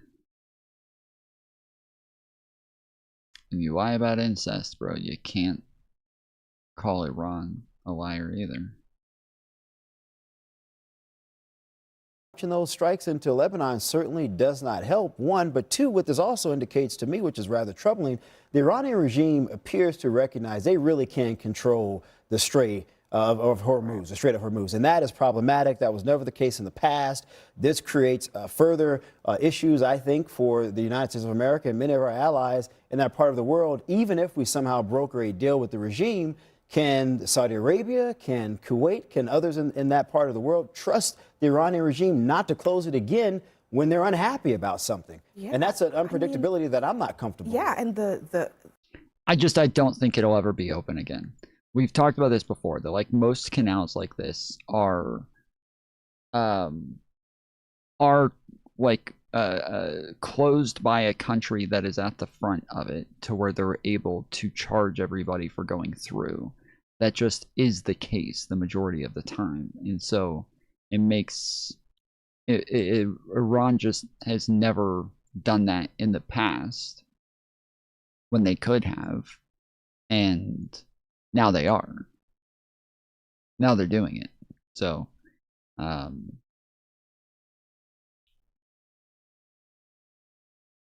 I would assume now that they've like created the infrastructure for this, they're gonna keep doing it. They're not gonna back off. The military doesn't respect Trump. I would love it if that was the case, but it doesn't seem to be the case, at least not largely so, or systemically in any way. And so I think unfortunately, it does seem as though these dumb fucks are in favor of Donald Trump and that they do seem to like him. They want to toll it. It's not just that it's closed. It's bad enough that it's closed, but they want to charge people money to go through the strait. And President Trump, rather than saying that's completely unacceptable, we need to go back to the pre-war status quo, he says to John Carl, we're thinking of doing it as a joint venture. He's talking about tolling the strait. It's a way of securing it, also securing it from lots of other people. It's a beautiful thing. A joint venture with the IRGC? No. You know, this is just like when Donald Trump said that he was going to maybe put Trump Tower on the Gaza Strip. Like, that was a way to motivate. He did also say that, by the way, about Iran today as well. That was his way to motivating the Arab states to get busy about a Gaza ceasefire plan. Hey, you guys are just taking the bait. You guys are just taking the bait. That's all it is. And that they could enforce. This is his way of getting the United Kingdom. You know, Keir Starmer, the Prime Minister of the United Kingdom, is headed to the Gulf region. He is eager to help arrange a plan to keep the strait open once this is over. This is Donald Trump's way of kicking Keir Starmer and EU in the pants and making sure they Wait, do that. what is his way of doing that? I'm not sure I understand. What's the strategy? His offhanded saying the United States will be in a joint venture for Iran and told it's so preposterous that this is just another way to like throw it is preposterous. I want to go back to where we were just a second ago with Lebanon and Hezbollah in Lebanon. You have Iran now basically taking full ownership of Hezbollah, basically saying these are our troops, this is our projected force. That is a big change, and it tells you once again why we had to go to war with Iran.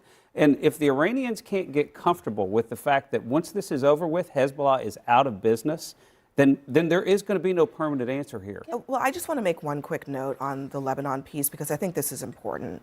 Israel is fighting Hezbollah, that's what they say, but we have to acknowledge hundreds of civilians are being killed.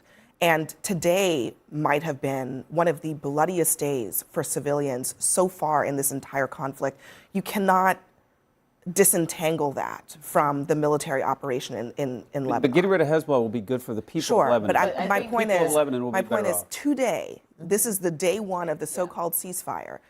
Probably the deadliest day for civilians not in from Lebanon. the United States. This is Not from exactly. another Right. conflict. Absolutely. But I think there's a couple here we points. are. So the first is the clip in from Hegseth is saying all the mandates were met. We don't know what they are. We never knew what we were trying to get from this from the beginning. Now, I am very clear Iran is our enemy, which is why it is ludicrous for the president to say we're going to tax it together. You can't make a business venture with your enemy. Or if you do, it's bad business, first of all. And they won't, right. And so I think the problem is when we started this conflict, sure, everyday Americans, including myself, are not going to know the intimate war plans, or at least we shouldn't when you don't accidentally send them over Signal. We should not know the war plans of put this. that in, huh? I did. I keep my receipts, but you shouldn't know the war She's plan. do it again, too. He'll deserve it. It's a fact. He'll deserve it. Okay, He'll right. deserve it, yeah. But you should know the war plans of a country, right? But you should know what your desired outcome is. And we never got that from the administration. And if we're just honest, we still don't have that clearly. It continues to move, and that is what feels destabilizing. I think if the president would have come out and said, Iran is our enemy, I want to accomplish boom, boom, boom, whatever those things are, some people would be concerned, some people weren't. But the target seems like it keeps moving. Now, you're right. And you said it wasn't the most deadly day for Americans. But the question that I think people are starting to question is like, what is the value of a life right now in this conflict? And Hezbollah is— Wow, coming from a pro-choice person. Give me a break. You don't get to talk about what the value of a life is. Oh my goodness. Is an enemy as well, but the Lebanese people deserve to live with dignity and free. And I'm not saying that Hezbollah is allowing that, but we don't want to stoop to Hezbollah's level. We don't want to be at the level of the Ayatollah. And so when we do not have parameters that we follow and not become a war criminal, it becomes a very slippery slope. And then you start to wonder, like you're saying, it's so the United or the EU comes to the table. But do they want to come to the table with somebody who doesn't value a life, whether or not and it's an American life or not? And I think that is the murky part of this I would whole just say quickly. I would just say quickly that is a very valid point, and that's a bit of part of the conundrum with Israel. We can't necessarily control what the Israelis decide to do in this conflict. I think the president is trying to find an out here.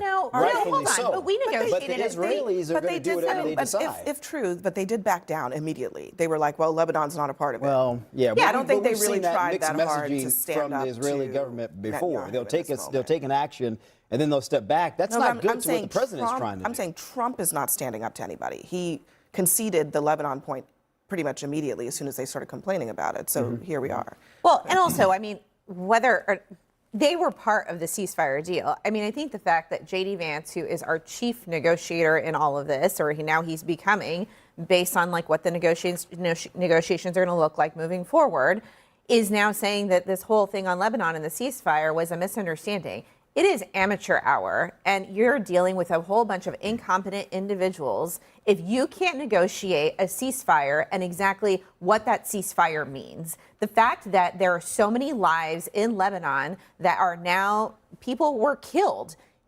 Don't you think if you were part of the U.S. government, you would be able to have a clear deal, but instead this has only led to chaos. And the victory that Donald Trump and J.D. Vance and Pete Hegseth said yesterday and today that this whole ceasefire was a deal. There's nothing about this deal, this ceasefire, that is actually a victory. At the end of the day, there are people who died, and the Strait of Hormuz is still closed. I think where we are is that all the sides do not agree on what they agreed to. Here is Iran Parliament Speaker Ghalibaf saying in a tweet that one of the violations that they're claiming is that the United States has denied Iran's right to enrichment, which was included in the 6th clause of the framework. Are we on Earth and Mars? Like, we're not even on the same planet. Iran is not the equal and equal partner in these negotiations. They don't have any leverage. We're going to end this with the United States of America having secured the Strait of Hormuz for the free. Bro, talk about fucking delusional, bro. Holy shit. Talk about fucking delusional. Holy shit. Iran has no leverage, bro. Donald Trump is threatening to nuke them if they don't open the fucking strait right now. And yeah, they don't even have any leverage, dude. Flow of commerce. Iran's going to have given up its nuclear program, and it's going to agree to not fund its proxies. That's how this ends. I think that's a dramatic dream. They have just a dramatic dream that is not happening. And they do have leverage. The Strait of Hormuz is closed. What we ultimately have is easy pass for the Strait of Hormuz. Yeah. Was that the biggest win that we got from this war, is we now have easy pass in the Strait of Hormuz? When you look at insurers who are shipping, on the shipments, on the cargo shipments, they're not backing down on their pricing, and that's what the markets are watching. 5 to 10%. But when you look at them, they are it's a recalibration of risk in the market right now. Yeah. It's not we believe this is peace. It's how do we recalibrate this moment, and the markets don't buy it. Even though we're seeing relief today, I don't think because it's unpredictability. But I think it's a recalibration. The markets are waiting to burst. Can I be honest? What I worry can I be honest? What I worry what happened is that we're at like week 6, 7 now of this war. What if in like 4 more weeks, 6 more weeks, we actually get back to basically the same place we were when we started, and we just and the strait is open. And I get it. I understand. Their Navy, it has been, but there are still humans that can rebuild ships and rebuild, and they're not going to just succumb to. And so I guess I worry is like, have we done any of this for like an actual win for the American people? Like a tangible win. A tangible win. And I don't know what that is. And I'm not asking it as a political question. No, I think it's a fair point. From my perspective, I think we have got to stop their ability to enrich uranium. That, to me, should be a non-starter. Now, what does that look like, the facilitation of ceasing that? I'm not exactly sure. I am worried that the regime will now feel more emboldened because maybe they'll realize if we get a new... Did we just watch this, or is he just repeating what he said a little bit ago? Am I crazy? Did we not just hear him say this exact thing?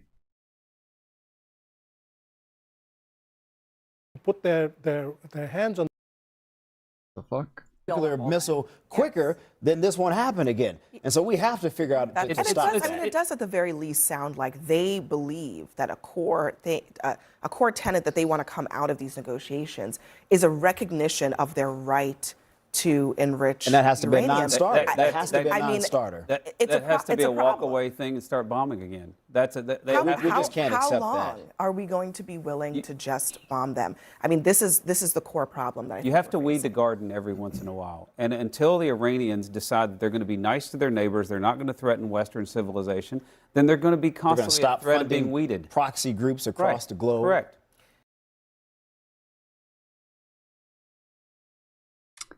Fucking nut, dude. Iran just does not have any leverage here. They just don't hold any cards. I'm sorry, but like Donald Trump has taken away all leverage. He has lost all leverage by accepting a ceasefire right now in the way that he did. He has lost all leverage in this scenario. There is the only option from here is that either they like ramp right back up to just like bombing away like they were doing in the very beginning, or they just take a massive L. I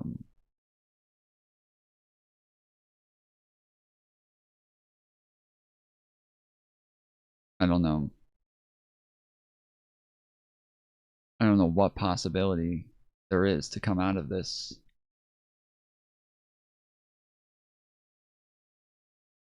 I don't know what possibility there is coming out of this looking better than we did, than we do right now. I think that Donald Trump just kind of has to take an L and walk away. Tom always seems so enthusiastic. Yeah, I'm really I'm always pretty excited about war and the decay of our country and watching everything crumble, and it's a really exciting thing for me, and I'm always super enthusiastic about it. Iran is always going to be able to profit from the Strait even more than they could have before. Well, the point is that they didn't really before, and now they will.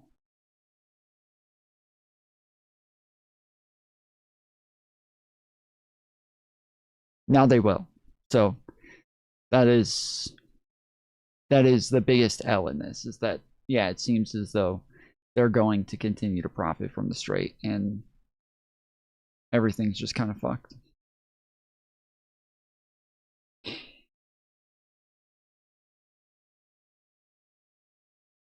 This was an insanely fucking stupid move from the Trump administration, and this all comes down to, as I've said 1,000 times before, and I will keep saying it, it comes down to the fact that the Trump administration pulled us out of the JCPOA in the first term.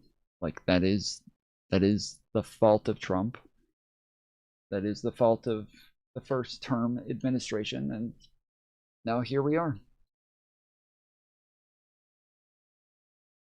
How Trump Took the U.S. to War with Iran. This article is by Jonathan Swan and Maggie Haberman and read by an automated voice. The black SUV carrying Prime Minister Benjamin Netanyahu arrived at the White House just before 11 a.m. on February 11th. The Israeli leader, who had been pressing for months for the United States to agree to a major assault on Iran, was whisked inside with little ceremony, out of view of reporters, primed for one of the most high-stakes moments in his long career. U.S. and Israeli officials gathered first in the cabinet room adjacent to the Oval Office. Then Mr. Netanyahu headed downstairs for the main event, a highly classified presentation on Iran for President Trump and his team in the White House situation. San just replied to Wick. Yeah, I heard. Breaking news.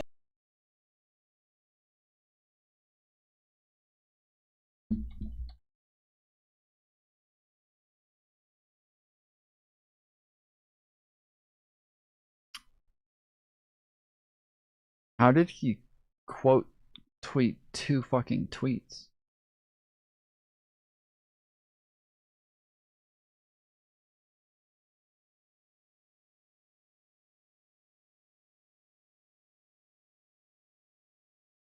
How the fuck did this happen?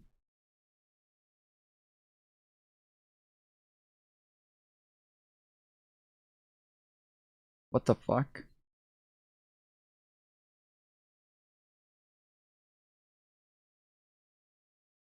I think this is just about chasing clicks. I think he knows that by making this kind of video, there's a decent chance that Hassan's going to pull it up on his stream. Like, I think that's probably what he was thinking about. Remember, Hassan, he's got the carrot and he's got the stick. And these creators that are in It's a screenshot? Oh, is it? Oh, okay, it is. People at CNN should, Hassan said, people at CNN should really take a cold, hard look at what forces they are aligning with.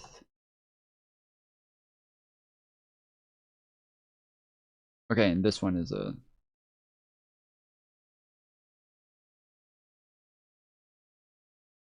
Trump watched us learn it.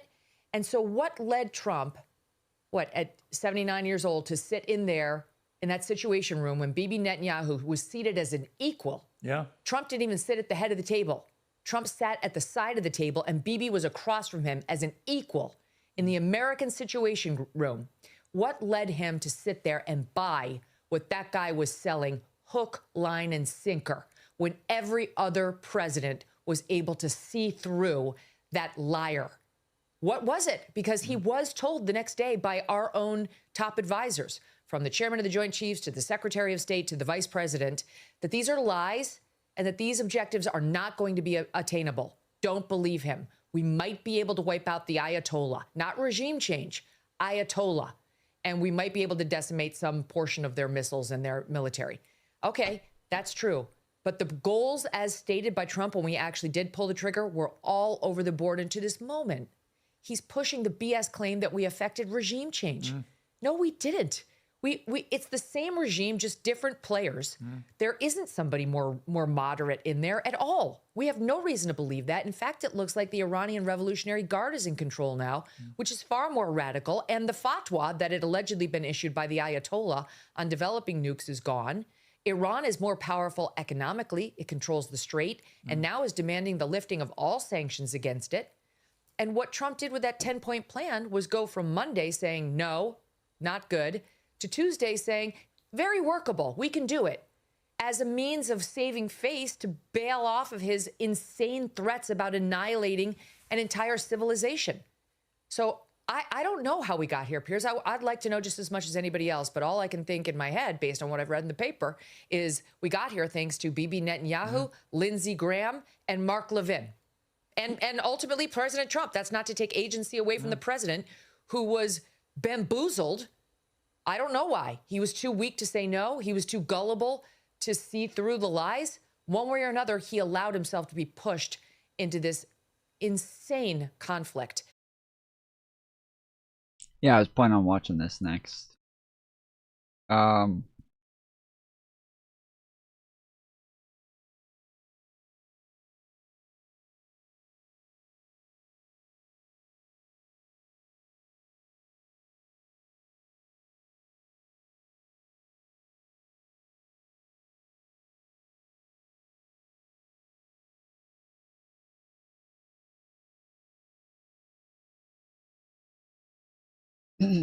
I don't understand what Wick is saying here, where he has a screenshot of Hassan saying people at CNN should really take a cold hard look at what forces they are aligning with. I have no idea what he's saying here. What the fuck is that what does that mean?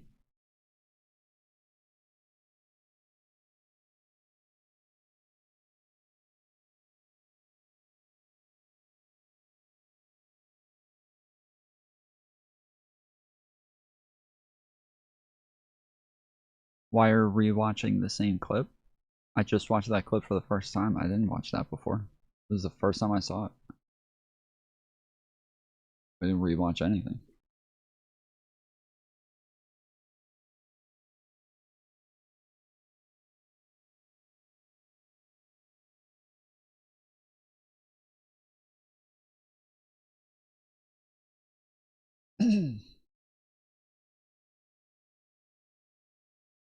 Sorry, Mehdi Hassan's attempt to dunk on me getting a community note is extremely funny.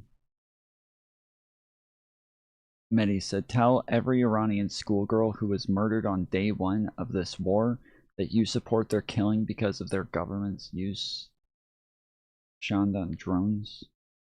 I guess, yeah, it wouldn't count as the Iranians killed by the US and Israel, particularly the February 28th strike on school, is not attributed to Ukraine. However, Iranian drones and pilots are used in Russian war on Ukraine. What?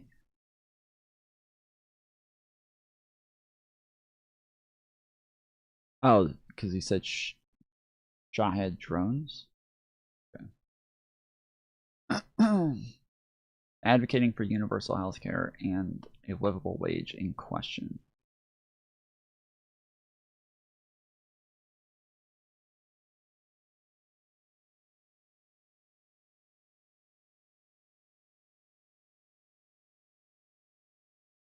Okay.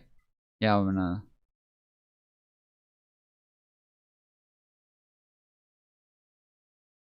You need me to send the Wick tweet? Yeah, that would be helpful if there's any direction at all with any information besides... I don't know that I'm planning on caring about this for another 10 seconds, so... You're on it now? Okay. Oh, there it is. Okay. Yeah, he said, advocating for universal health care and livable wage in question. Hassan on CNN, it doesn't matter if effing rapes happened on October 7th. Like, that doesn't change the dynamic for me. The Palestinian resistance is not perfect. And Hassan said, do you think sexual violence justifies genocide of an entire people? Wick said, no, the issue is your constant downplaying of Hamas atrocities. Wait, that's not what he was doing there, dude. That's literally what he was... Holy shit. That's not...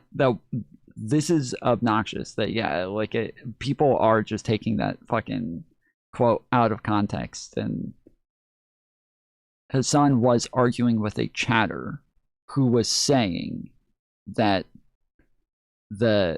like, people keep lying about Hamas raping people on October 7th, and then Hassan says, you know, there is evidence that happened. Like, it's not something that we should keep denying. Like, it's not worth it. There's enough people who have claimed that happened to where it probably did happen, but you don't have to fight that. You don't have to fight whether or not rapes happen.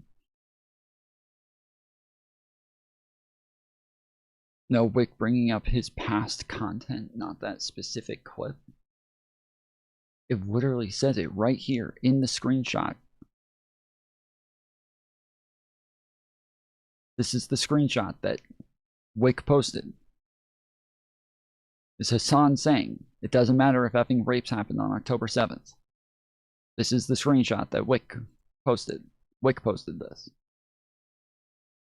Yes, he is going after that specific quote. And so Hassan said, after he said, yes, it does seem as though rapes happen. I don't know why you guys feel the need to fight about whether or not rapes happened. It doesn't matter if effing rapes happened on October 7th. Like, that doesn't change the dynamic for me. The Palestinian resistance is not perfect. And then I think he went on to say, Thomas being autistic, Wick posted that without expectation of Hassan replying to him. So what? What does that have to do with anything? I don't know what that has to do with anything. Why are you moving the goalpost? 1 minute you said that it has nothing to do with that quote. I say it does. And then you move on to, oh, well, he posted it without Hassan, expecting Hassan to reply to him. So what? How does that change the fact that he posted the fucking quote? That is the quote that he's talking about. And then when Hassan replies to him, now Wick is acting as though Wick is defending posting the quote by saying that he was downplaying what it was that they did. He says, the issue is your constant downplaying of Hamas atrocities. It'd be like someone calling the IDF's actions in Gaza not perfect, if this helps you understand why someone might have an issue with what you said. It's a downplaying and minimizing of murder and rape. So this is like, if I say that, like, I like the United States, I support the United States, and then somebody starts bringing up all the bad things that the United States does, and I say, like, yeah, like, they don't have to be perfect for me to be a patriot and for me to be proud of living in the United States and think that they're a force of good. They don't have to be fucking perfect. They're like, oh, you have fucking constant downplaying of the atrocities that the United States, like, no, that's not what we're talking about. We're talking about whether or not you can be, like, against Israel or against what it is that they're doing in Gaza, regardless of whether or not Hamas has done bad things. Like, Hamas can still do bad things. Hamas can do horrible fucking things that are atrocities. It doesn't change the dynamic. It doesn't change whether or not he's in favor of Israel or not. The CNN post is an easy gotcha. Well, but that's what I'm saying, is it's not. Because he's wrong. That's what I'm saying, is that it's not an easy gotcha because he's wrong. So it's not an easy gotcha.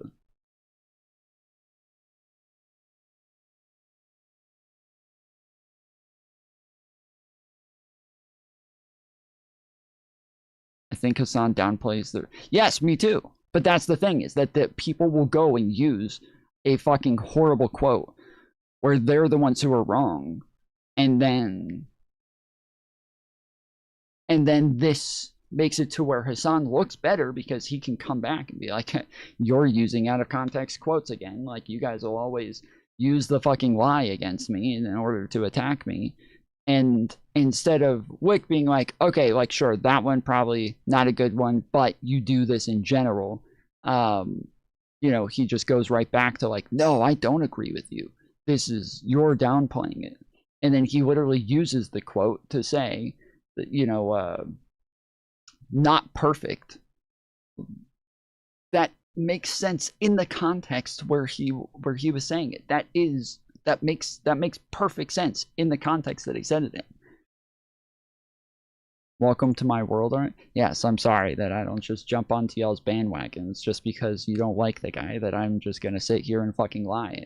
My bad. I don't know why the fuck I can't just be a fucking lying piece of shit. I don't know. I'll do it. I'll work on it, guys.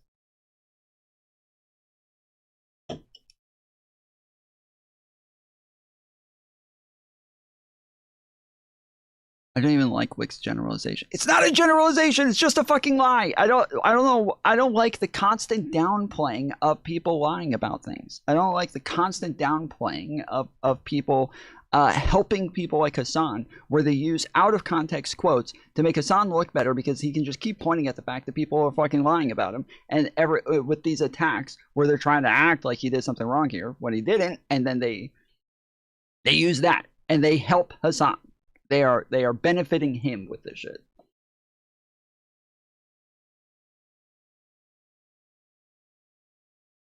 Yeah, definitely don't keep reading. Just stop halfway through. I'm sorry. The argument that we're having is over the part that I've read so far. So we're not arguing about things that are further on. We're arguing about what's happened so far. So Hassan said, glad you agree with my point. Perhaps you should raise your concerns with people who do that with the IOF. If they even acknowledge the genocide at all, it would be much more productive use of your time. Wick said, you ignored most of my statements and refused to address it. This is why people call you out for being bad faith, by the way. You refuse to engage in any honest criticism and simply try and deflect. One of the best use of my time currently is to make sure that people know you minimize murder, terrorism, and rape. I will continue to do so.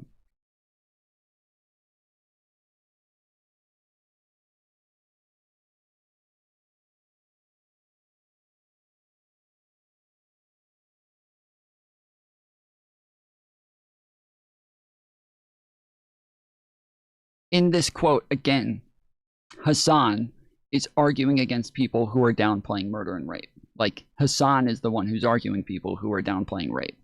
Hassan is the one who's doing that. So, he didn't ignore his points. Wick just actually agrees with him. When Hassan says, glad you agree with my point, he's just right. Like, he's literally just correct. Wick just agrees with him. He accepted Wick's example, which means he implicitly knows he does that.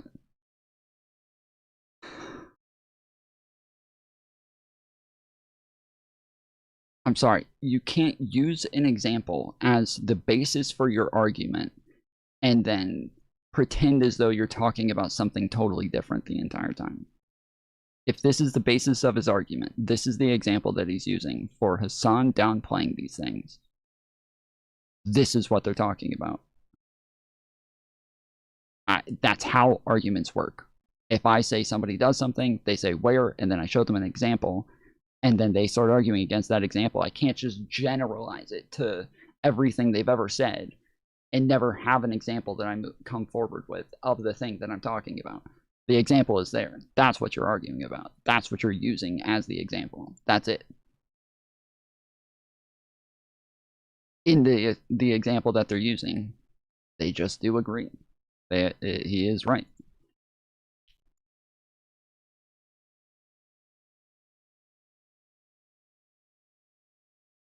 After a while of saying he didn't have enough evidence for the rapes, he then said, okay, fine, probably happened.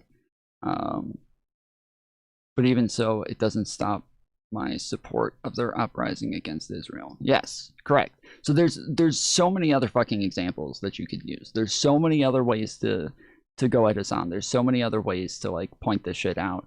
But like this is the problem is that like there are good criticisms of Destiny, but then it gets really obnoxious when people go and grab quotes out of context of him and try to use that against him. And then people afterwards are like, it doesn't, this is literally what people do, where they're like, you know, they'll grab a bad faith out of context quote, and then you argue against them. You're like, that's way out of context. But then even when you prove it's out of context and show them the full context, they'll be like, it doesn't matter because he does this anyways. It's like, okay, you're just so fucking delusional. Like, there's no way to have a conversation with somebody if their example is disproven, and then they just say it doesn't matter because he does it anyways. You're the one who's supposed to show that. You're the one who's supposed to come with the fucking example of this thing. Yeah, that's downplaying October 7th.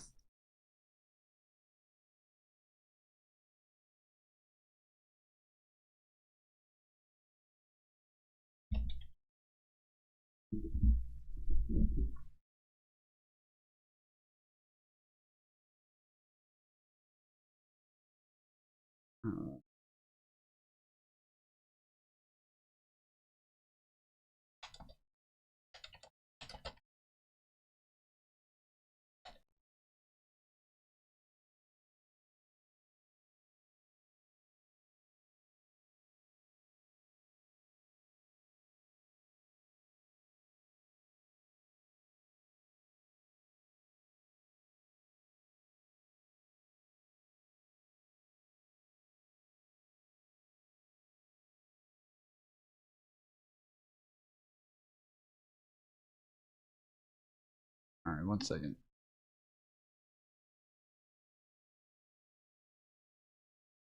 Or are you still like, no, it's on a different platform, so it doesn't matter?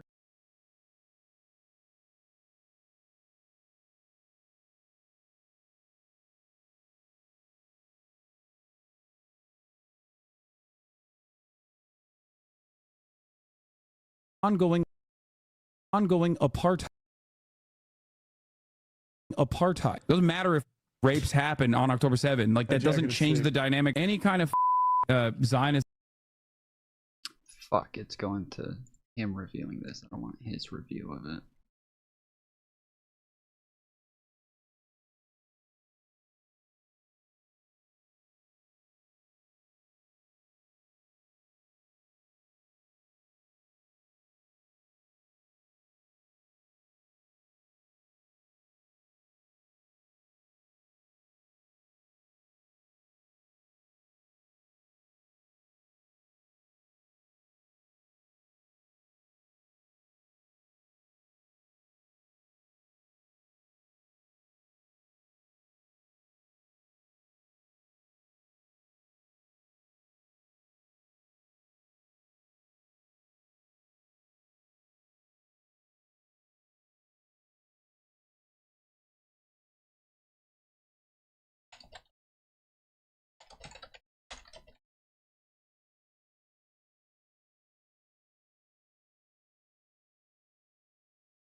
Tom saying there's better things to pick. No, I'm saying this is not him downplaying it. I'm saying the exact opposite of you. I'm saying this is not downplaying.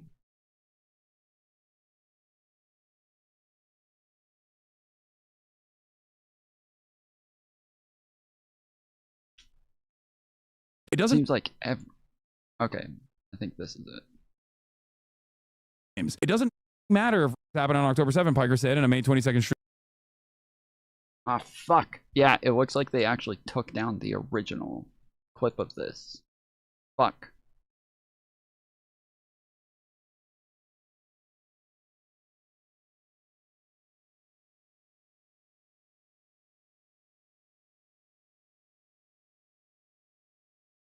said while live streaming. It doesn't. Fuck. Yeah, it looks like he took down the original clip of this. So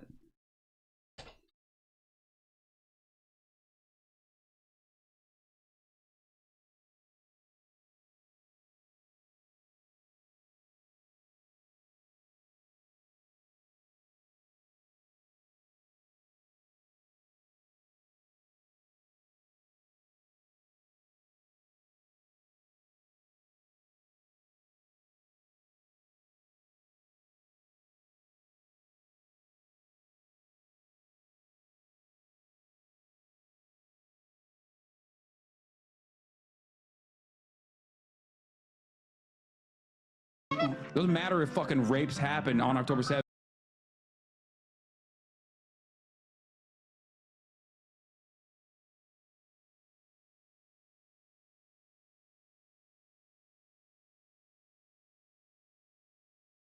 Events while playing video games. It does not change the dynamic for me one bit, because I don't think genocide is appropriate as taking place on October 7th. Here's the assaults are a routine part of. Here is the video that they cynically use too. Atrocities. Or no, this isn't the video. There's another one. There's another one that they use.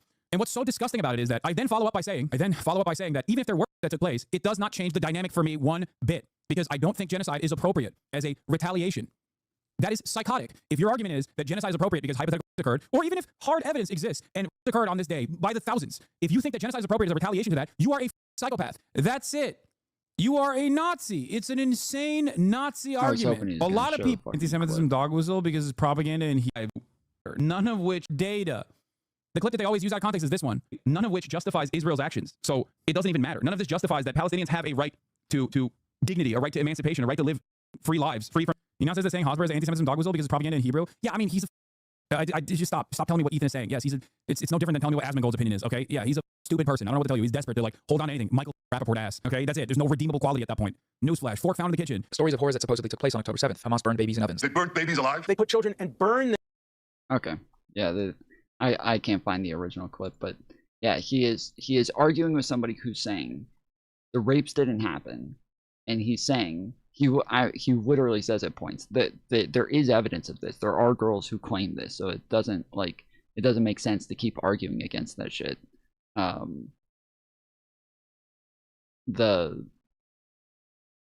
His point is a valid point. It's not downplaying rapes in that scenario. It's making a point about whether or not you have to have a perfect victim in order to advocate for them. And this is what people constantly do, where they find somebody who they think is bad, and then they start just throwing everything, including the kitchen sink, at them. But they don't have to, they can still be wronged in areas. They can still be imperfect in areas. You know, this is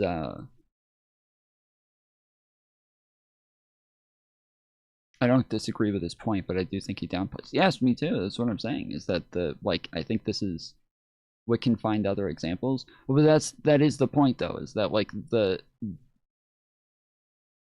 that I do think that by people using out of context clips, that it does help Hassan. It does make it to where it's beneficial to him for people to be wrong in these areas. Tom Hassan's original argument was that there was no evidence of SA even calling one of the survivors a liar. Now to where his point is, well, it's okay because genocide is worse, so yeah. Wait, no, that was not his point, though. That wasn't his point. Again, I do agree that he was originally denying the rapes. I do agree he was originally, he kept laughing at people who would bring up the rapes, and he was downplaying it.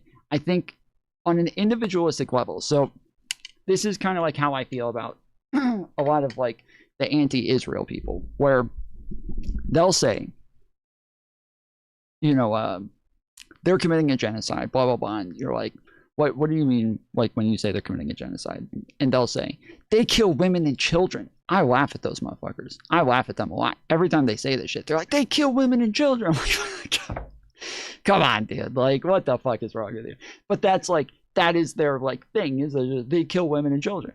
So, okay, that does not fucking matter to me. Like, that doesn't, not to say that I'm happy that they killed women and children, not saying that I think it's okay, not saying that this is like an all right thing, and not to downplay the killing of civilians. It's just that that has nothing to do with whether or not it's a fucking genocide. That is not proof of a genocide. That's not even a point or an argument in favor of genocide. You're just bringing up things that make them bad, or that you think is bad. That has nothing to do with whether or not they're committing a genocide. You're just saying, who cares if they're actually committing a genocide? They kill women and children. Therefore, we shouldn't like them, and we should call it a genocide anyways.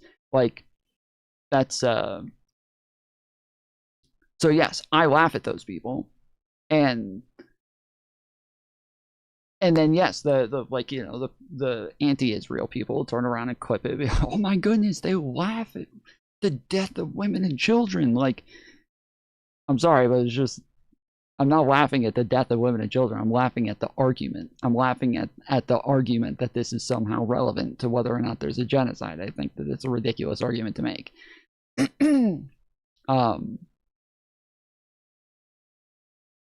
So yes, in these cases where they do say, like, you know, who gives a fuck if rapes happened on October 7th, like, they're right. Like, it just has nothing to do with whether or not you're against Israel. Like, if the conversation is about whether or not Israel is bad, and somebody brings up they raped people on October 7th, who fucking cares, dude? Like, that's just not relevant at all. And even the fact that people bring up the rapes a bunch is it is just like an optics feelings sort of argument that people use to try to make a point that isn't salient at all. Even I think the first time that Wick came on, we were having a conversation where people were saying that Hamas raped a bunch of women, and I was like, where is the evidence of this? And they're like, well, we don't have to have evidence of it. This is what Wick said. We don't have to have evidence of it. And I was like, what do you mean? Yes, you do. In order, if you're going to keep claiming it's right, like, this is like October 8th. I'm like, yes, you do. If you guys are going to keep saying they raped people, like, we need some fucking evidence of this. And they're like, dude, rapes happen in every war. What do you mean? And I'm like, okay, you guys are using this point as though this is like making Hamas exceptionally bad here because they raped people. But now your justification is because everybody rapes people. This is how we know it happened, which means that this is not exceptionally bad anymore, and that you're making the argument that this is perfectly fine. Then, like, I don't get how the fuck we got here.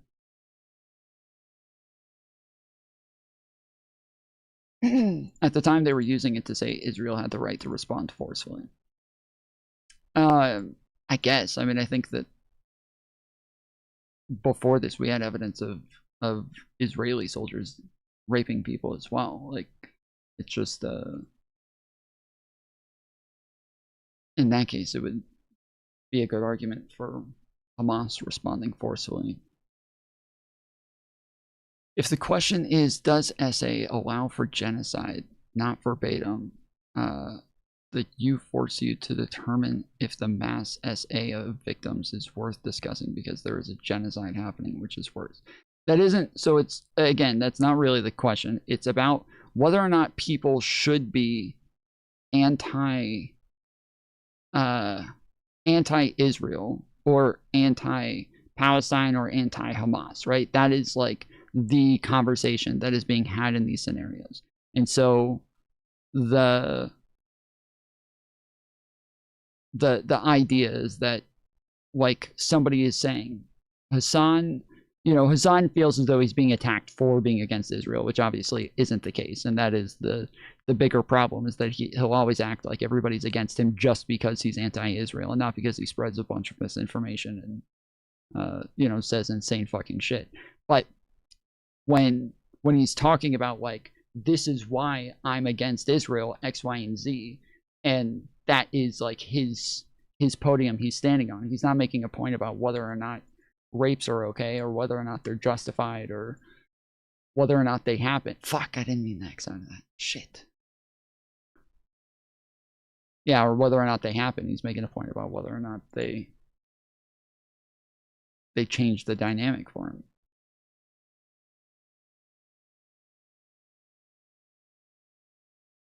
I honestly just hate this combo so much now. Israel versus Palestine has become such a chaotic combo because the answer is there is no answer unless you're willing to force one side or the other. Yeah, I mean, I've said from the beginning, if you're staunchly on one side or the other, you're on the wrong side. Like, I have felt this way pretty much the entire time. If you're staunchly on one side or the other, you're on the wrong side. I don't think that there is a good guy in this scenario. And I think that the back and forth between them has gone on for so long, and both sides have done really fucked up shit that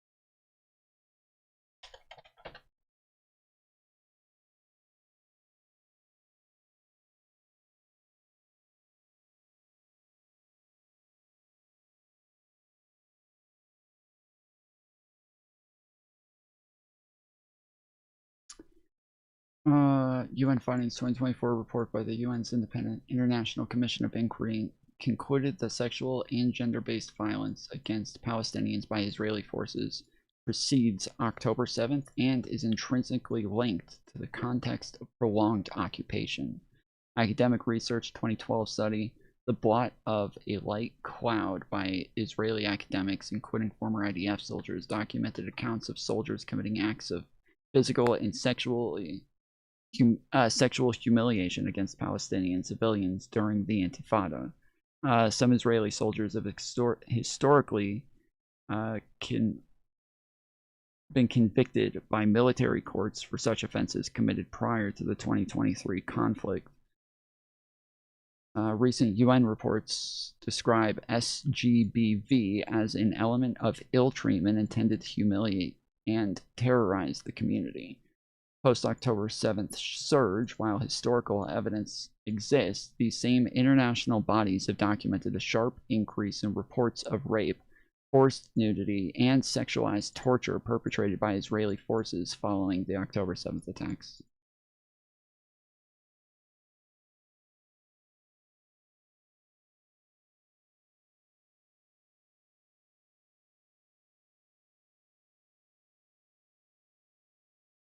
(2012) relevance to 2023. We were talking about like whether or not they had happened before, and that whether or not they had happened before, if people are just going to use. I think somebody said that the rapes were being brought up by Hamas on October 7th to say that this is why it made sense for Israel to respond so forcibly. And so I said, but hadn't the IDF been found to have engaged in rapes against Palestinians before October 7th? Like, would that now justify Hamas responding so forcibly? And I think somebody said, well, not that they raped civilians. And so then I went and pulled up that there was accusations of rape of civilians before October 7th.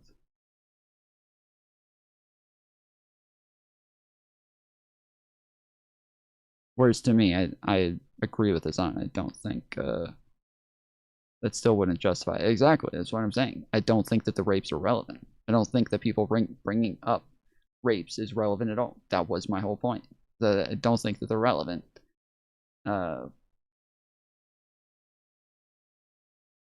When the conversation that we're having is like over whether or not, generally over whether or not one side has some sort of moral justification in this war, and whether or not the United States should be backing one side or the other.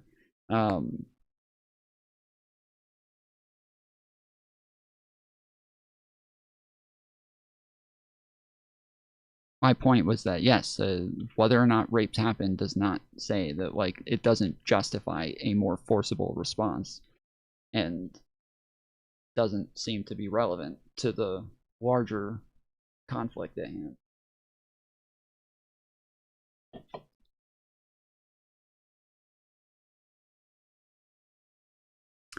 But the Israeli court charged those alleged rapists, and it happened in prison. Doesn't mean it's okay or moral. Yeah, I don't know. I'm not making a claim as to whether or not they were punished or anything. I don't think that has anything to do with what I'm saying. At the time, Tom, the conversation was about whether Israel should be responding at all by force.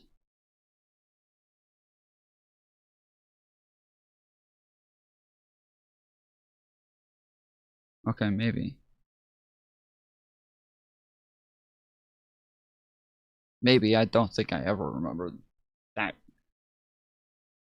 argument really being had. Like, from what I remember, the leftists were like constantly enraged over people just saying that Israel had a right to respond, because they felt like the conversation was never about, or their argument was never about whether or not they had a right to respond, but how disproportionately they responded. And I thought that the argument that I saw in chat was that the rapes were being used, the rapes by Hamas were being used as for how disproportionate the response was. That this is why this was used as a justification.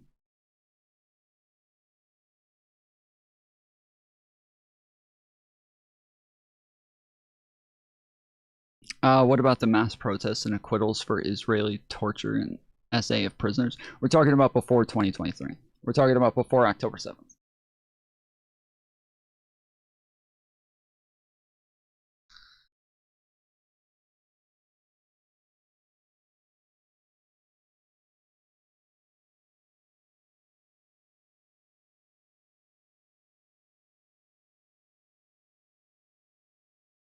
How Trump Took the U.S. to War with Iran. This article is by Jonathan Swan and... So yeah, so this is the article that we've heard brought up numerous times today. Thanks, Freddie, for sending this to me. But the we've heard this brought up numerous times today. About this gives like a deep, detailed explanation for why we initially went to war with Iran in the first place, and how Trump was convinced by Netanyahu to go to war. And so this is something that I really want to get into. Thankfully, there is not a paywall on this, and it is a 25 minute listen. So everybody, like, we heard this brought up on CNN. We heard this brought up on the Podcast Bro podcast. I don't remember what it was. Anyone acting like either side has moral high ground is retarded. Yes, yeah. Yep.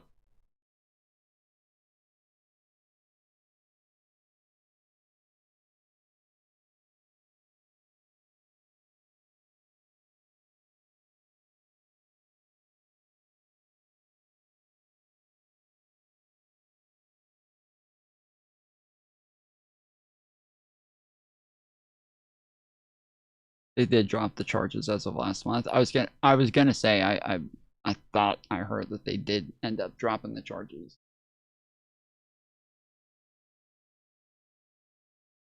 .99% conviction rate of Palestinians, 0.1% for IDF. Sheesh.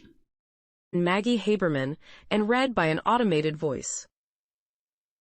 The black SUV carrying Prime Minister Benjamin Netanyahu.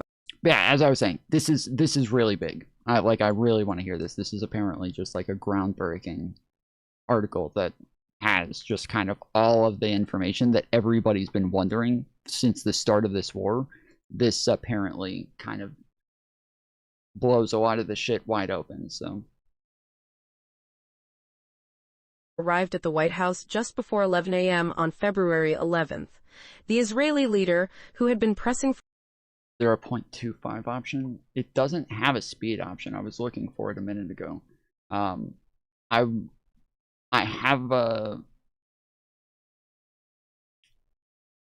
I have an extension that speeds up videos, so I'll try it and see if it'll for speed months this up for the as well. United States to agree to a major assault on Iran was whisked inside with little ceremony, out of view of reporters, primed for one of the most high-stakes moments in his long career.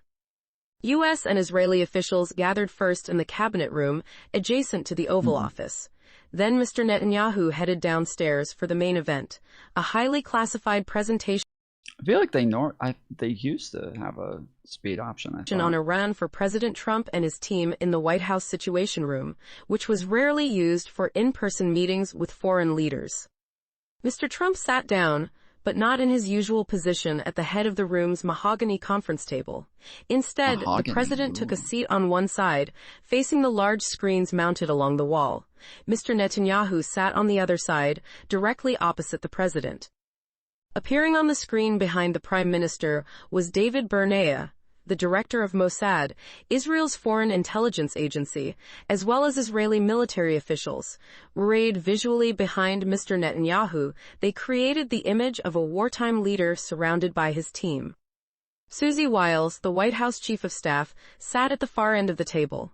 Secretary of State Marco Rubio, who doubled as the National Security Advisor, had taken his regular seat. Defense Secretary Pete Hegseth and General Dan Kane, the chairman of the Joint Chiefs of Staff, who generally sat together in such settings, were on one side. Joining them was John Ratcliffe, the CIA director, Jared Kushner, the president's son-in-law, and Steve Witkoff, Mr. Trump's special envoy who had been negotiating with the Iranians, rounded out the main group. The gathering had been kept deliberately small to guard against leaks. Other top cabinet secretaries had no idea it was happening. Also absent was the vice president. J.D. Vance was in Azerbaijan, and the meeting had been scheduled on such short notice that he was unable to make it back in time. The presentation that Mr. Netanyahu would make over the next hour would be pivotal in setting the United States and Israel on the path toward a major armed conflict in the middle of one of the world's most volatile regions. And it would lead to a series of discussions inside the White House over the following days and weeks, the details of which have not been previously reported, in which Mr. Trump weighed his options and the risks before giving the go-ahead to join Israel in attacking Iran. This account of how Mr. Trump took the United States into war is drawn from reporting for a forthcoming book, Regime Change, Inside the Imperial Presidency of Donald Trump. It reveals how the deliberations inside the administration highlighted the president's instincts, his inner circle's fractures, and the way he runs the White House. It draws on extensive interviews conducted on the condition of anonymity to recount internal discussions and sensitive issues. The reporting underscores how closely Mr. Trump's hawkish thinking aligned with Mr. Netanyahu's over many months, more so than even some of the president's key advisors recognized. Their close association has been an enduring feature across two administrations, and that dynamic, however fraught at times, has fueled intense criticism and suspicion on both the left and the right of American politics. And it shows how, in the end, even the more skeptical members of Mr. Trump's war cabinet, with the stark exception of Mr. Vance, the figure inside the White House most opposed to a full-scale war, deferred to the president's instincts, including his abundant confidence that the war would be quick and decisive. The White House declined to comment. In the Situation Room on February 11th, Mr. Netanyahu made a hard sell, suggesting that Iran was ripe for regime change and expressing the belief that a joint U.S.-Israeli mission could finally bring an end to the Islamic Republic. At one point, the Israelis played for Mr. Trump a brief video that included a montage of potential new leaders who could take over the country if the hardline government fell. Among those featured was Reza Pahlavi, the exiled son of Iran's last Shah, now a Washington-based dissident who had tried to position himself as a secular leader who could shepherd Iran toward a post-theocratic government. Mr. Netanyahu and his team outlined conditions they portrayed as pointing to near certain victory. Iran's ballistic missile program could be destroyed in a few weeks.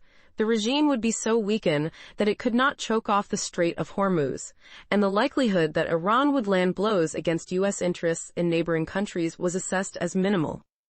Besides, Mossad's intelligence indicated that street protests inside Iran would begin again, and with the impetus of the Israeli spy agency helping to foment riots and rebellion, an intense bombing campaign could foster the conditions for the Iranian opposition to overthrow the regime. The Israelis also raised the prospect of Iranian Kurdish fighters crossing the border from Iraq to open a ground front in the northwest, further stretching the regime's forces and accelerating its collapse. Mr. Netanyahu delivered his presentation in a confident monotone. It seemed to land well with the most important person in the room, the American president. "Sounds good to me," Mr. Trump told the prime minister. To Mr. Netanyahu, this signaled a likely green light for a joint U.S.-Israeli operation. Mr. Netanyahu was not the only one who came away from the meeting with the impression that Mr. Trump had all but made up his mind. The president's advisors could see that he had been deeply impressed by the promise of what Mr. Netanyahu's military and intelligence services could do, just as he had been when the two men spoke before the 12-day war with Iran in June. Earlier in his White House visit on February 11th, Mr. Netanyahu had tried to focus the minds of the Americans assembled in the cabinet room on the existential threat posed by Iran's 86-year-old supreme leader, Ayatollah Ali Khamenei. When others in the room asked the prime minister about possible risks in the operation, Mr. Netanyahu acknowledged these but made one central point. In his view, the risks of inaction were greater than the risks of action. He argued that the price of action would only grow if they delayed striking and allowed Iran more time to accelerate its missile production and create a shield of immunity around its nuclear program. Everyone in the room understood that Iran had the capacity to build up its missile and drone stockpiles at a far lower cost and much more quickly than the United States could build and supply the much more expensive interceptors to protect American interests and allies in the region. Mr. Netanyahu's presentations and Mr. I mean, it seems like at least that part turned out to be true. They did seem to have put a lot of money into their missile program, and that they did have more capabilities than we were aware of going into it. So this is one part that you can either say it turned out to be true, or that it or that they were even farther along than they were aware of. Trump's positive response to them created an urgent task for the U.S. intelligence community. Overnight, analysts worked to assess the viability of what the Israeli team had told the president. Farcical. The results of the U.S. intelligence analysis were shared the following day, February 12th, in another meeting for only American officials in the Situation Room. Before Mr. Trump... Farcical? Are they saying that U.S. intelligence was saying that everything that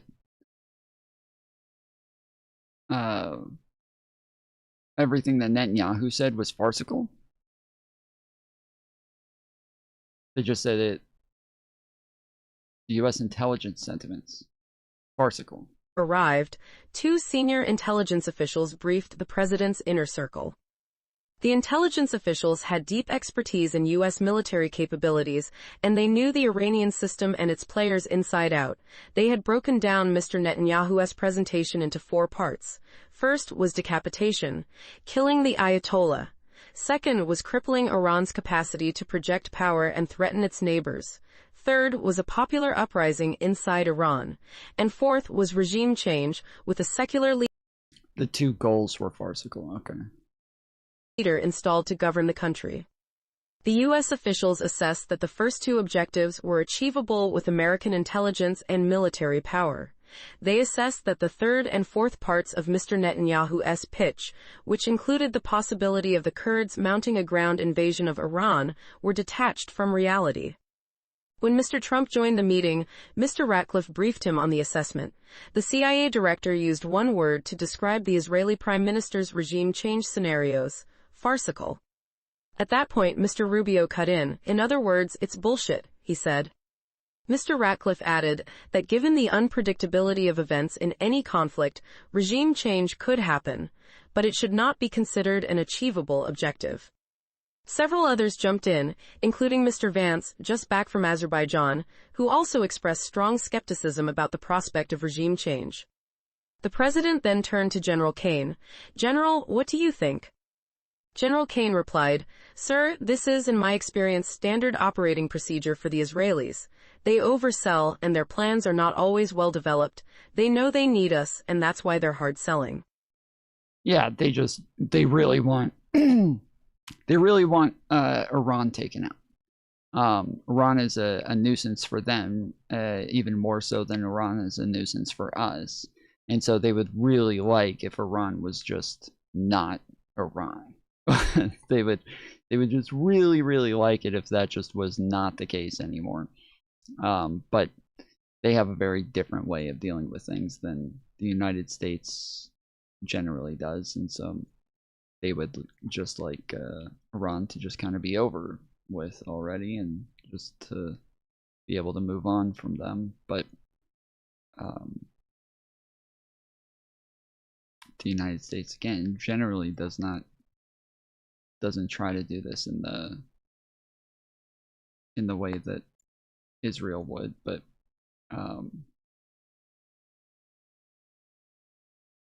I suppose if you were ever going to try to get somebody to do it, Donald Trump would be the one. Mr. Trump quickly weighed the assessment. Regime change, he said, would be their problem. It was unclear whether he was referring to the Israelis or the Iranian people. But the bottom line was that his decision on whether to go to war against Iran would not hinge on whether parts 3 and 4 of Mr. Netanyahu's presentation were achievable. Mr. Trump appeared to remain very interested in accomplishing parts 1 and 2, killing the Ayatollah and Iran's top leaders and dismantling the Iranian military. General Kane, the man Mr. Trump liked to refer to as Razan Kane, had impressed the president years earlier by telling him the Islamic State could be defeated far more quickly than others had projected. Mr. Trump rewarded that confidence by elevating the general, who had been an Air Force fighter pilot, to be his top military advisor.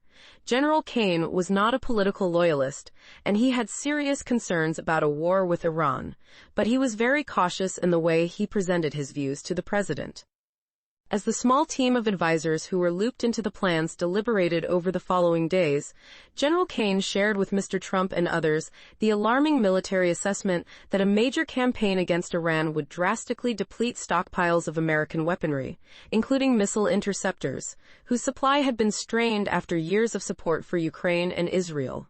General Kane saw no clear path to quickly replenishing these stockpiles. He also flagged the enormous difficulty of securing the Strait of Hormuz and the risks of Iran blocking it. Mr. Trump had dismissed that possibility on the assumption that the regime would capitulate before it came to that. The president appeared to think it would be a very quick war. See, this is what I said when I was saying that Trump thought that they weren't going to do this, is I think that Trump thought that, like, Iran would just be too scared to actually push back in any real way. That he thought that they were just going to cower and that, like, you know, they would just be super ready to just meet any demands that Trump was going to give to them. But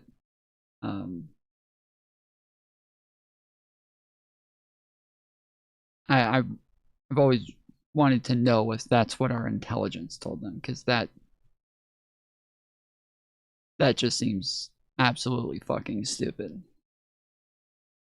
An impression that had been reinforced by the tepid response to the U.S. bombing of Iran's nuclear facilities in June. General Kane's role in the lead-up to the war captured a classic tension between military council and presidential decision-making. So persistent was the chairman in not taking a stand, repeating that it was not his role to tell the president what to do, but rather to present options, along with potential risks and possible second- and third-order consequences, that he could appear to some of those listening to be arguing all sides of an issue simultaneously. He would constantly ask, "And then what?" But Mr. Trump would often seem to hear only what he wanted to hear. General Kane differed in almost every way from a prior chairman, General Mark A. Milley, who had argued vociferously with Mr. Trump during his first administration, and who saw his role as stopping the president from taking dangerous or reckless actions. One person familiar... So again, something that we've talked a lot about over the last couple of weeks during this conflict is that the people in Trump's last administration were people who were just constantly trying to keep Trump from getting in his own way and trying to make sure that he just didn't fuck everything up all the time. And the New York Times website is lagging me like fucking crazy. I don't think there's anything I can do about this. This is making me lag like hard.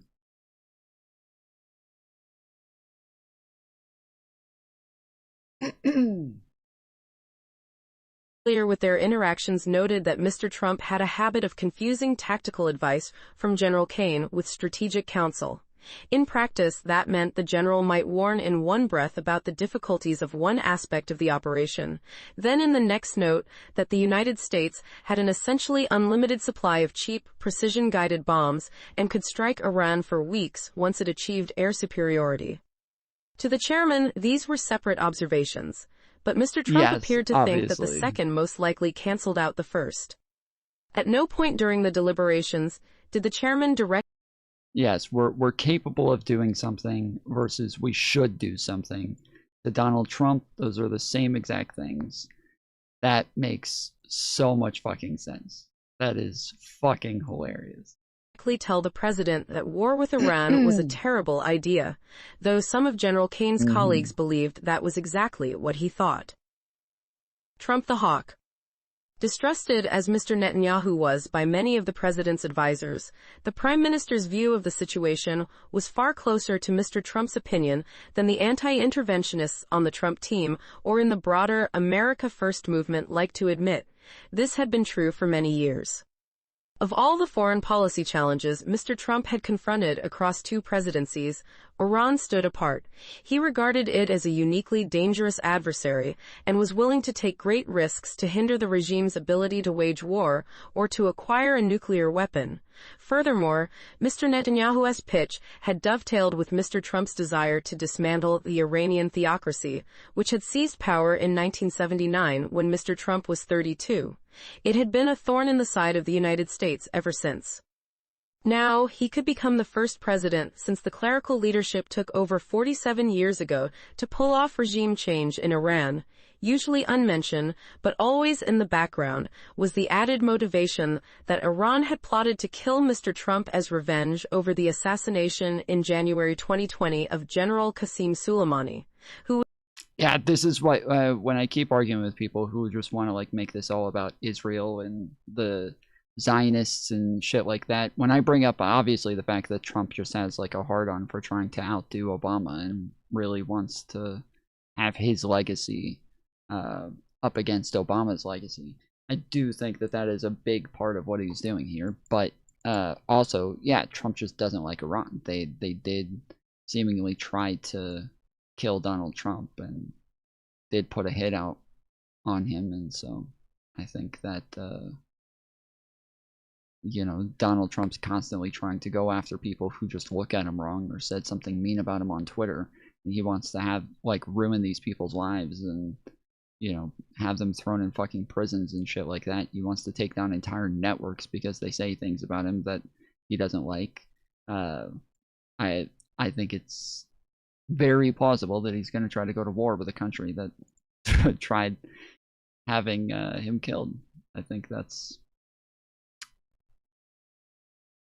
definitely going to be a thing you would expect. Was seen in the United States as a driving force behind an Iranian campaign of international terrorism. Back in office for a second term, Mr. Trump's confidence in the U.S. military's abilities had only grown. He was especially emboldened by the spectacular commando raid to capture the Venezuelan leader, Nicolas Maduro, from his compound on January 3rd. No American lives were lost in the operation, yet more evidence to the president of the unmatched prowess of U.S. forces. Within the cabinet, Mr. Hegseth was the biggest proponent of a military campaign against Iran.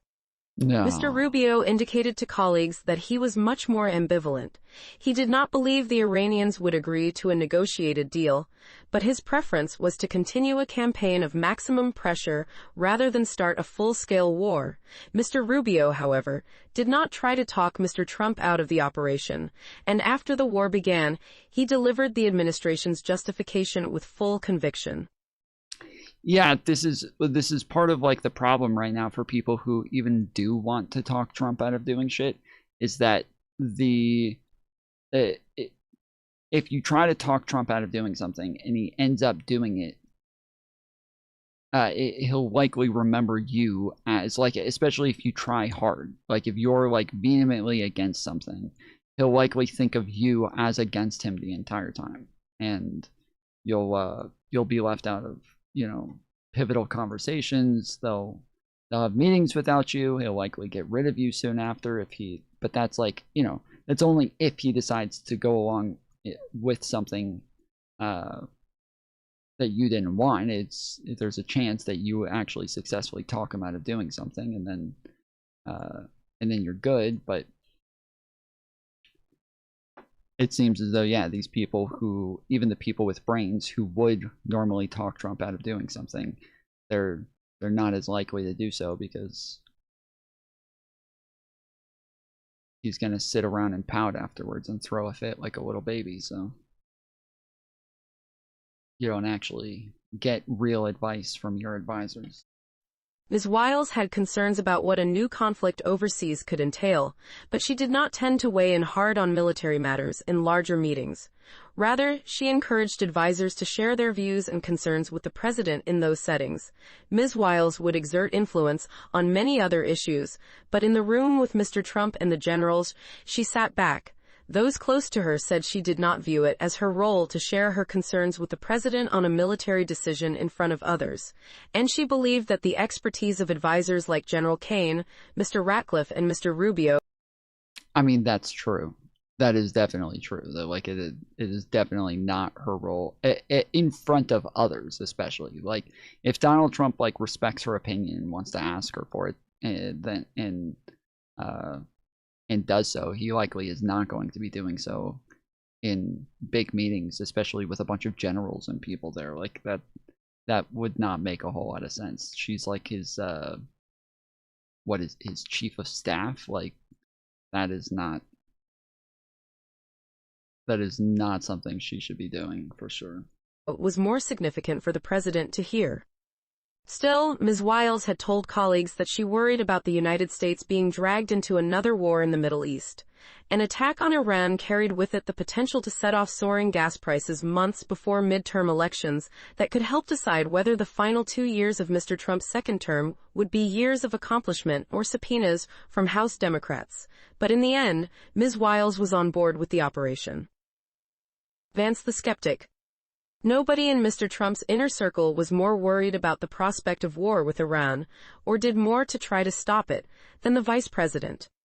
Mr. Vance had built his political career opposing precisely the kind of military adventurism that was now under serious consideration. He had described a war with Iran as a huge distraction of resources and massively expensive. He was not, however, a dove across the board. In January, when Mr. Trump publicly warned Iran to stop killing protesters and promised that help was on its way, Mr. Vance had privately encouraged the president to enforce his red line. But what the vice president pushed for was a limited, punitive strike, something closer to the model of Mr. Trump's missile attack against Syria in 2017 over the use of chemical weapons against civilians. The vice president thought a regime change war with Iran would be a disaster. His preference was for no strikes at all. But knowing that Mr. Trump was likely to intervene in some fashion, he tried to steer toward more limited action. Later, when it seemed certain that the president was set on a large-scale campaign, Mr. Vance argued that he should do so with overwhelming force in the hope of achieving his objectives quickly. In front of his colleagues, Mr. Vance warned Mr. Trump. Dude, I didn't have trouble with lagging all night. The whole fucking night. And now all of a sudden I am lagging really badly in this game. Maybe I put too many colors. I did too many colors on my snack. That's the problem. What up, Modi Mo?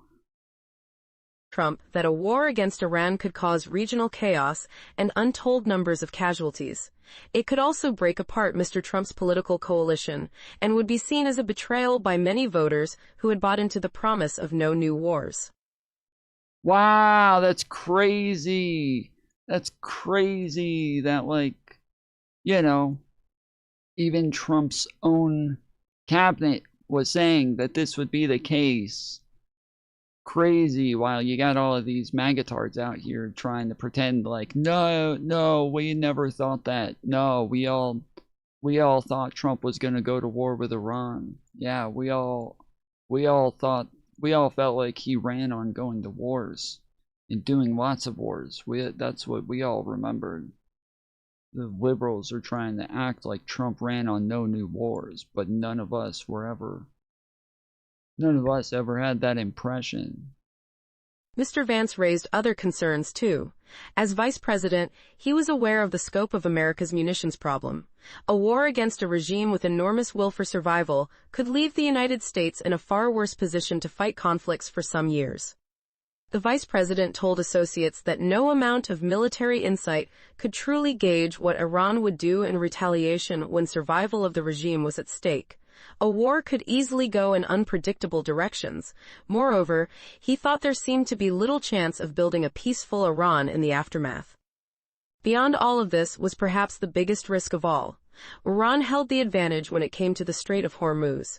If this narrow waterway carrying vast quantities of oil and natural gas was choked off, the domestic consequences in the United States would be severe, starting with higher gasoline prices.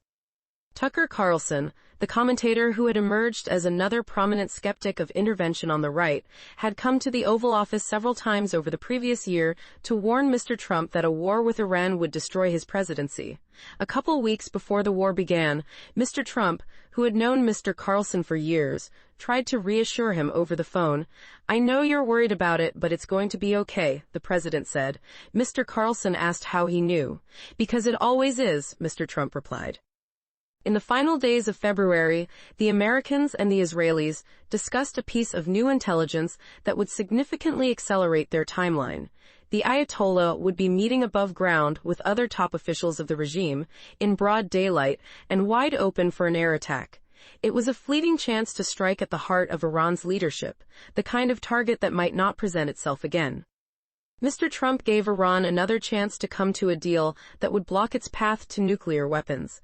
The diplomacy also gave the United States extra time to move military assets to the Middle East. The president had effectively made up his mind weeks earlier, several of his advisors said, but he had not yet decided exactly when. Now, Mr. Netanyahu urged him to move fast. That same week, Mr. Kushner and Mr. Witkoff called from Geneva after the latest talks with Iranian officials.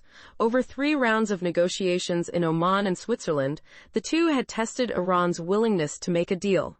At one point, they offered the Iranians free nuclear fuel for the life of their program, a test of whether Tehran's insistence on enrichment was truly about civilian energy or about preserving the ability to build a bomb.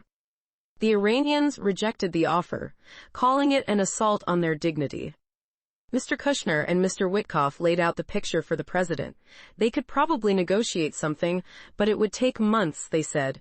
If Mr. Trump was asking whether they could look him in the eye and tell him they could solve the problem, it was going to take a lot to get there. Mr. Kushner told him because the Iranians were playing games. "I think we need to do it."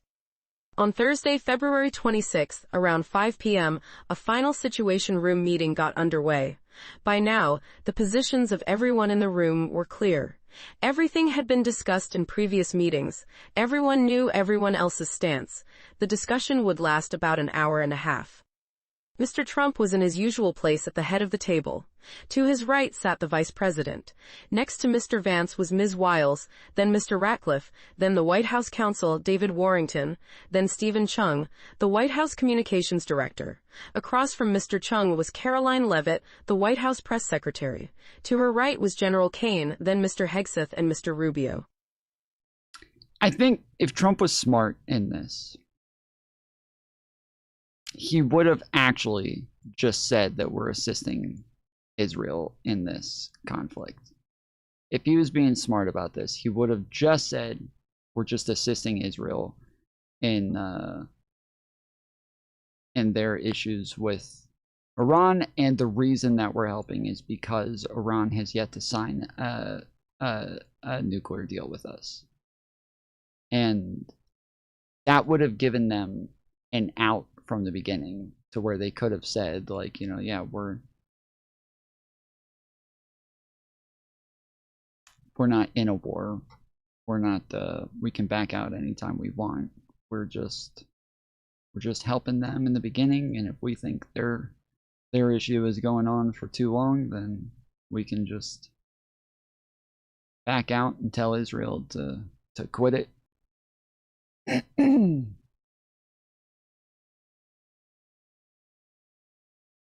But obviously he didn't do that, and now he's searching for a way out. Not a reason to go to war. I mean, I think it generally is, like, to an extent it can be. The problem is that, so let's say Obama tried getting Iran to sign the nuclear deal where they're allowed to continue enriching uranium. And Iran refused to sign the deal and said, no, we're gonna continue enriching uranium, and we're gonna build a bomb. At that point, Obama would have gone to fucking war with Iran. Like, he just would have.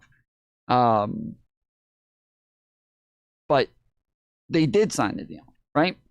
Now, Donald Trump he pulled us out of that deal, which starts the conflict in the first place, to where they're starting to enrich uranium again.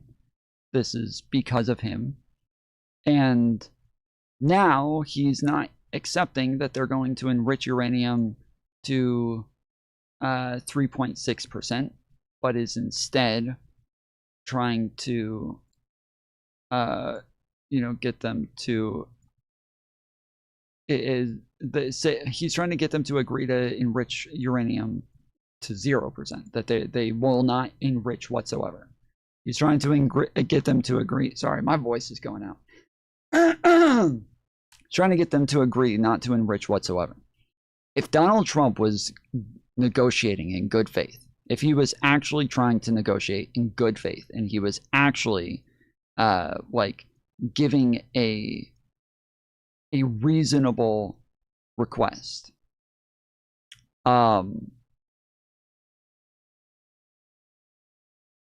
like he was saying, hey, we want you guys to agree not to enrich above 3.6%, and they refused that, just like Obama, I would understand why Trump would want to go to war and want to, or assist Israel or whatever, as part of a maximal pressure campaign, whatever. But yeah, because Donald Trump is not giving a reasonable limit on their enrichment levels, that is the entire issue here.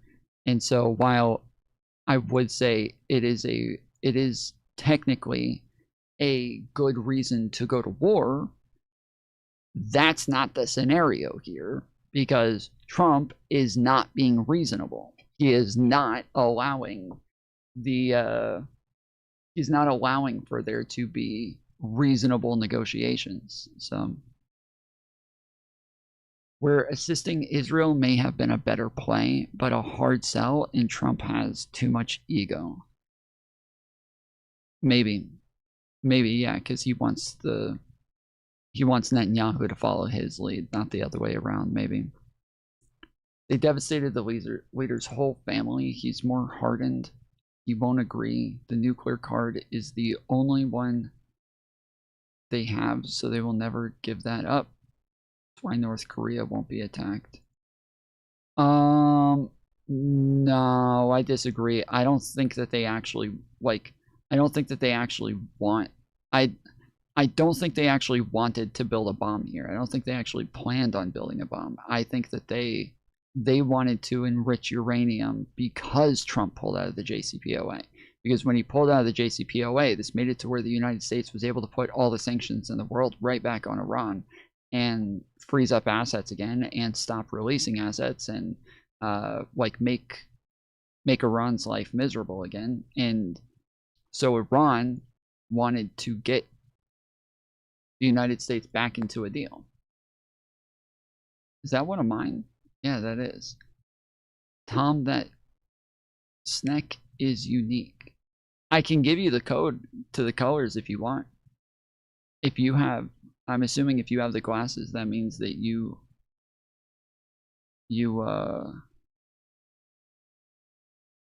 yeah, I can give you the code to it, and you can just paste it, I think.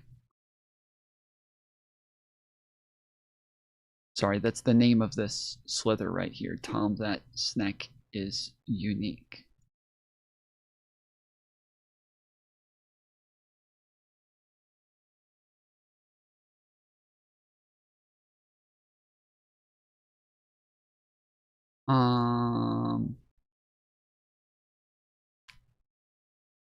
So yeah, the money that they wanted released, the assets that they wanted released, obviously is going to be more important to them. And so I don't think that they actually planned on building a bomb. I think building a bomb was plan B. And so I think that they would rather the United States come back to the table and come back to an agreement with them so that they can get their assets again and have sanctions lifted and all of that. But that if they couldn't get that, well, okay, then they'll just build the fucking bomb then, and then that'll at least make it to where the United States can't keep striking them.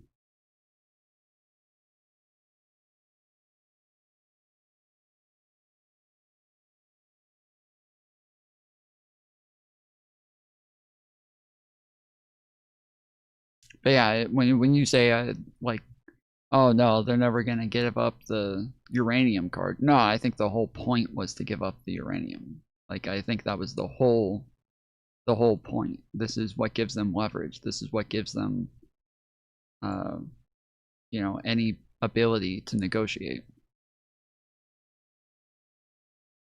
The war planning group had been kept so tight that the two key officials who would need to manage the largest supply disruption in the history of the global oil market, Treasury Secretary Scott Bessent and Energy Secretary Chris Wright, were excluded, as was Tulsi Gabbard, the Director of National Intelligence.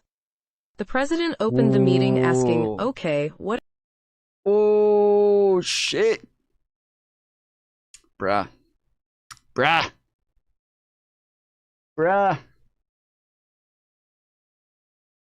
That is wild, dude. That is fucking wild, bro. So you're talking about your DNI and your counterterrorism teams are not part of your foreign engagement plans with the state sponsor, the #1 state sponsor in terrorism. Like, holy shit, dude. What the fuck is going on over there? Trump already accepted their 10-point plan. Wait, what do you mean he accepted it? They didn't agree to it, no. They didn't agree to the plan. They agreed to use that plan as the start of their negotiations. They didn't. When you say he accepted it, I don't know what you mean by that. From stop hitting Hezbollah to getting all bases out of the Gulf. Wait, the stop hitting Hezbollah was for Israel, not for the United States. And Israel did not agree to it. Israel is still fighting Hezbollah right now as we speak.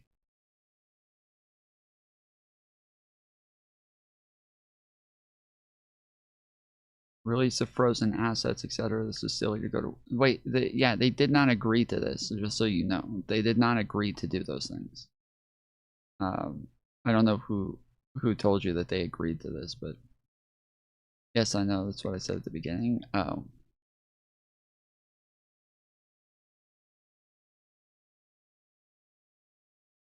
that's accepting. Okay, I don't care what term you use, just as long as you understand that that doesn't mean that we've agreed to it.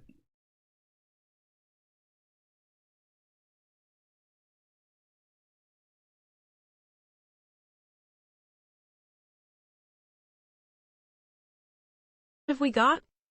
Mr. Hegseth and Mr. Kane ran through the sequencing of the attacks. Then Mr. Trump said he wanted to go around the table and hear everyone. U.S. already violated the start of the agreement, so Iran said no deal? What are you talking about? How did the United States violate it? And when the fuck did Iran say no deal? When the fuck do you think that happened?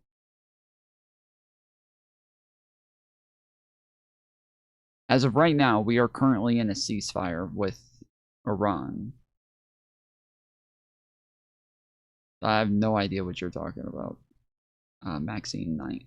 That does not seem to be the case. I don't know where you got that from.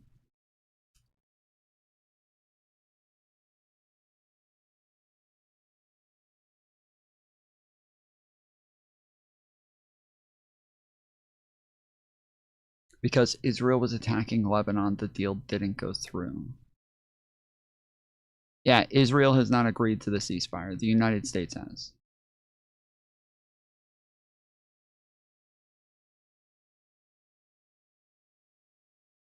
Yeah, Trump cannot agree to a deal on behalf of Israel.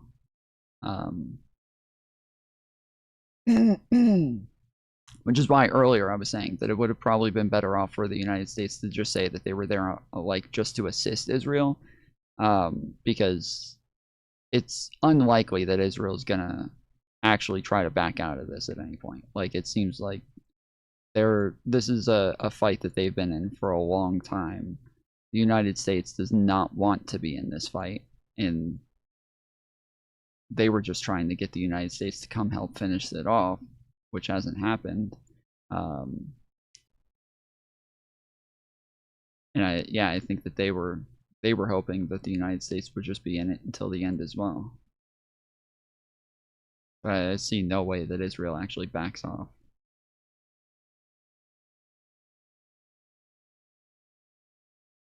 Tom invented matzo bread? I invented bread, bro.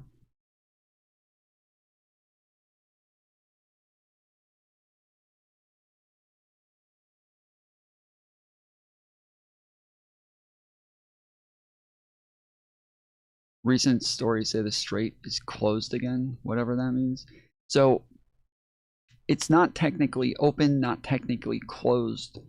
Currently, the idea is that this is even within the agreement, is that Iran is going to keep the strait as part of the agreement. They're going to continue to charge people to go through the strait, and that they're going to continue to control the strait.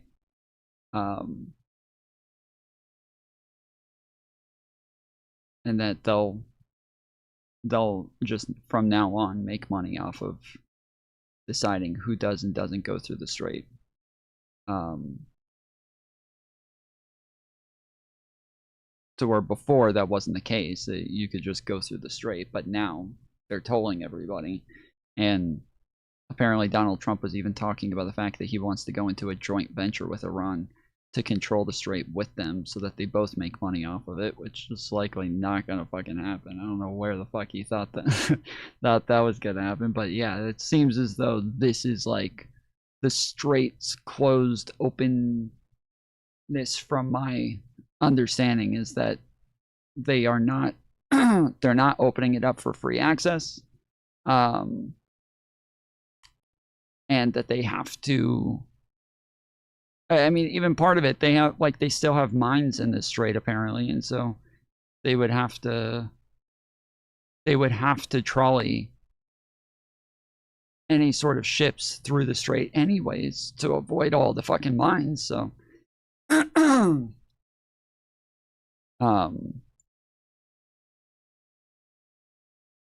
so yeah, they're I suppose charging a fee to take everybody through. I just checked my Google, guys. I mean, in the know, they aren't letting Trump ships in, only liberal ones. Oh.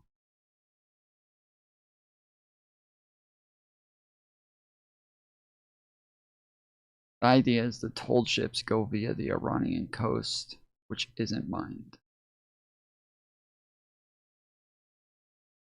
Huh, okay. One's views. Mr. Vance, whose disagreement with the whole premise was well established, addressed the president.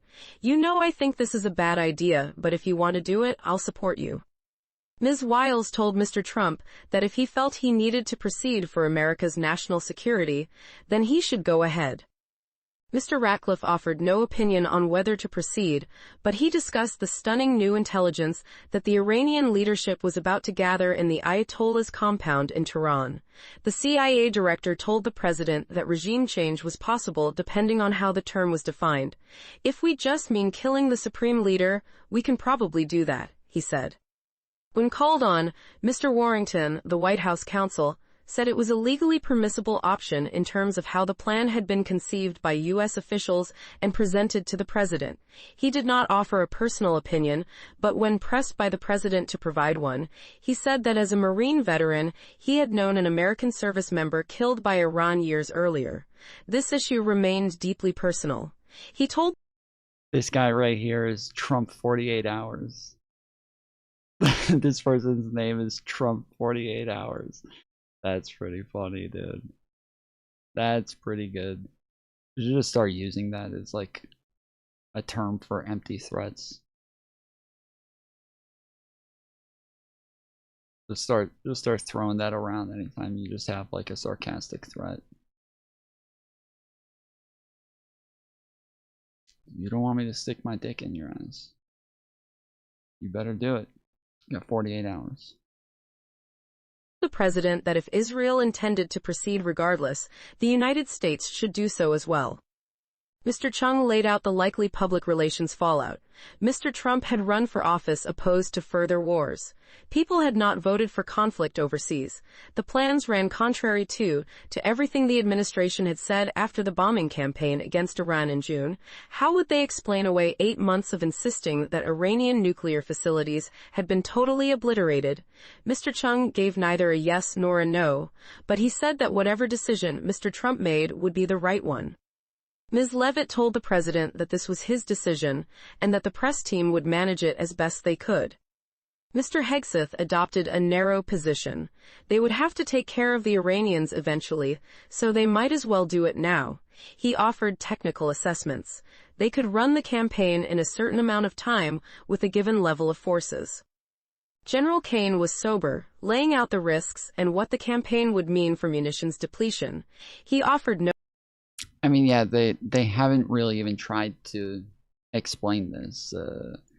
I remember one reporter asking Trump and saying, "Hey, you said back in June that you already depleted all of their uranium when you bombed them. So how do you explain the fact that you're now saying that they have uranium enriched to 60% again?" And he says, "Yeah, we did obliterate it. That was it. That's it." So I guess he's trying to say that they have a whole new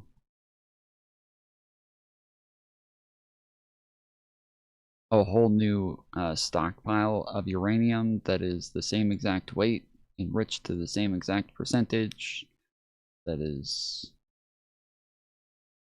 there for. This is the same uranium that they're saying is like at the bottom of rubble, right? Like the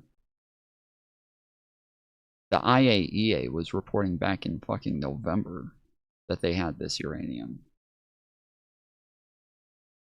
Like,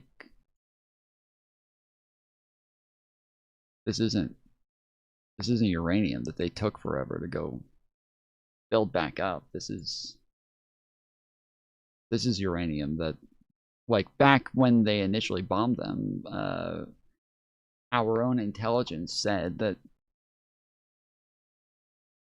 Iran moved the uranium before Trump bombed them in June. So our own intelligence seemed to believe that we didn't get it, but Trump kept insisting that we fucking got it, and then here we are now, almost a year later, going after the same fucking uranium, apparently. No opinion. His position was that if Mr. Trump ordered the operation, the military would execute. Both of the president's top military leaders previewed how the campaign would unfold and the U.S. capacity to degrade Iran's military capabilities. When it was his turn to speak, Mr. Rubio offered more clarity, telling the president, if our goal is regime change or an uprising, we shouldn't do it. But if the goal is to destroy Iran's missile program, that's a goal we can achieve.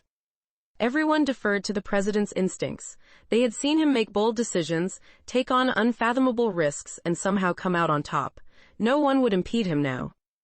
I think we need to do it, the president told the room. He said they had to make sure Iran could not have a nuclear weapon, and they had to ensure that Iran could not just shoot missiles at Israel or throughout the region.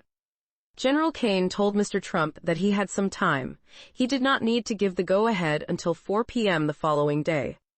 Aboard Air Force One the next afternoon, 22 minutes before General Kane's deadline, Mr. Trump sent the following order. Operation Epic Fury is approved, no aborts. Good luck. Damn.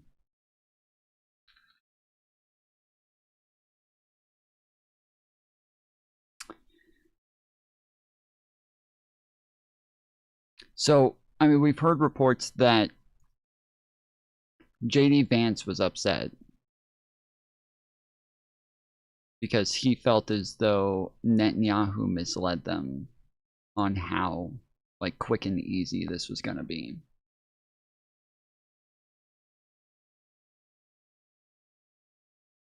Did we hear a timeline from Netanyahu in this?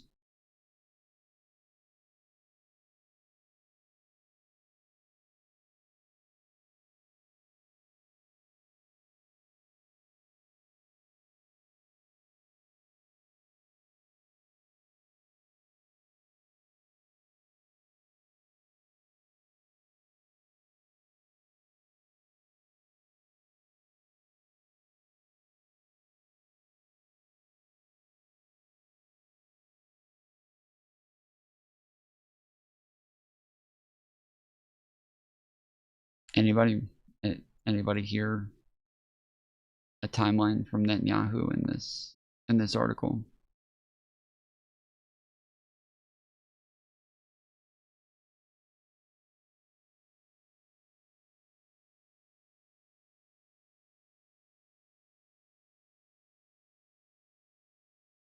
Timeline for what?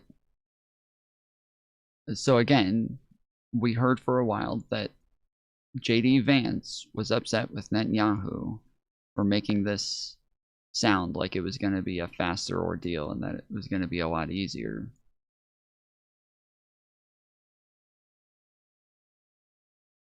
So, was there a timeline for the war? Was there anything that we heard in this that would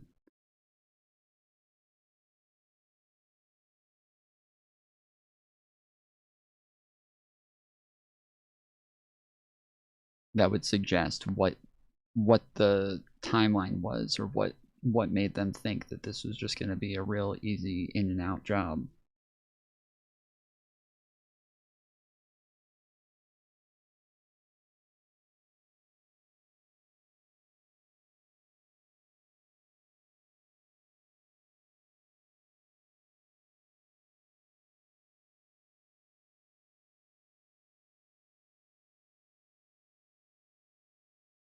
Did he shake his fist? No, apparently he got into it with Netanyahu about it.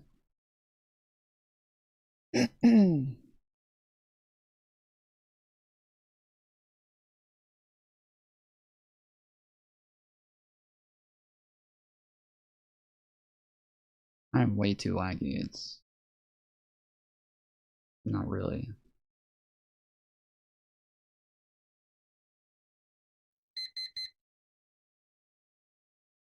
Not really possible for me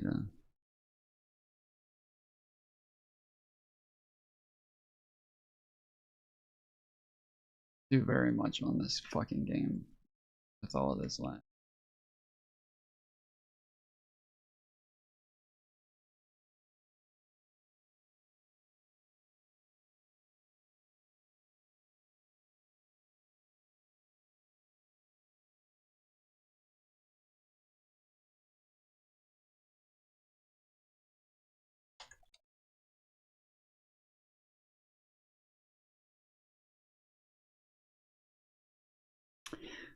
In March 2026, phone call, U.S. Vice President Vance expressed frustrations with Israeli Prime Minister Benjamin Netanyahu, criticizing him for overselling the ease of the Iran war and the likelihood of regime change.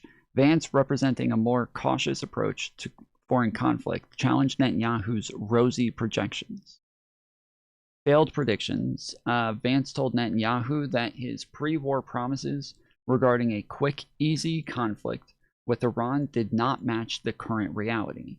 Regime change doubts. Vance criticized Netanyahu for being too optimistic about the potential for regime change in Iran. Strategy conflicts. While Israel may look to prolong the conflict, Vance is pushing for negotiations, signaling a shift in U.S.-Israel strategy. Suspicion of leaks. The Times of Israel reported that some in Vance's team suspected Israeli elements were spreading rumors that Iran preferred negotiations with him.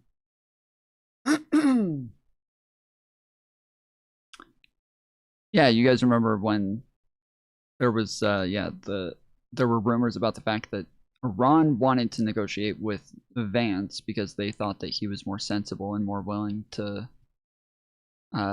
negotiate because he was anti-war. And then apparently Vance and his team started thinking that that was Israel who was spreading those rumors because they thought that Israel was mad that Vance was anti-war and that he was going to try to pull out of the conflict and that he was going to convince Trump to pull out of the conflict. And so they were hoping that if they spread these rumors that Iran liked Vance, that this would make Trump distrust Vance.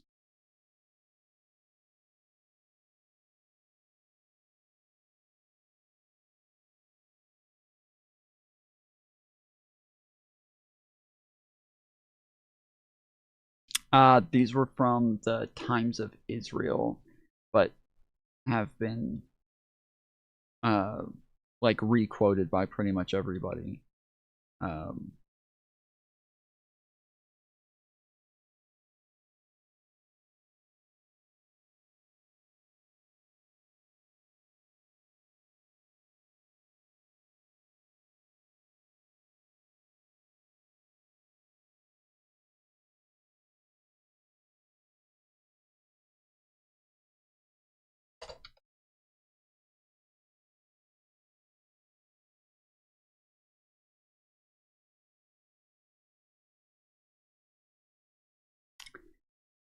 From the Hill, Vance blames legitimate misunderstanding for dispute over whether Lebanon included in the ceasefire. Vice President Vance on Wednesday said there was a legitimate misunderstanding on the ceasefire agreement with Iran after its leaders slammed the U.S. for an Israeli attack on Lebanon. I think this comes from a legitimate misunderstanding, Vance told reporters Wednesday. I think that the Iranians thought that the ceasefire included Lebanon, and it just didn't. We never made that promise, he added. That said, the Israelis, as I understand it, have actually offered to frankly check themselves a little bit in Lebanon because they want to make sure that our negotiation is successful. Pakistani Prime Minister Shahbaz Sharif and Mohammed Bagher Qualibaf, the Speaker of the Iranian Parliament, both said the ceasefire was supposed to include Lebanon, where the Iran-backed group Hezbollah is based. However, President Trump and Israeli Prime Minister Benjamin Netanyahu both said Wednesday that Lebanon was not part of the agreement. The president is always most interested in results. And it was the Iranians who backed down, not President Trump. He said that they would face very grave consequences, as you just laid out, by the 8 p.m. deadline if they did not agree to reopening the Strait of Hormuz. And what did they do last night? They agreed to reopen the Strait of Hormuz.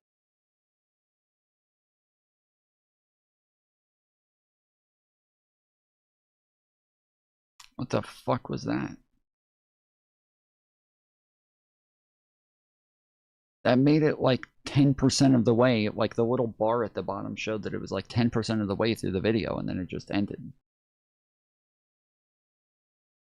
Alright, what the fuck?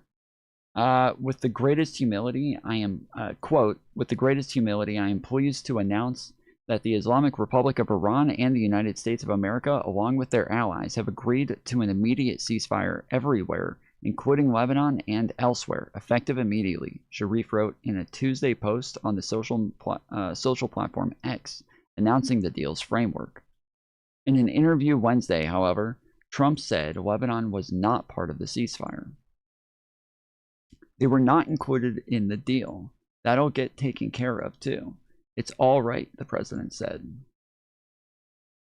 When asked by PBS if he was okay with Israel continuing to hit Lebanon, Trump said, "It's part of the deal." Everyone knows that, he said. That's a separate skirmish. Qualibov said the violation makes it unreasonable to continue negotiations with the U.S. ahead of upcoming talks surrounding a longer ceasefire. Vance is expected to lead upcoming peace talks in Islamabad later this week and worked with Chinese officials to secure the initial phase of the ceasefire, White House Press Secretary Caroline Leavitt told reporters Wednesday.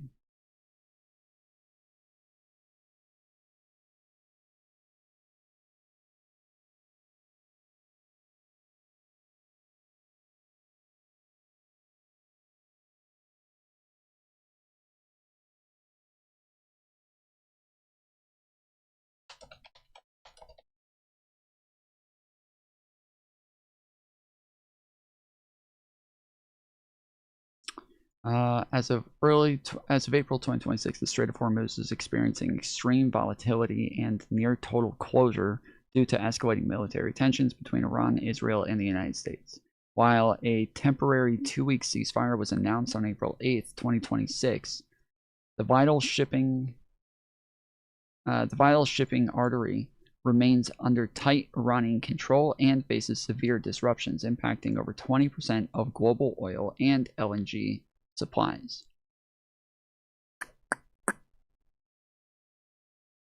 Rerouting traffic, many shippers are attempting to bypass the area using alternative routes or experiencing severe delays. A high concentration of naval vessels from multiple nations remains in the region. Roughly 21 million barrels of crude oil, condensate, and petroleum products pass through daily. About 20% of global liquefied natural gas, LNG, passes through primarily from Qatar.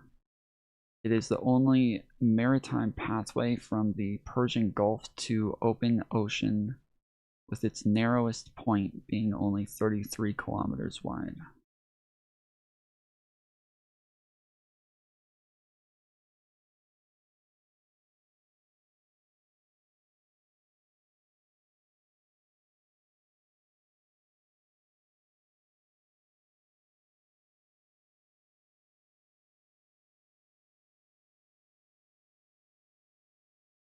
Transit in 24 hours, 11 ships.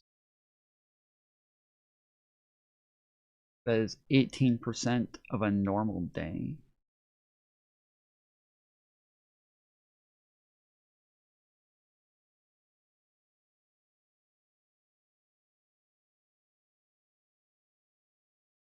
That's 11 ships in 24 hours.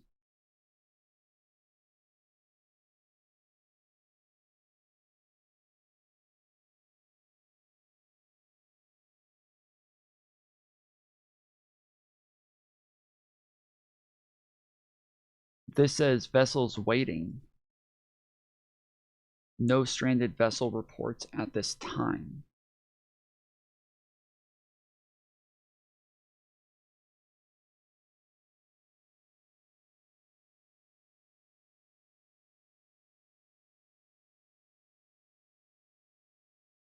So are there tons of ships waiting or not?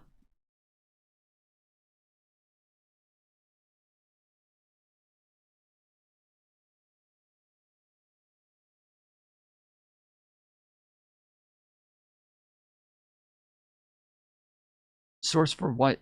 Ali, you gotta be a lot more specific. The sources are all written here. It says Sky News there. Sky News, Tufts Now, the Strait of Hormuz Monitor. They're listed over here as well. On the side, you can see the sources there. Sources for the dashboard. This has been something that I've heard everybody quoting from.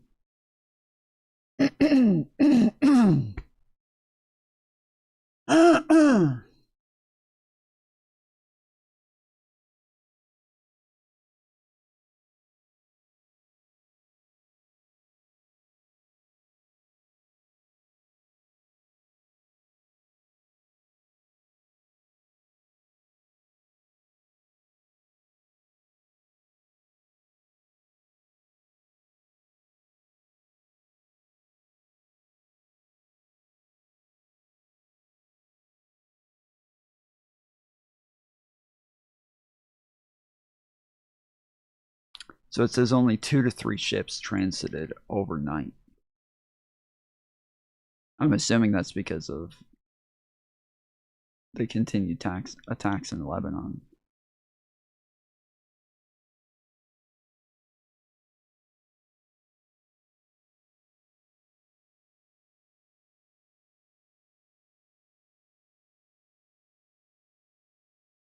Sometimes they hallucinate sources. Yeah, I mean, all of this seems to align with everything else that we've been going over today.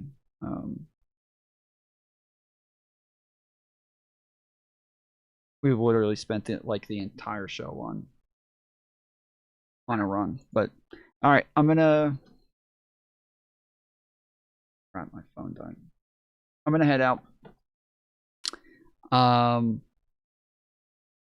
I will be back on later. We got a show in about 13 hours. What's the dashboard? This is called Strait of Hormuz dashboard. Or Strait of Hormuz. This is straightofhormuzmonitor.com.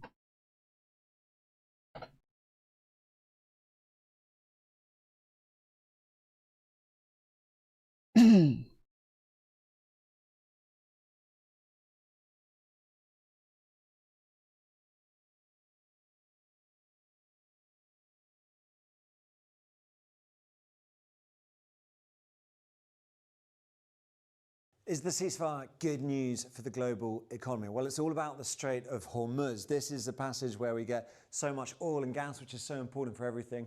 And this is what happened with the war. That was more or less before the war. You can see. Nah, this guy's spreading fake news. That's liberal woke agenda, dude. That's Trump said Strait of Hormuz doesn't affect us.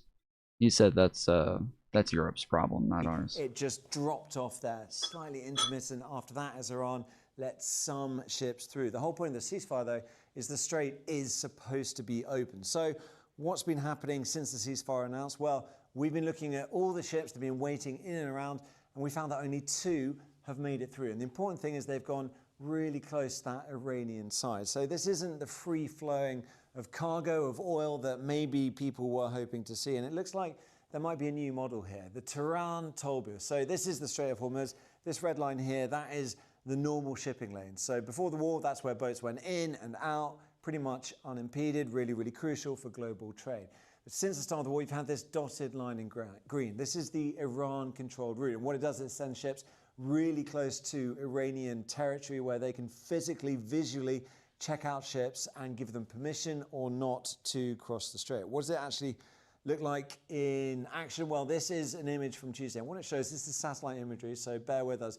Here is a tanker making its way through Iranian-controlled waters. And what you have here are 2 speedboats going to check out that tanker. Now, given these are waters controlled by Iran, given you don't really want to be in them if you don't have permission, these are likely, possibly IRGC, Iranian Revolutionary Guard Corps speedboats on their way out to inspect a tanker. And that might be the model we have in the future? Because we've had different statements here from the US and from Iran. First of all, Donald Trump's calling for the complete, immediate and safe opening of the Strait, saying that is what was going to happen.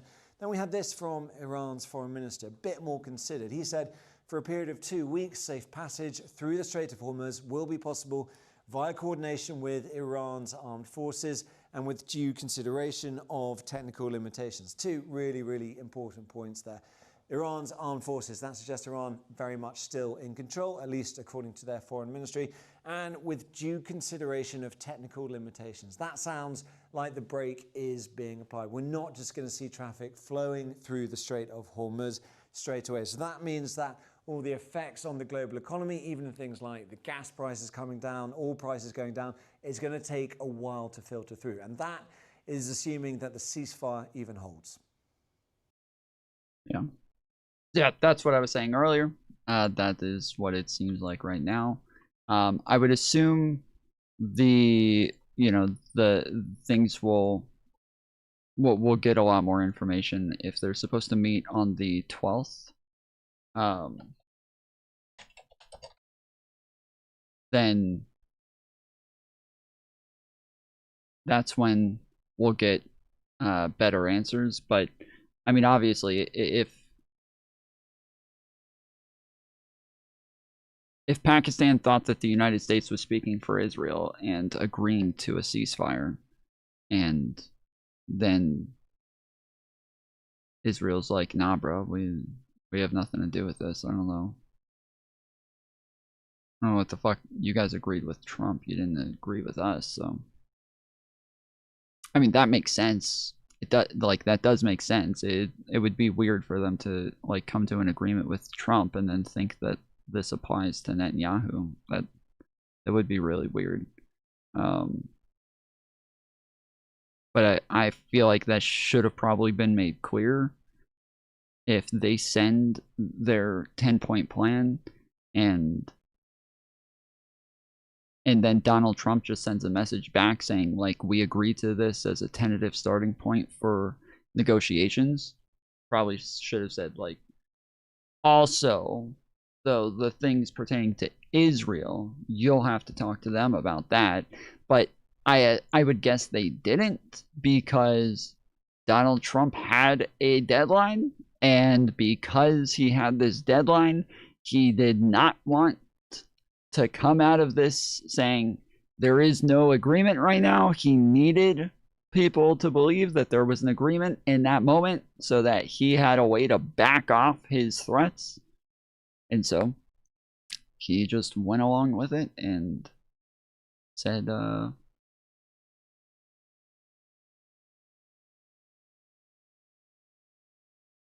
said, hey, we got an agreement.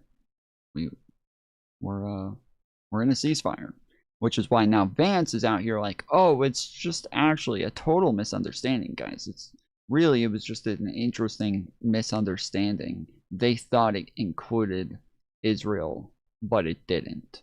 So it's an odd misunderstanding. That's all it was. How the fuck do you have this misunderstanding? Like, that's insane. So yeah, it sounds like they purposefully had this misunderstanding because Trump really needed to find a way out of his threat to genocide all of them. So it is what it is.